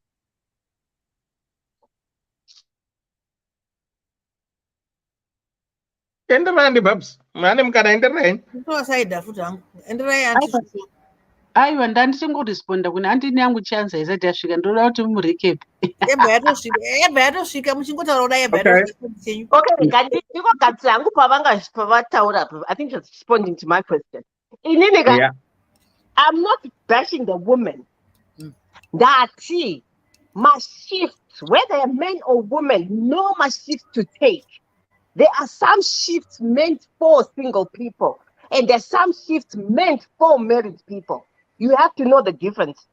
And I don't agree. Panga apacho ndacho highlighter ngati akuna communication kuva navo. Mukadzi akuti okay, right? I don't agree with that. Kuti pane mashifts made. Ati babs, mira yapedzeka, then mozoramba. Atoriko. No. Married, night shift. That's one thing. Because it's New York. Historical. Bella, come here. It's okay. Let's talk it up back. Pakuti vanava vangasina communication. This is why I was saying kuti mukadzi also, she cannot then say kuti murume azosharisa. Inini hangu, I was saying mukadzi, that part she was wrong. If you really, really love your marriage and your husband, munofonerana. But murume, ukaona murume achikugarisa pasi achitaura problem yake, he really loves you. And haatodi zvekuhura. But majority of men, zvekuhura vanozvida zvekuti do. Zvototi, haatodi zvekutombotaura, anototi kachansi karipo, aenda.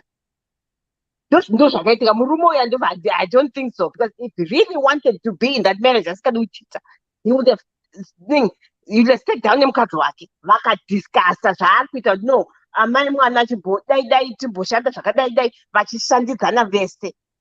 But clearly akasiya mukadzi achiita mashifts ake akatoda kulive in akangoti zii, because angachiziva kuti ndichada kuzodini zowana chance yekubuda.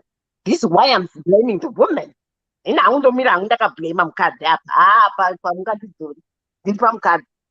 anyway. Is it a passport then of having unprotected sex? This is what varume ava kona murume achikutsvanisira condom, it's because maybe ari kutotyawo.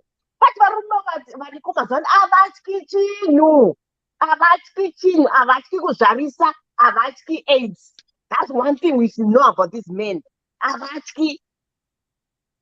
Saka iwo mukadzi, if you don't protect, that means murume tori passport yake tu unotomubvundutsa. Ukati murume ukamuti ndine makondom, zvabotana mukomana wati tiri kumaviga. Ukaona waburisa condom kumurume, anobva atotya kuti asi unorwara. Anenge kutofunga zvoti une HIV. Because havaridi condom. Tinavo varume pamapanelists 3 avo. Kanokuza condom race. You know? And we have to accept it as women. It's up to us right now. Let's pull ourselves together and say it's now up to us to protect. Because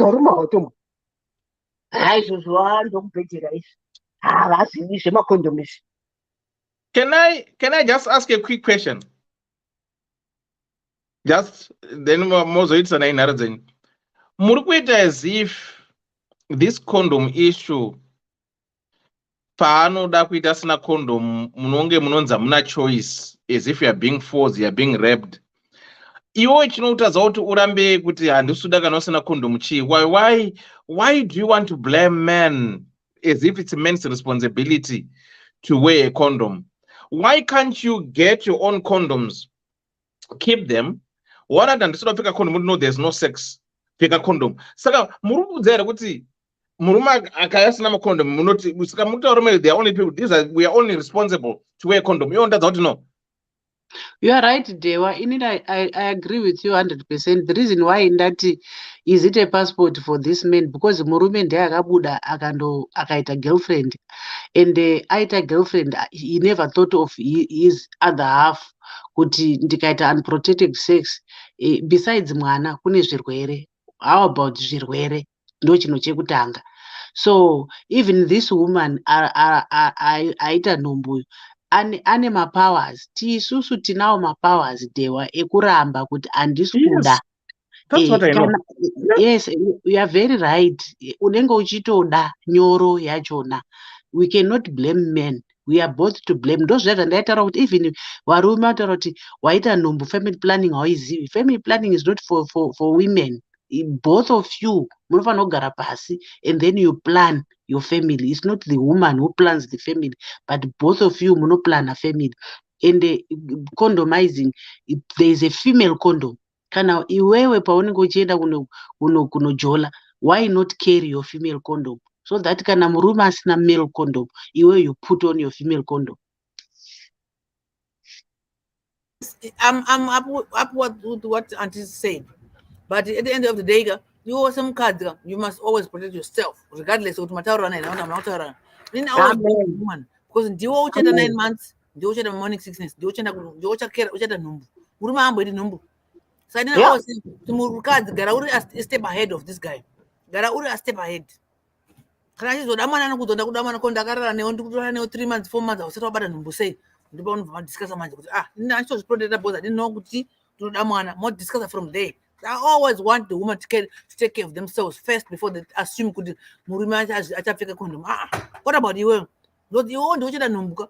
The watch at 9 months, the watch that was put morning sickness, one and the watch my diapers. So why Muruma of Yasana Kunika or Badi or Bango Tunda this also 2 minutes 50 seconds. You watch the whole 9 yards in Dewey. So and then I always say to the woman, protect yourself first before you ask the man. Zibate wega usat in the murume question. Amira say you are you on a pill? Are you on a you are whatever? Yeah. What are you on? Now if you are not on anything before you start jumping and open your legs, are you sure this guy is protected? Cannot you are protected? I always blame it on woman because you full cry. Yeah, akaramba number yake because ndiwe pawaivhura gumbo iwe wanga wakazviprotecta here iwewe before you start saying kuti ndakarana ningi. That's my point. I take it as kuti mukadzi, you must always take care of yourself before you put the blame on somebody else. Although kana vanhu vachitwa nevanhu true, it's your fault as a woman. That's my point. Okay, right. Talent aderana talent ko nai asi murume ukaona mukadzi akabuditsa condom zvinonyadzisa, but zvichapedzisira zvo kuita kuti mukadzi wotongwesa condom bag kana akushora zvitorani asi wazviprotector. I don't think kuti for me hangu personally kuona mukadzi ane macondoms mupurse kana mumba make, for me hazvimbonyasizvi. They know what they're doing. I've answered you on that one. I just want to answer people. I think Koni about my shifts. In all fairness, Konari very right.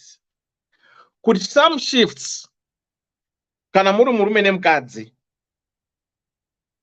It's not kuti they are designated kana kuti akanzi and you all mean wakadzi, no. But kanamure married couple.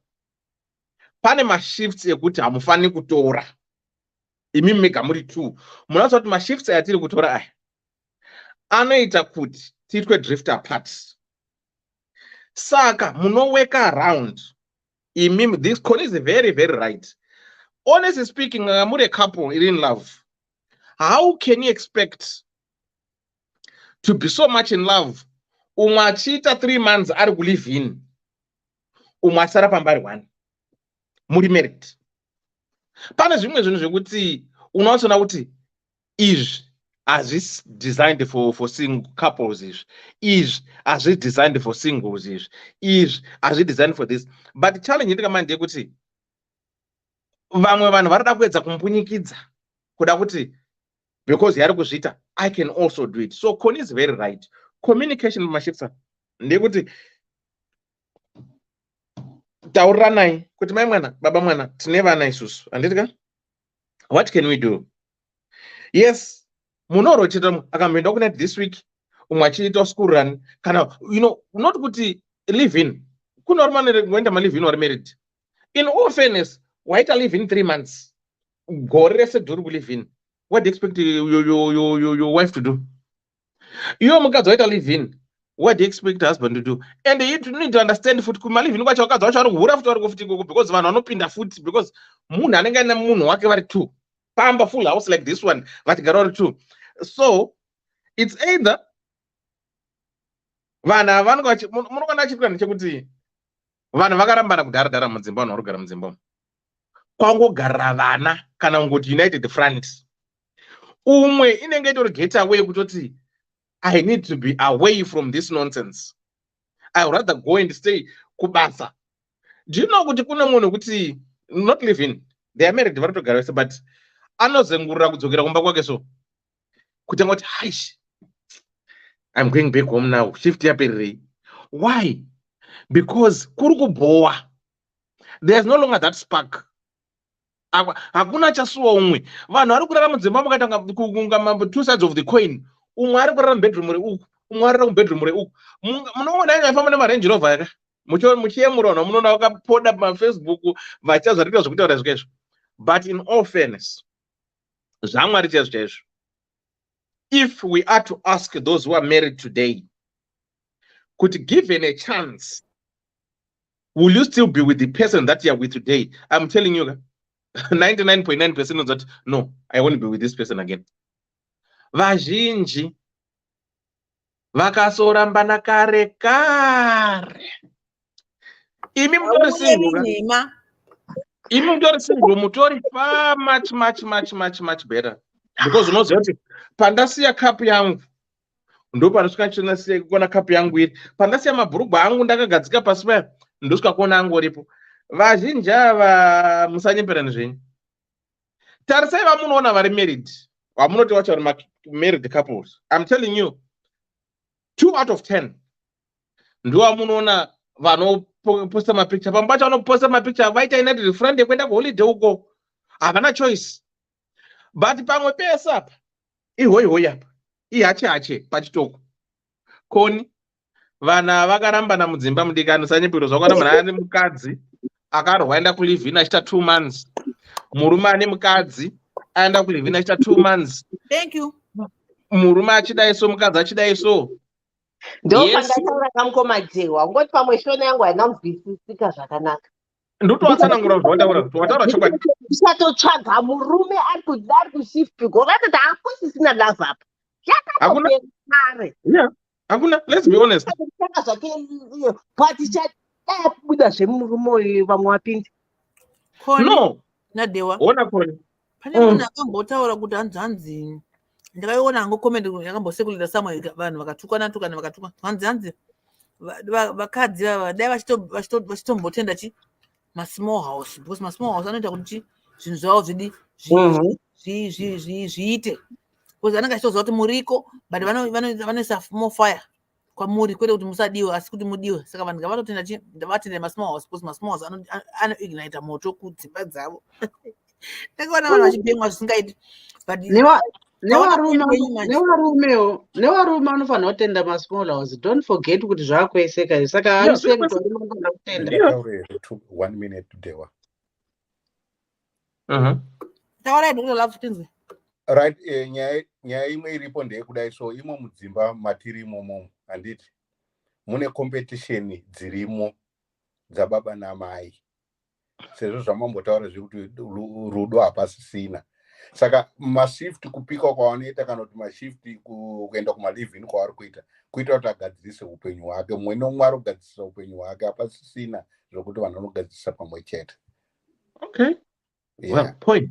Thank you What? thank you for that. Yeah, And that's a the money that different you're bringing in reality. as a woman and the money that you're bringing in as a man and my demands are good demand in a relationship because mazona makwiki zvawataura deva kuti moda kutenga tichiona muchiposta paFacebook muchidi so you want to keep up that appearance. So if you want to keep up the appearance yacho what are you bringing home? Uri kuunza chi? No, what Richard Sibo, what Magic is saying, are kuti vana even though very married, because apasina togetherness, everyone is competing with each other. Kuti murume ada prove point mukadzi no inini I can do better than you. Mukadzi ada prove kune murume kuti I can do better than you because varogara separate lives, but they are still living in the same house. Exactly. I actually know of a couple. Thank you. I get that. Vakuvaka dzimba dzavo separate houses kuZimbabwe. Pavakotanga that point they were picture. Oh, that's why this is happening. Exactly. The competition in that house. Anyway, I think I keep up some. Right. Let me recap and the Babs what then to it open discussion. Right. Andy Babs, risk to abort. Hello, Elder and DDC. Please keep me anonymous. Elder, I'm a woman 34 and this man is 44 years old and we are both here kuchando. Elder munongonzwa this dude in the bango agepa fair. He lied to me kuti he was divorced with 2 kids na ex-work. Elder, and guess what? I believed him because he spends most of the time at my place and some sleepovers, some of his clothes Torimo wardrobe mango. Elder, like I mentioned my age. Never felt pregnant, tried but Zairamba with all the guys I dated to a point I thought Kutipanga. Laugh out loud. That's why they always say it never rains but it pours. I only realized that I'm 3 months pregnant. I was happy and at the same time to discover that he's still married but his wife and them are leaving jobs. Saka most of the times she won't be home. Elder, I'm so angry and upset with him. I don't want him to be the father of my first child. Before I would say otherwise. What are people, society, and even my parents will say? Elder, do you think it would be wrong if I terminate the pregnancy? Elder, I really can't have a child with a married person, and let alone for him to be the father of my child. And West Party deceived me. Elder, I'm torn and I'm hurt. But why Zimbo men are like this? Too much kunyepa. Man, vano believe this. Elder, is it too risky to do abortion at 3 months? Elder, when I discovered that he is still married, I openly told him I want to abort, and he told me no, keep it hands. Kudzinza kweda hapana anobvunzwa kuteura ropa risina mhaka. Elder akutoita as if he owns me, yet kumba kwedu or kwavo hapana kana one wedu anozivikwana. Zvinoita here izvozvo? Apa body ndeyangu, dumbu rukura nderangu. Please Elder, can you kindly advise I need help. I know and trust that with this platform I will be helped. I will be reading comments. Annie Babs. Yeah, okay. Thank you so much, Komadiwa. Yeah, iri tricky because pawangochitanga kuerenga paya pachita she was failing to conceive. Azoita nhombu nemurume munhu ndachita why not keep the baby? Hazvina basa, it's not your fault. Murume lied to her. So she must keep the baby. But now, if you look at issue yekuchando kwachona, the issue ye child care, ainobatsirwa naani child care. You see, I think that's where maybe pane problem yake kunyanya, even if chero achita yake society. Maybe I think panenge pakuya nyaya ye child care. So if she doesn't want this guy to be the father of a kid or a child, then it means any child care aninga kuita ega, which is not right. And I think she should keep this baby. If she doesn't want the father, the guy to be the father, anongoisa seneme yake werekedza isa seneme yemurume. And then she must just tell him, I don't even want you in my child's life. But she must tell the child, baba wako awa, but anditauri nawo, andina kuenda kunogara nawo because he lied to me. The child must know the reason why mai wacho wasingawirirani nababa wachona, but she should tell the child baba wake. Inini hangu ye abortion I'm not seconding it in as much as aine right yekuti aite zvaanoda. I think 3 months is still okay kuti aabote, but ina hangu ndachiti anga agona hake achengeta mwana wake, because it's not a fault, honestly. Okay. And Babs, I've got a question. This same question that I want to ask you, Connie. Imi mati, anodza murume kuti I don't want you in my child's life. Otora senemi yako, haisi senemi ya baba pa birth certificate. What about child maintenance? And how's he claim? Aiwa claim ka, because I don't want him to be the father. Saka, which means it's either just that apo panodiwa, maybe one ari kutya kumaintaina mwana wachona here ka, but she's working ka, but ini chandiri kufungidzira ka, despite the fact yekuti she's angry, I think the major thing chaari kutya is child care. Okay, that's the same question I wanted to ask you, Connie, because people have to send my documents. So answers with my documents, I just don't because I want to ask you about Connie Ranzi, unofficial send document. I wanted to elaborate about my documents. Could my documents aiwa yekuti mwana Connie dzoka yekuti mwana yekuti unowirana kuti mwana hauchazomuoni. Then most I mean let Connie come back and answer because there's a question that I want to ask about kusaina my documents. Like what you're saying with imi matano anoti mwana homuoni surname and everything. So as I say, I need to ask you, Connie, we are going to do my documents away. Then right, yeah. My documents are no, the corner that my documents. I mean, my corner documents. I wanted to ask you when I pass. I wanted to find out I got my documents up. Okay. They were basing on what this man did basing on what this man did to this guy, to this woman. He deceived the lady. The lady is angry, like she wants to terminate the pregnancy, but in the event yekuti achengeta mwana, she's got the right yekuti amudze kuti I don't want you in my life, I'll keep my child. And the over watomudza kuti I didn't want to kuti ndiuraye mwana wangu, but you are not going to be the father of this child. Ane right yekuti amudze izvozvo. Omutoresa birth nesurname yake, and then zvatopera, because hazvibatsiri dhewa even if akati atitorese mwana birth, iye ari unonzi kudi when she's heartbroken. Okay. It won't work. Auntie Babs. Mirasibo, hold on. Unoza question. Did I call her up phone? Then I need to ask you a question. The rose opens. Then I call her up phone. Read and the Babs finished. Then I call her and I got phone. Okay, they can go ahead. They were just okay. Connie Rambori, if I want you there, you Sibonyora question was on the Babs. You call up phone. How are you? Hello guys, sorry Paco. Okay. Okay. Situation even scanner in same situation and I got to know my which is 7 years ago. Then kumana chidana zvakanaka chitoronga kuti tiano tikunororana next year ndimbo yazobata ngobatawo sayabata manje nyumba udza munhu kuti ngani nhumbu ndakatozoziva ndatone 3 months unoudza kuti chama ngani nhumbu the first thing chaakatara akati zvonini indanobvisa tikunobvisa nezera rangu randanaro rimene hazvitoiti. Sorry Kona, wangone makore mangani? I'm 33. Okay, same age as this one. Okay. Ndakaona upenyu hwangu hwandiperera. Ndakanyasa kuona kuti kumwana this is it.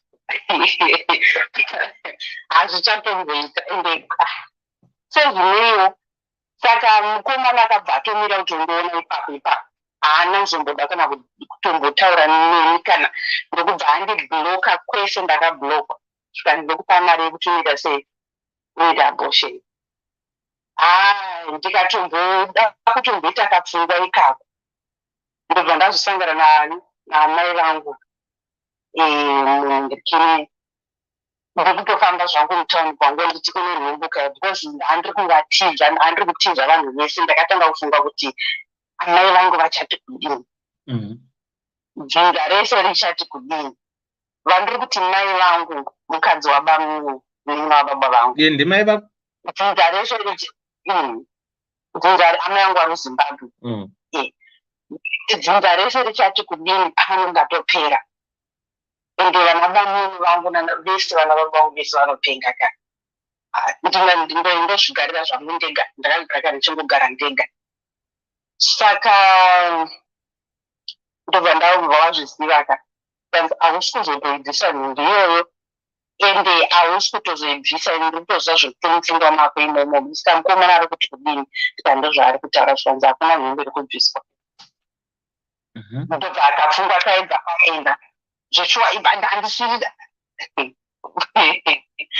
saka manje chii ndobva ndazoenda kumba kwabamuni vangu bandataurira mukadzi wavo ndikati mama ndozviripo zvikanzi mwoyo its okay asi its alright don't worry zvinoita kana zvinoita chiendai kumba kwatete wenyu munoudza tete wenyu ndo zvako ndobva ndanodza tete vanhu vese vari kufara ndikoshandisika vanhu vese vari kufara ndakati okay zvikanzi mainini zvinoita baba vangu bva vazoudzwa manje vanhu vakapopota ivavo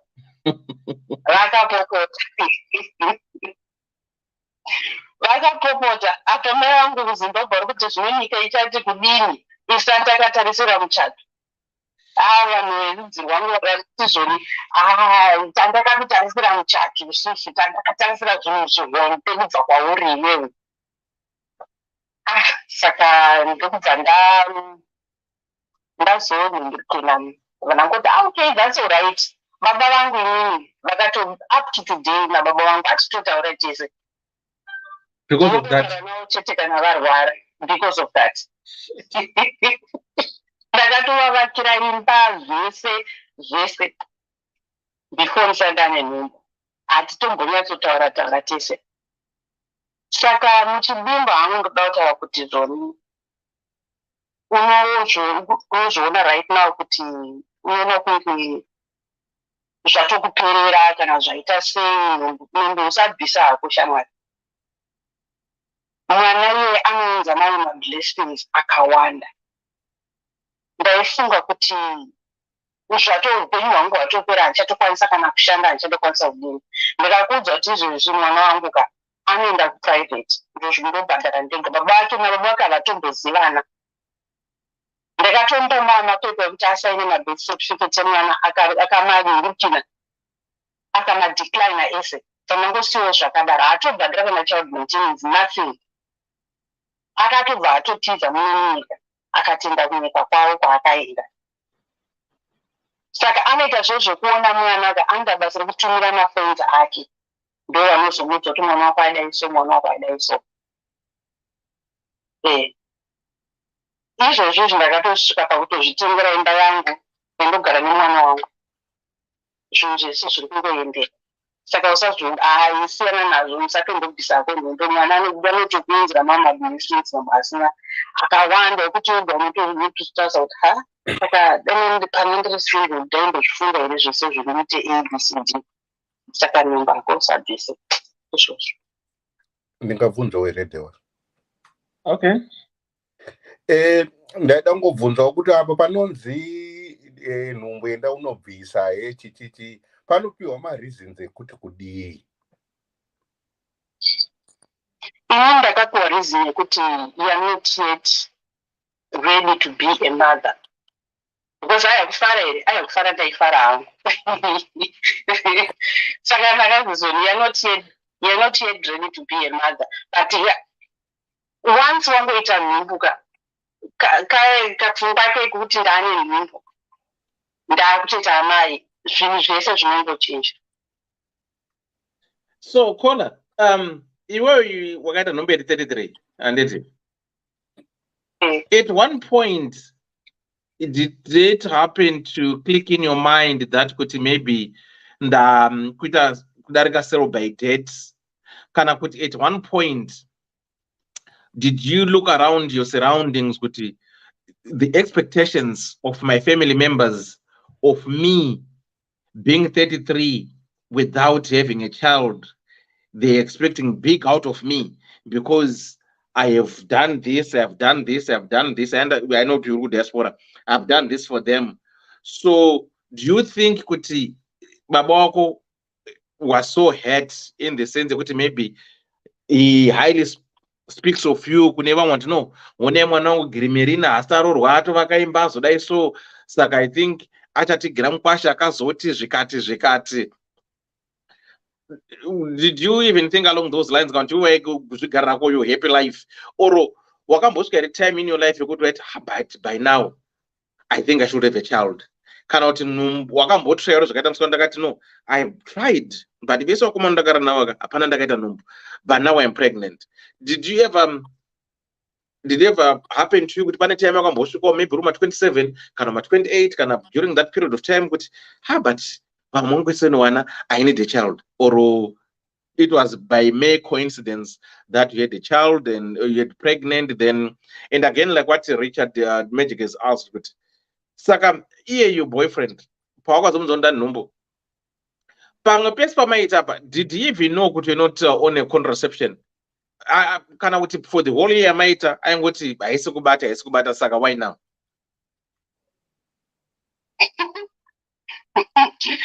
Right. Zvekuti ndaida kuroorwa izvi nekuda kuita mwana ndakazvifunga ndiri between 25 27 there ndopandainyatsokuda 25 to 30 ndopandainyatsokuda ndobva zvaita sei ndobva zvaramba uchingorasiswawo ndobva nangu munhu angangozvigarira and I was happy noupenyu hwangu ndandiri right.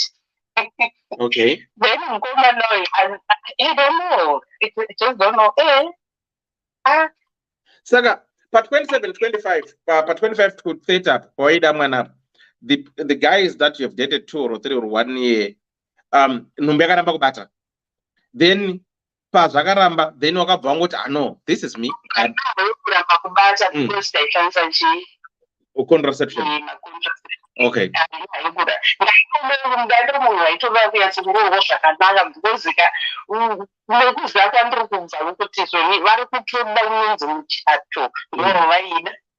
Saka pane uyu manje. Saka pane uyu what convinced you? Yet why is there your background?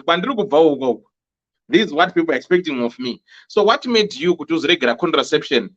Kuzaita uyu nombu. What changed your mind?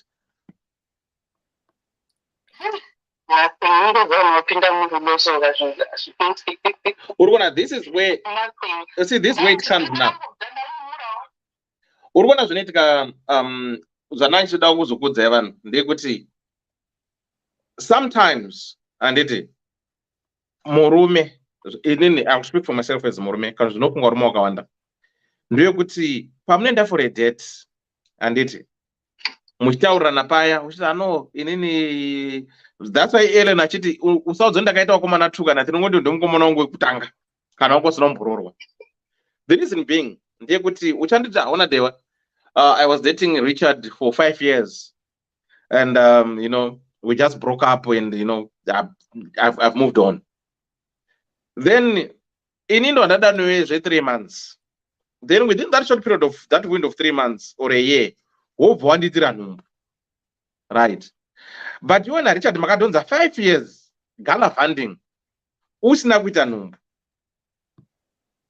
The thought that comes to my mind ndinotoda kundibatirira urikuona saka ndoona kuti terminated the pregnancy kana kuti ndinotiza because ndinofunga kuti no apa itrap yandakaitwa, you see. Saka that's why ndiri kubvunza ngo saka ipapa like yatina nhasi ndekuti we have got women out there anoita nhumbu to trap you, urikunzwa, not because une mari, no, because aringoda majinzi ako kungonakirwa nemajinzi ako kuti anoabata andikata chimwana nechimudhara ichi mani hapo. Uri kuona? You get trapped. Tienda kuno kudiaspora takaita maincidents ekuti some people fell pregnant kuti aone stationary mapepa chaiwo chaiwo. Ati kunyemba kuti ini ndiri kuzodai handozodai so wozona noguti kubva handibvisi because akana lawyer you have to fail pregnant. Saka most men at times vanofila kumbunyikidzwa. That's why ndabvunza Koni mira kwandari kola. Koni wakaita nyaya contract. What did you say about the contract?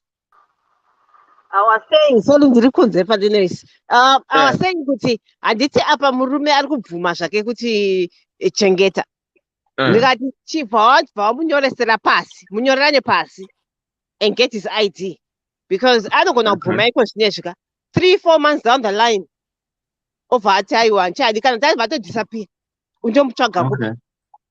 Saka batirirai ipapapo kuti mubva matosainirana kana ari ma-expenses haada kuteka from you ambva atoita ipapo and then move forward like that. Kana uda zomutsvaga akatiza ne-maintenance copy ID yake unayo wapedza naye. Oh, that's the contract you're talking about. I thought yekuti akabvuma but nyorerana pasi because mukada kuita zveutaura nemuromo unodyiwa 10 notes. Do you think is it ideal kuti kana makuma 35 ikoko kunhumbi idzo dzadai so idzi kungonyorana contract kushamwari ina handisida mwana chindoda mwana munyorana kuti muri kuwirirana here ukati handisida mwana muisa handisida nhumbu. Don't you think it will save all this wahala? Muchiri kudata here kana kuti yatobata takudata. That's what's supposed to be done. But chakunetsa marelationships emazuva ano takungomhanya bhubhubhu hatina direction. This is why you find kuti takungoitwa nhumbu zvirwere zvakubatwa because akusisina kudhara vanhu vachitaurirana kuti you know watogobata 5 years uri in one relationship nemunhu because it was all about communication.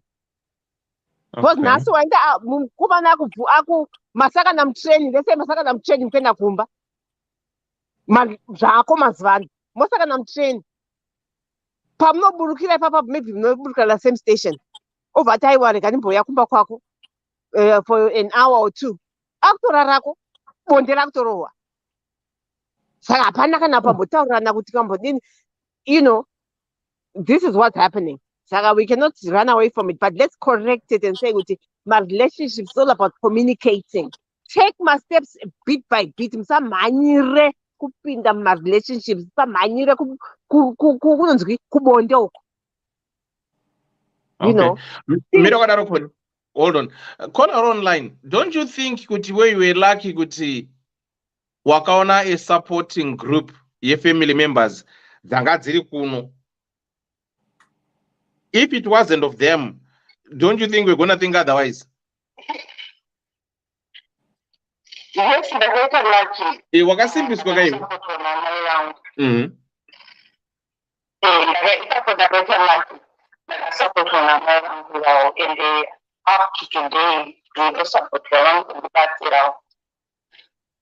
So do you think so do you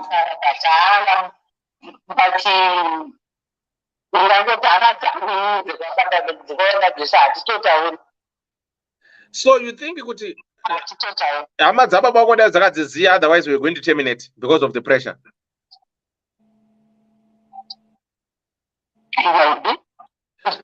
Okay, so now mwana wako akura iwewe, what's the relationship between mwana wako ne your family members?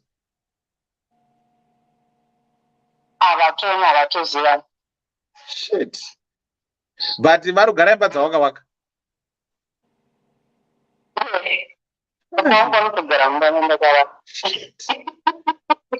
Vakatorwara nhasi ndikungorega ngoisa mugroup totongoita unoita sei? Vakarwara izvi like last year vakarwara vakandatoorwa vakavhurwa group family group dzavo ukanda external kuti ndonera kugadzira mahospital bills and then bhadhara ndaita sendiri mwana nditi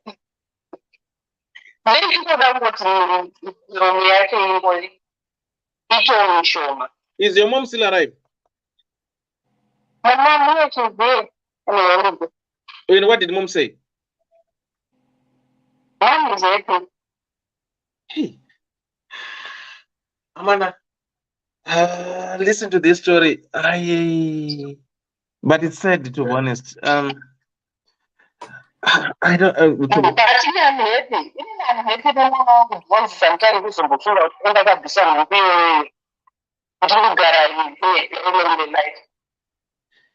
Yeah, but the thing, they could see Blackman Tax is working on you. But why is it when they want money, that's when they think of you, but they don't even care ne product mwana wako iwe, because mwana hapana zvonoziya. I think, I don't know, but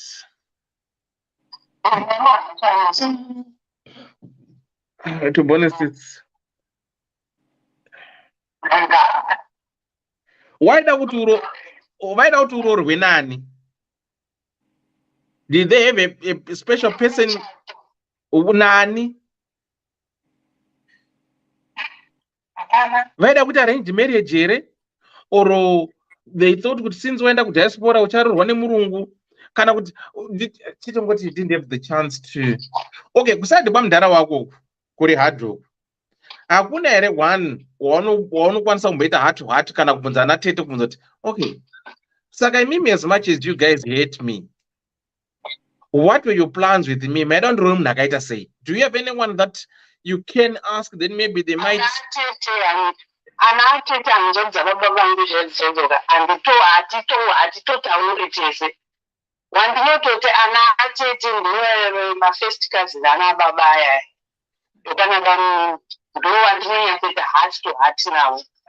many are in your family?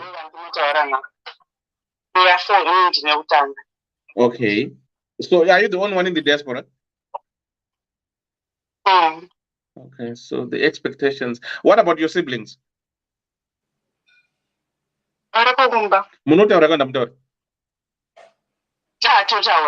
Okay. So your siblings have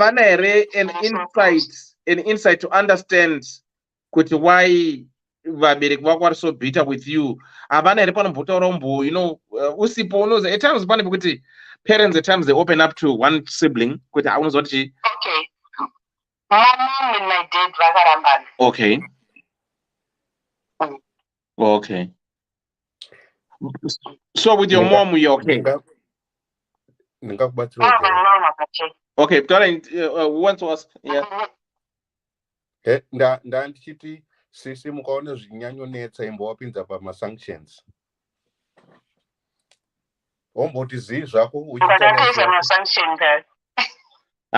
masanctions acho. Yeah, ndokungozvipedza because havasi kunzwisisa sanctions kaipinde. So I don't know. So your mom and dad vakazodivorca one mwana here kuti wanga wasitoya kudiaspora kana wanga wachiri kuZimbabwe kana wanga wakuno? No, my mom and dad vakarambana ndiri grade 6. Okay. Ndiri Zimbabwe. So you grew up with 19.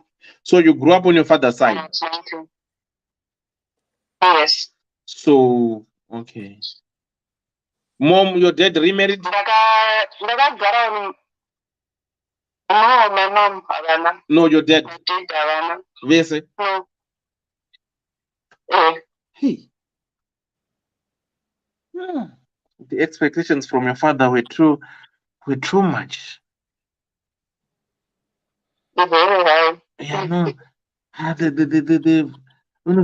would fail to understand, because I would think kuti kana vakadivorca anditi now you've got a child, I would think that child should bring you closer to both parents. Yeah, closer. No, tani muzukuru wedu, that kind of stuff kuita madana vachifara. But last 2 weeks ago, it was my dad's birthday. Today it's your grandfather's day, birthday. I sent a message. Happy birthday, Grandpa. akanangopindura zvakatisubmit take.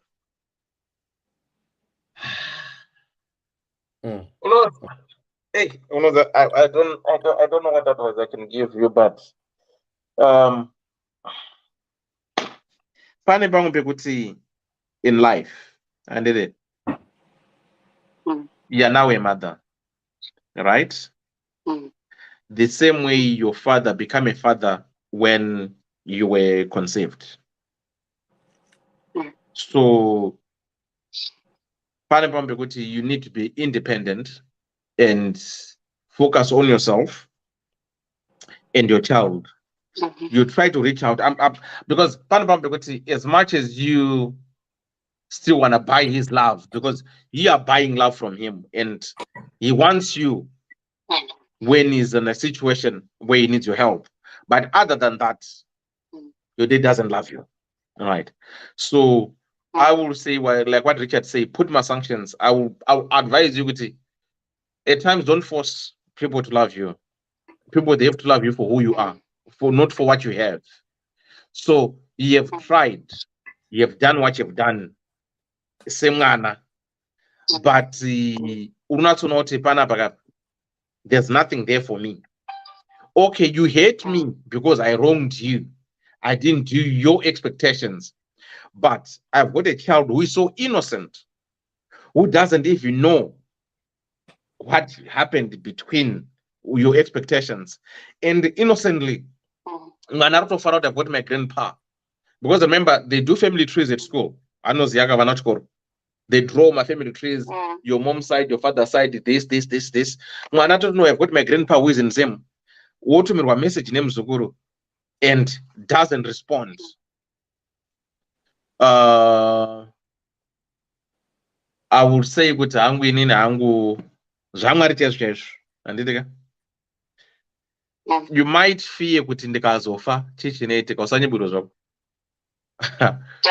Muno isaka fano wibba orokonzwa ausafukanye perwa no wibba aiza apana mna no ramba ziya zvekuzoti mudonzi no ukazopa vanozokuramwa aiwa kana ukaramwa government ndewa uri zvinhu aiwa uri zvinhu hanzi ngako unovigwa chete akuna mna no ramba usafukanye perwa. And that's a fact. This thing yekuti our parents, our people, they want to blackmail us by instilling fear. Kutukazofa ye unozodi ye zvinozonzi zvakati no kana watofa hapana chauchaziya nhame inenge yasara isusu DDC takakutarisaka kuti anohanga rumwe wedu toita sei. I don't trust me on this one. He's your father, I know, but pane pamwe kuti if people reject you warambwa havasukuda you can't force. I think your dad was disappointed because he wanted to prove something to your mom since they had divorced. No, but because these are both their parents. And yes, we know with most people they say with kids one raise one anamai without fathers, but this one is one is a single father. But among anything to prove, and not everyone is destined for a white wedding or for marriage. I don't know. There's something wrong with us, man. Is people. But the caller, to be honest with you, I will say to you, Mugurupi momondiri ndino Buddha. But I want to be honest with you. Mugurupi momoga. Yeah, because why does he want my money, which I'm working 24/7? Ask him no gazira mari. And mari udienda no gazira mari. Yeah, kana vasikadi kana vachida mari yangu. Vaita dzakudai nini? Munhu ari kushanda mari yacho. Then there's no relationship here. There's no relationship. Yes. Yeah. So it's either you should pretend kuti vanokuda that you can fund. But if it's clearly telling you, you know what, I don't give a damn about you. I don't want your child as well. I don't want you, but I want your money. Even bank account.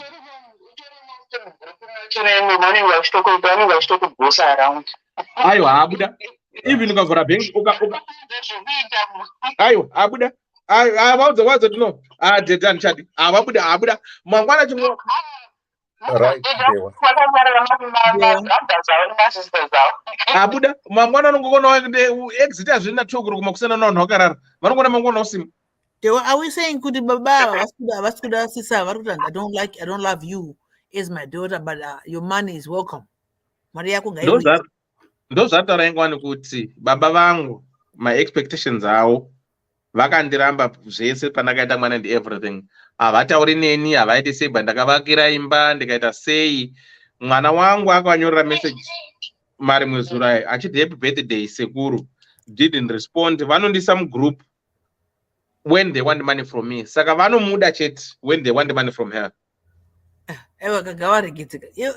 Vanomunyora vachiti mwanangu chindipowo mari here. Iwo chingosiyana nazvo. Be in the group. You can exit like Dewa says, or you are in the group. But if he comes to you directly, unongo ignore. Sema ignore vanokuita. Mugroup aimota ndomati ari kubhurwa zvemugroup macho because it's not a family group. Okay. Yeah, ari family group. Saka kuside, okay. Ari kuti iye kuside kwabereka kwana mudhara wake. Everyone, vana bamunini ana tete, whoever kuside kwa mudhara wake, no one wants her because she failed them. The only people who accepted her, my distant cousins, ndo wakamvuma kuti no, you're okay, you are family, but her immediate family members, baba vake ne siblings, baba vake na tete vacho vese, they don't want this lady. She knows that she's not wanted. Some family group, vanoda mari yake. Aiwa ngabude. You are an outcast mukungu. Saka why are you trying to fit in? Buddha, if you're not trying to mend the relationship near Amazaku, Saka Buddha group, because but then can't you try to mend the relationship near Amazaku? Yes, stick around. One day you never know. Marano, Anushamisa. But if you don't want anything to do with them, Buddha group, because you're tormenting yourself. I know Gabude. So not Gabude because there was tormentor egg. You know these people don't want you. What are you doing lingering around them? You don't know. You're torturing yourself. You're not tormenting yourself. Get yourself out there, live your life, and be happy. What about Manawako? Because your life is your own life. So take care of yourself and take care of your child. Don't worry about those other guys. And you are there, you're presenting yourself, and nobody is what. When they want their money. This is what she's saying. Privately. They see that. So I will put them group because you know you're not wanted in there. Live your life and then let them come. Privately, then you can take from there. So Baba, bank that's when you ask. Because of course you're gonna help your father, it's your father, but you have to have some questions. You have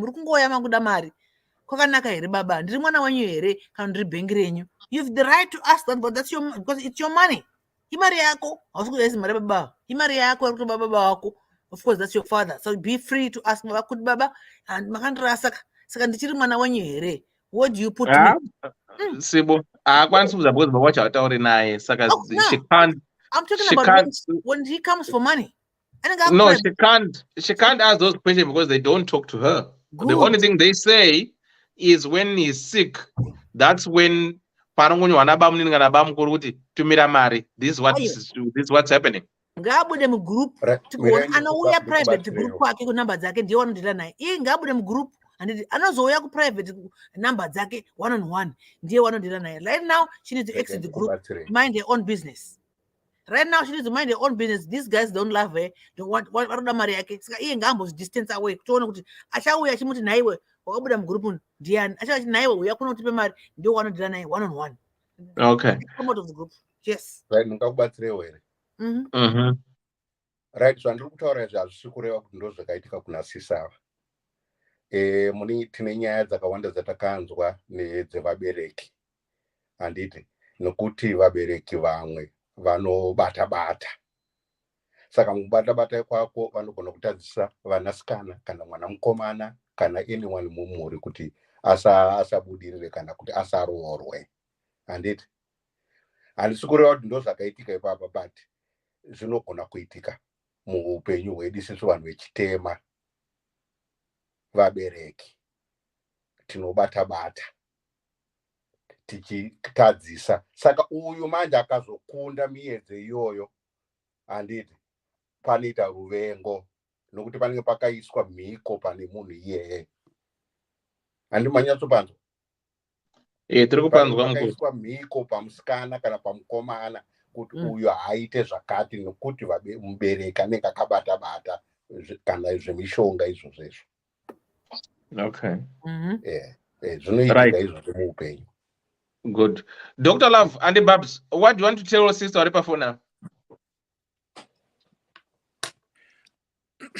Inini ndongoti zvamataura ndizvozvo. Zvekuti mirai handisi kutya, ndiri kuti zvamataura ndizvozvo zvekudai. Sezvataura mukoma wangu wakawapedzera kuna DJ Magic kuti pane zvimwe vanoshereketa vanhu. Vabereki dzimwe nguva nehama dzinoshereketa kudai. And I never believed kuti zvinoitika until Tete Tilda vakatondivhurisa maziso angu aya. Nekuti komadhewa makatonditaura nyaya yenyu, ndakati yeah, I am seeing it nemaziso angu ndichinzwa nenzeve dzangu idzi from people that I trust. Havani kandinyepere kudaro. Saka ndofungawo kuti pamwewo hanzvadzi yangu yekai ngaimboswede ndaisuduruke for a little bit. And then yoasesa the situation yavo.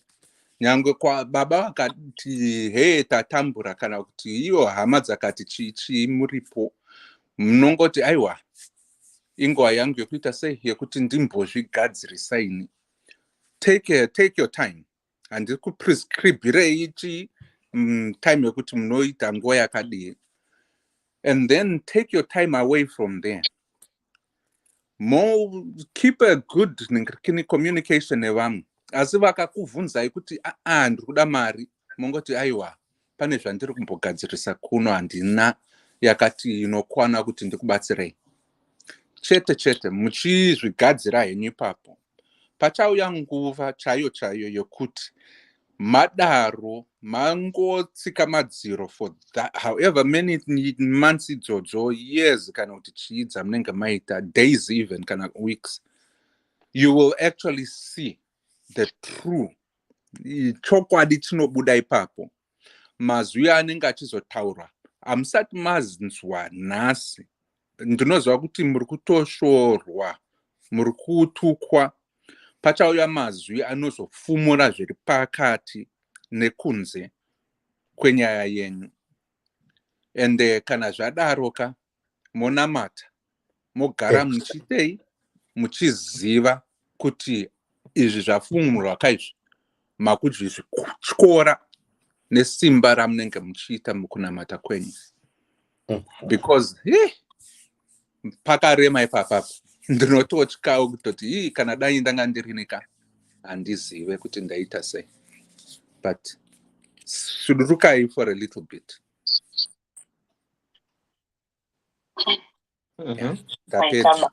Andy Babs. Andy Babs mripera. Vanenge varara. Yeah, Munona, I don't know where to start and I don't know what to say because it's very, I don't know my family's dynamics and unotadza not to understand kuti kana urumbere kusvika pakuzovenga mwana wako to that extent, to that point. Why? And kana urumbere kuti adzonzwira mwana wako tsitsi kuti aita all these things and still want to milk them and they're not appreciating. Why? I think problem ndekuti tine sense of entitlement. Ndo yakanyanyotibata kuti vabereki vedu pavaitibereka pakapa vakanga vaine a lot, vaibhajeta nekubara vana kuti ndikabara vana 10 kusakura munda kunoita easy. Ndikabara vasikana 6 ndane mombe dzangu 6 vacharorwa vese, saka ndinge ndine mombe dzangu 6 vanenge vatobhajeta vachitoona vaine mombe dzavo nembudzi. Then mwana yakazotadza kuzororwa manje, it becomes an issue kuti wandirasa budget because vanenge vatoita maplans. Saka I think vabereki vedu kudhara vaiona kubara vana kuda kuisa as an inheritance yekuti achazondichengeta, achazondidai, kana musikana achazororwa ndichana mabhachi ndozodai. So vane mentality yevasikana yekuti anoda mukomana nemotikari, iye hagoni kudhiraivha kana mbako hapana kana motikari kana 1 but ada kuti ndite motikari. Ndo mentality inovabereki vedu iyoyi yekuti they expect a lot from us vana vavo, yet they fail to do for themselves. So I think it's a learning curve for us panapa zvatakatoda isusu varume vakuru nevakadzi vakuru izvi kuti let's work for ourselves and do better for ourselves and give less burden to our kids, because usadoti ndikandazochembera kana kuti mwana wangu azondichengeta. Start budgeting now, start doing things for your own. I always tell people panapa vanotya zvotara nyaya dzekufight kuti tinoita magofund hobe vanhu muno muuk munomwa nemabasa akanaka, masocial worker, manesi, madoctor, but anofa asina police yekuti menise kumusha. Anditika iye zvinezvo kazvo chiti wakagara chizvibvunza kuti ndine funeral cover here yekuti ndikafa apa ndinoendeswa kuZimbabwe, kana kuzoenda kuZimbabwe, because unoda kuzoti tinizokuita mudeme zvinotinetsei. Don't expect much from your kids that you yourself fail to do it for yourself. Kana iwe wakatadzwa kufanira kuti munhu anokukwereta mari kuti handinonzi oti ondotsa moto washairei, iwe uri kuishaya sei? That's why uri kundikwereta, because you couldn't manage to get that money. Waishayaka wayakwandiri, why do you expect me to get that money? Iwe kana waishaya the same reason yawaishaya mari, it might be the same reason ndoshafte mari. Saka parents, please, if you have failed as a parent pachako, be responsible. Let these kids be. Kana mwana akada kubatsira ari kuda kubatsira, usakaunde much. We are not saying vana havafani kubatsira vabereki, we are not saying vana hatifani kubatsira vabereki, but ndachizvawabatsira ka at our own will, not kuti unobva wenga ini ndiri ukati wenga mwana wangu wacho kazukuru wangu wacho handitosupport. Iwe musikana wakatinaka zvako havatodi mwana wako asada mari yako aune mwe murefu unonyepa aini unonyepa aini zvatipotsak garai muko aini sorry but zvimwe zvinoitsa hasha nekuti mari yako vari kuda but havotadza kuenda kutaura nemuzukuru. Unoziva ndine vazukuru, unoziva vazukuru vari sweet, uri kunzwa? Unoziva ukaita muzukuru, so trust me on this one. Ukaona waita uri kuona age dzatiri dzinedzi, it's by grace kuona vana vevana vako, uri kunzwa? Unofanira kutenda kuti Mwari makanaka, because vazhinji vakapfudzwa neCovid, vazhinji vari kungofa zvirwere zvawandisa, vamwe vatombona vana vevana vavo. Saka ukaona usvika point yekuti waona muzukuru mwana wemwana wako, unofanira kuti ini ndinotovhairinawo zvekuronga zvekutoti handitogonawo, because tikanditi kulu ndototi ndotombozvibata rasta ndoti saka shuwa mwana wangu atone vana ndautonawo zukuru kuzvibata rasta. I ask myself this question, uzaona kuti unozvibvunza wega sokuti asi zveshuwa vane mwana wangu ka mwana ndakakudza uyu ndichitomborova ndichidaiswa atone vana kuti kulu let's go to kulu let's go play football kulu McDonald's kulu kutati saka ndatoseguruke. Saka it's a blessing chijofanodada nacho, but ukaona mubereki achitovenga muzukuru asina zvaanoziya. Unoziya soda kusvita ati ndikunyepereka. I'm so hurt kuti with people wekuti they don't appreciate. I don't know to be honest. Sorry, ndikuudze funny thing. Takazoenda papati kwangurumba kwatete vangu ndobva vauya, then vasvika manje ndobva vasvika vakati zvoni kuna mai vangu manje zvikanzi iwe ko muzukuru wako ari kupi, muzukuru wako ari kupi, because bamini vangu namai vangu vakarambana. Muzukuru wako ari kupi, ari kupiko muzukuru wako? Ndobva vanzi uyo akamirapo, ndobva vaenda kudanosumudza munhu ka tobvangoti zvokuskrima kuti murume ari kundisumudza ndiani. Vana vacho vane nharo futi ka. Kuti dewa vanhu vasinganyanyi kuda vazukuru vanhukadzi ndovasingadi kuchembera, havadi vazukuru vamene kuti sei angatinanzi asandakwanisa kuti ndiite muzukuru ndo vanoramba kuti vana vaite vana even if asina baba ake. Zvatiuta izvozvo hapana munhu asina baba, maybe musikana anenge arambwawo asane pamuviri oita mwana, saka vana mai vavo vake vacho vanenge vakumu-outcast izvo zvekuti vanenge kuti murume hauna mwana, mwana wako hana baba hechichichi ufuchite sitoziva kuti hapana munhu anoita mwana asina baba. Baba anenge variko zvavo pavanenge vakaramba. Kana musikana anenge akangonzwa wataura kuti some women target men kuti ndoda kuita mwana wadewa ane majinzi akanaka, ndikangoita mwana wadewa nendagarika. Munhu anenge achingoda kuti mwana newe kwete kuti ada kuroorwa newe.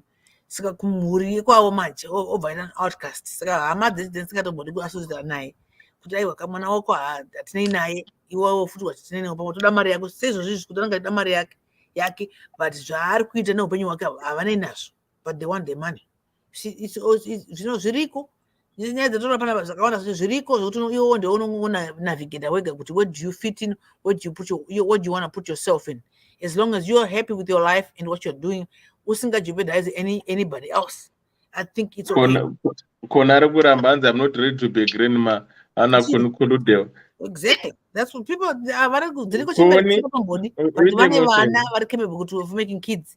Saka kana iwe une mwana azera rekubara, why are you not expecting to be a grandma or a grandfather? Mwana wako chaiche 25. So it's 25 unofunga kuti haite mwana here. Anoita mwanaka. Saka that's the expectation yekuti uchava gogo, uchava skulu, of which it's a blessing like they were saying. You cannot control that. That's just nature. You know, whatever stage yekuti at 50 you should be expecting yourself kuti kana une mwana ane 25 kuti uchava sekuruwo kana kuti ambuyawo. Kana usingazvidi, what are you doing? What's that? That's being selfish and very ignorant. Very ignorant and selfish because you're not looking after mwana wako kuti achaone mwana. You're not even passing on the blessings. Kuti my blessings angu itawo mhuri yako. Ndichiri mupenyu ndi embrace vazukuru. Iwe ungori muzukuru wane wambuya vako ivavo. How did you not enjoy the love that she was giving you? Why don't let your mom enjoy the same love nevazukuru vavo vana vako iwewe? You know, and back sometimes it depends on how we were brought out. Kwatakakurira, kwatakakudzwa kuti hama dzedu vana mai vedu nana baba vedu vanga vari sei, nambuya vedu vanga vari sei.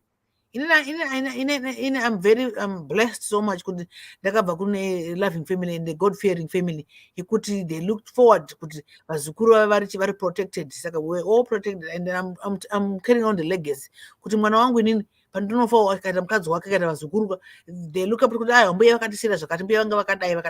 I'm looking forward to that because it's a beautiful, you know, generation and legacy you could pass on to the next generation. I mean, embrace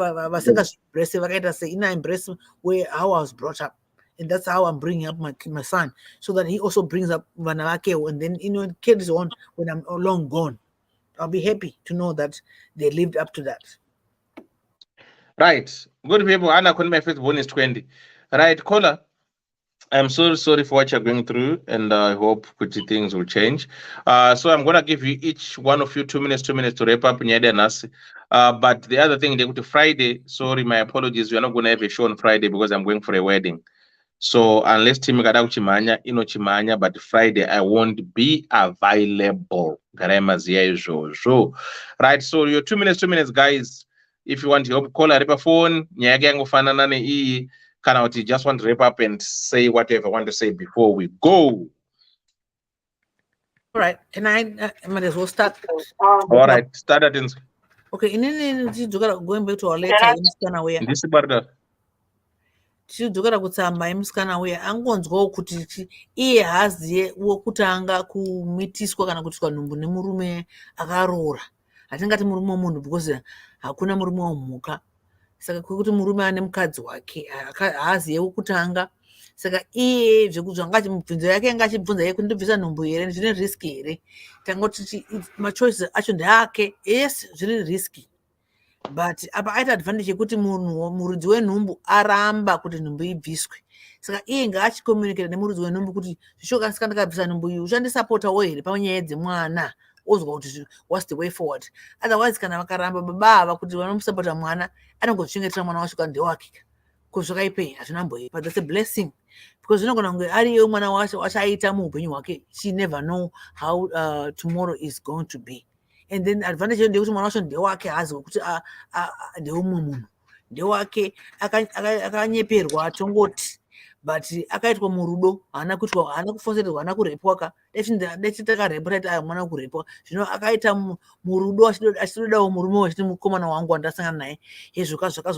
Zvakazobuda nepamwe kuti murume uyu ane mukadzi wake wokudhara. Ufuchi hazvinei ende zvekuti ane mukadzi wake izvo itori secondary. It's a secondary story.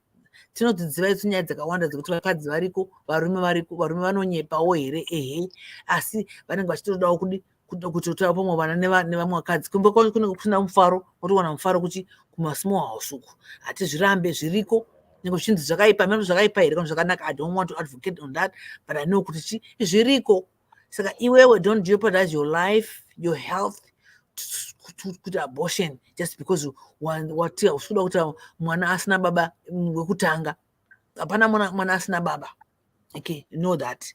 Saka and that's not the end of the world. You can be a single mom raising your child. That child can do wonders. Unotozoshamisika watowa iye mwana weyende anoto to my queen, my mom, anokusumudza on the pedestal. Ndakuchengeta mai vangu, mai vangu vakanditamburira ukuchengeta. You never know. Just pray. Saka nevamwe vari kuda kutaura zvisina basa ava kuti hanzi haya ndikutamba zvangu, hapana zvisina basa, zvese zvine basa. Okay, I'm listening. Right. Bye. Yeah. Thank you so much. Right, want to go next? Okay, I'll go next. Okay, okay, go next, Koda. Yeah, indinoti haiwa nhumbu usabvise zvako shamwari. Vana vanonakidza ava. Chinongonetsa kuitakura nhumbu.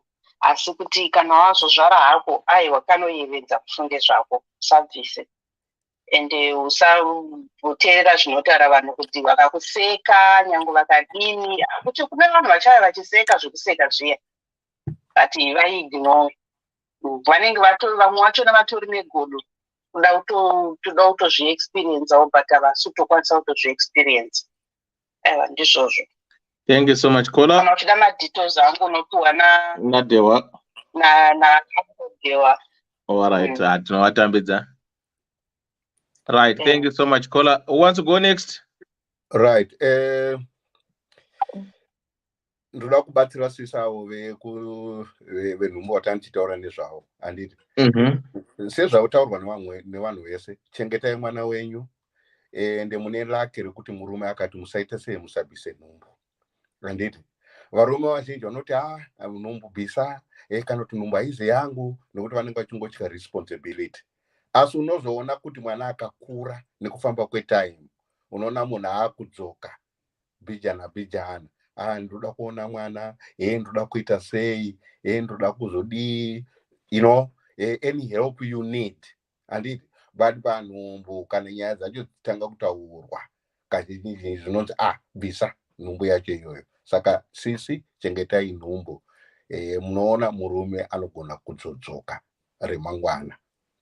Ndinoti ndiwayo chete for now. Thank you so much, DJ Magic. Dr. Love Randy Babs. Inini mirai ndingoti gaga neniwo ndoti yes, manzwa kuti mwana chipo and there is no any other gift on this earth chinokwanisa kuva chiri chipo chikuru sevana. Isusu taiva tiri vana chipo chevabereki vedu.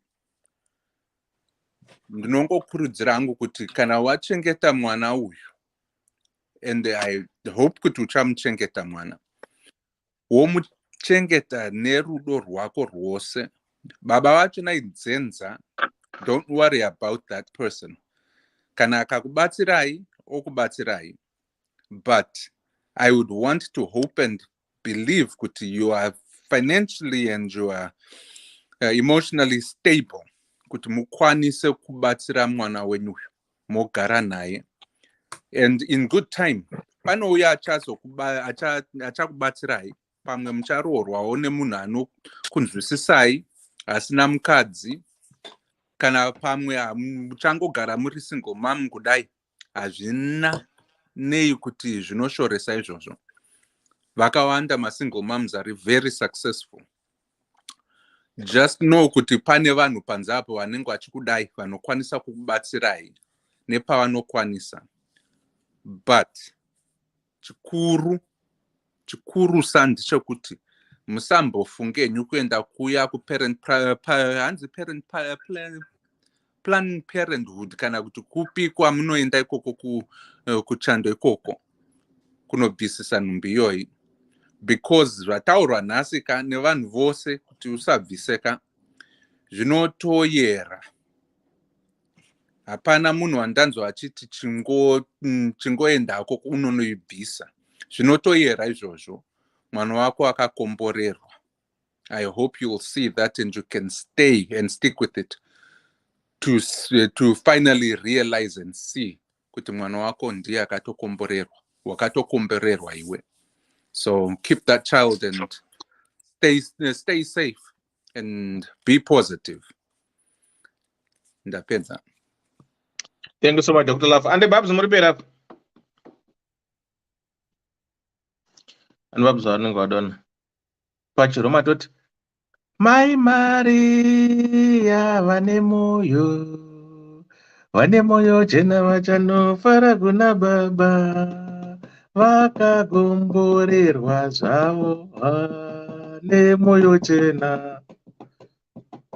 Right, good people, thank you so much. Thank you so much for your input. Thank you so much for everything that you've said. And for those who are giving stars, thank you so much for your stars. They go a long way. I'll appreciate it. If you feel that you've been affected by the show tonight, please always get in touch. We've got a team that is behind the scenes, that is there to support you. And the beauty about this show is like every day, every now and again, partner these shows, you'll find out partner 2 or 3 people are not just, I've walked this journey. That's why it's called School of Thoughts, where we discuss the real life matters. And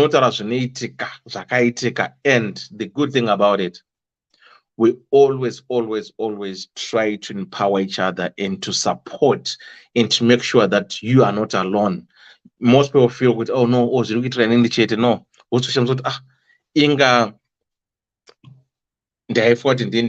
so that's the beauty of this show. And if you've got a story that you want to share, we always tell you, please do likewise. Inbox us, we'll do it. If you want to burn the flyer, as always, send your 2 pictures, then you can be on the flyer. It doesn't mean to say not a flyer. It means but your face will be there. Feel free to join the panel with the panelists. We want ideas. This panel is yours. This show is yours. People are coming in, you can phone, you can do whatever you want to do. This is a free show to everyone. Please, Elder, send me the number of the person who sells seeds. Thanks you. All right, my story, I'll send you the thing after the show. Number one on the Tendai tea box Zengeni. But don't worry, I'll do that for you. I'll send you the number for the guy who sells seeds. So as always, we are here to support each other. We are here as a team. And on that note, I just want to say, I'm going to miss you guys on Friday. I'm going to try and see if these guys can do it. But if not, I won't be able to do live. But if I'm going to do the live, maybe I'm waiting live, I'm waiting and then so much that those who want to book can book. Chango zoisa phone up, then you can just watch the whole process. Kana live, but if they want to do live, they can still go ahead and do the live. So on that note, I just want to say thank you so much, and fingers crossed. There's something that Ddc is doing, which I might unveil. I was supposed to do it tomorrow, but I'm not live. The first time so Friday, but fingers crossed. On this one, I need your support. Ruda, your support, because this will benefit all of us here.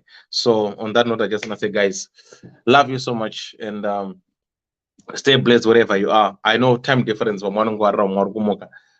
murdo, takaenda. So on that note, good night. My story, I'm gonna do it now as soon as I'm cut up, but then over number tendai wotenga murwa ko mudzi seeds ana Leslie nasitadzidza. We learn every day. At times not ndakagara ndikasoka, I reflect, and Ddc had made me to be a better person in my thinking, the way I handle myself, the way I deal with the challenges. If I feel I'm down, I know I can call people randomly.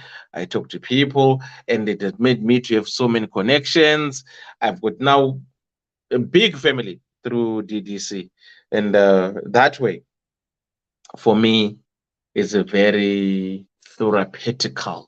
I'm getting the blessings. I'm enjoying every bit of ndipanonoridza munhu anachiti ndivomurisi hamundizivi ndiri follow wenyu kuDDC. Saka zvimwe zvinhu zvinongonakidza sokuti you get greeted by people. You're doing a good job, you're doing this. So we are who we are, and thank you so much, guys. Thanks for the support, and let's keep on rolling, and we are changing people's lives. We are reaching out to people. We might not see it, but we know that we are doing a great job. And with that, I just want to say good night, everyone. I'm searching on Muswe Friday. Magic, ndogona Wednesday, ndogona Muswe Friday kumchato. Iwe Magic. Waenda usikunzika. Hapana zvatiri kumbonzwa isu.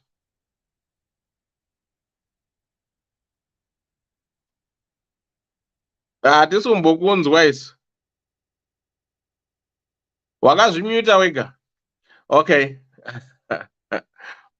Right. Good night, good people.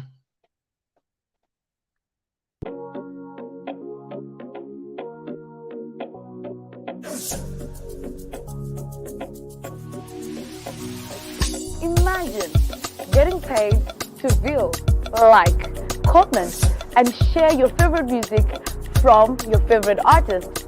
Now, that's an easy job and convenient.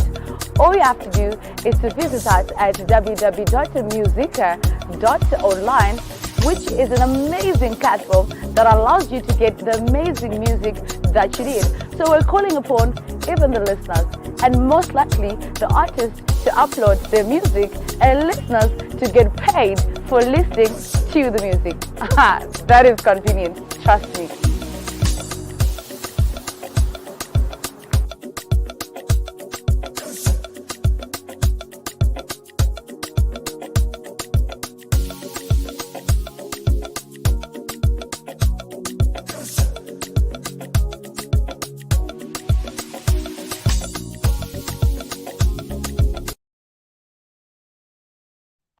Ddc Marabino one time. Ungabe udinga indawo yokuchadela kumbe udinga indawo yemhlangano esikubiza sithi ngama-conference space. Ikulu indawo ema-Goddess Resort. Loba uthanda ukwenza imidlalo enjengokugada iscape, ukugada amabhizi kumbe ikanu, woza uzobona ubuhle bemvelo. Ikhona njalo izipline ema-Goddess Resort. Kumnandi, labantwana asibakhohlwanga. Ikhona imjingo emihle emangalisayo emkhulu futhi. Ama-virtual reality TV. Lama TV amakhulu atholakala ngaphandle. Hawu kwakuhle eMagolis Resort. Khawuleza wenze ibooking yakho uze labangani bakho lizojabula lithokoze. Sitholakala ku Depshire Road, Harare, Zimbabwe. Magolis Resort, an adventure and a leisure paradise.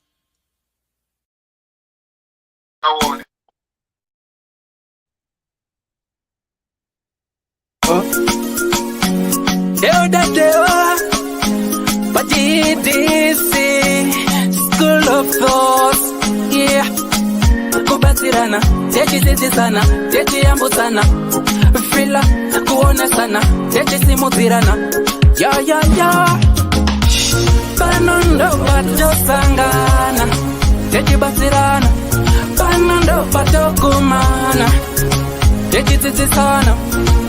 Ddc Skool of Thoughts, Ddc Skool of Thoughts. Yautete wachimonyo pila icho kwadi upenyu uyu unoda kupanana miwono, yeah. Kubatsirana, techitsitsisana, techiyambutsana, pila kuonesana, kusimudzirana, nekukurudzirana, yeah. Panondo patosangana, techibatsirana, panondo patokumana, techibatsirana. Ddc Skool of Thoughts, Ddc Skool of Thoughts. Ddc Skool of Thoughts. Real life matters now. Mondays and Fridays, 8:30 p.m. UK time. Live here on Facebook. Ddc Skool of Thoughts.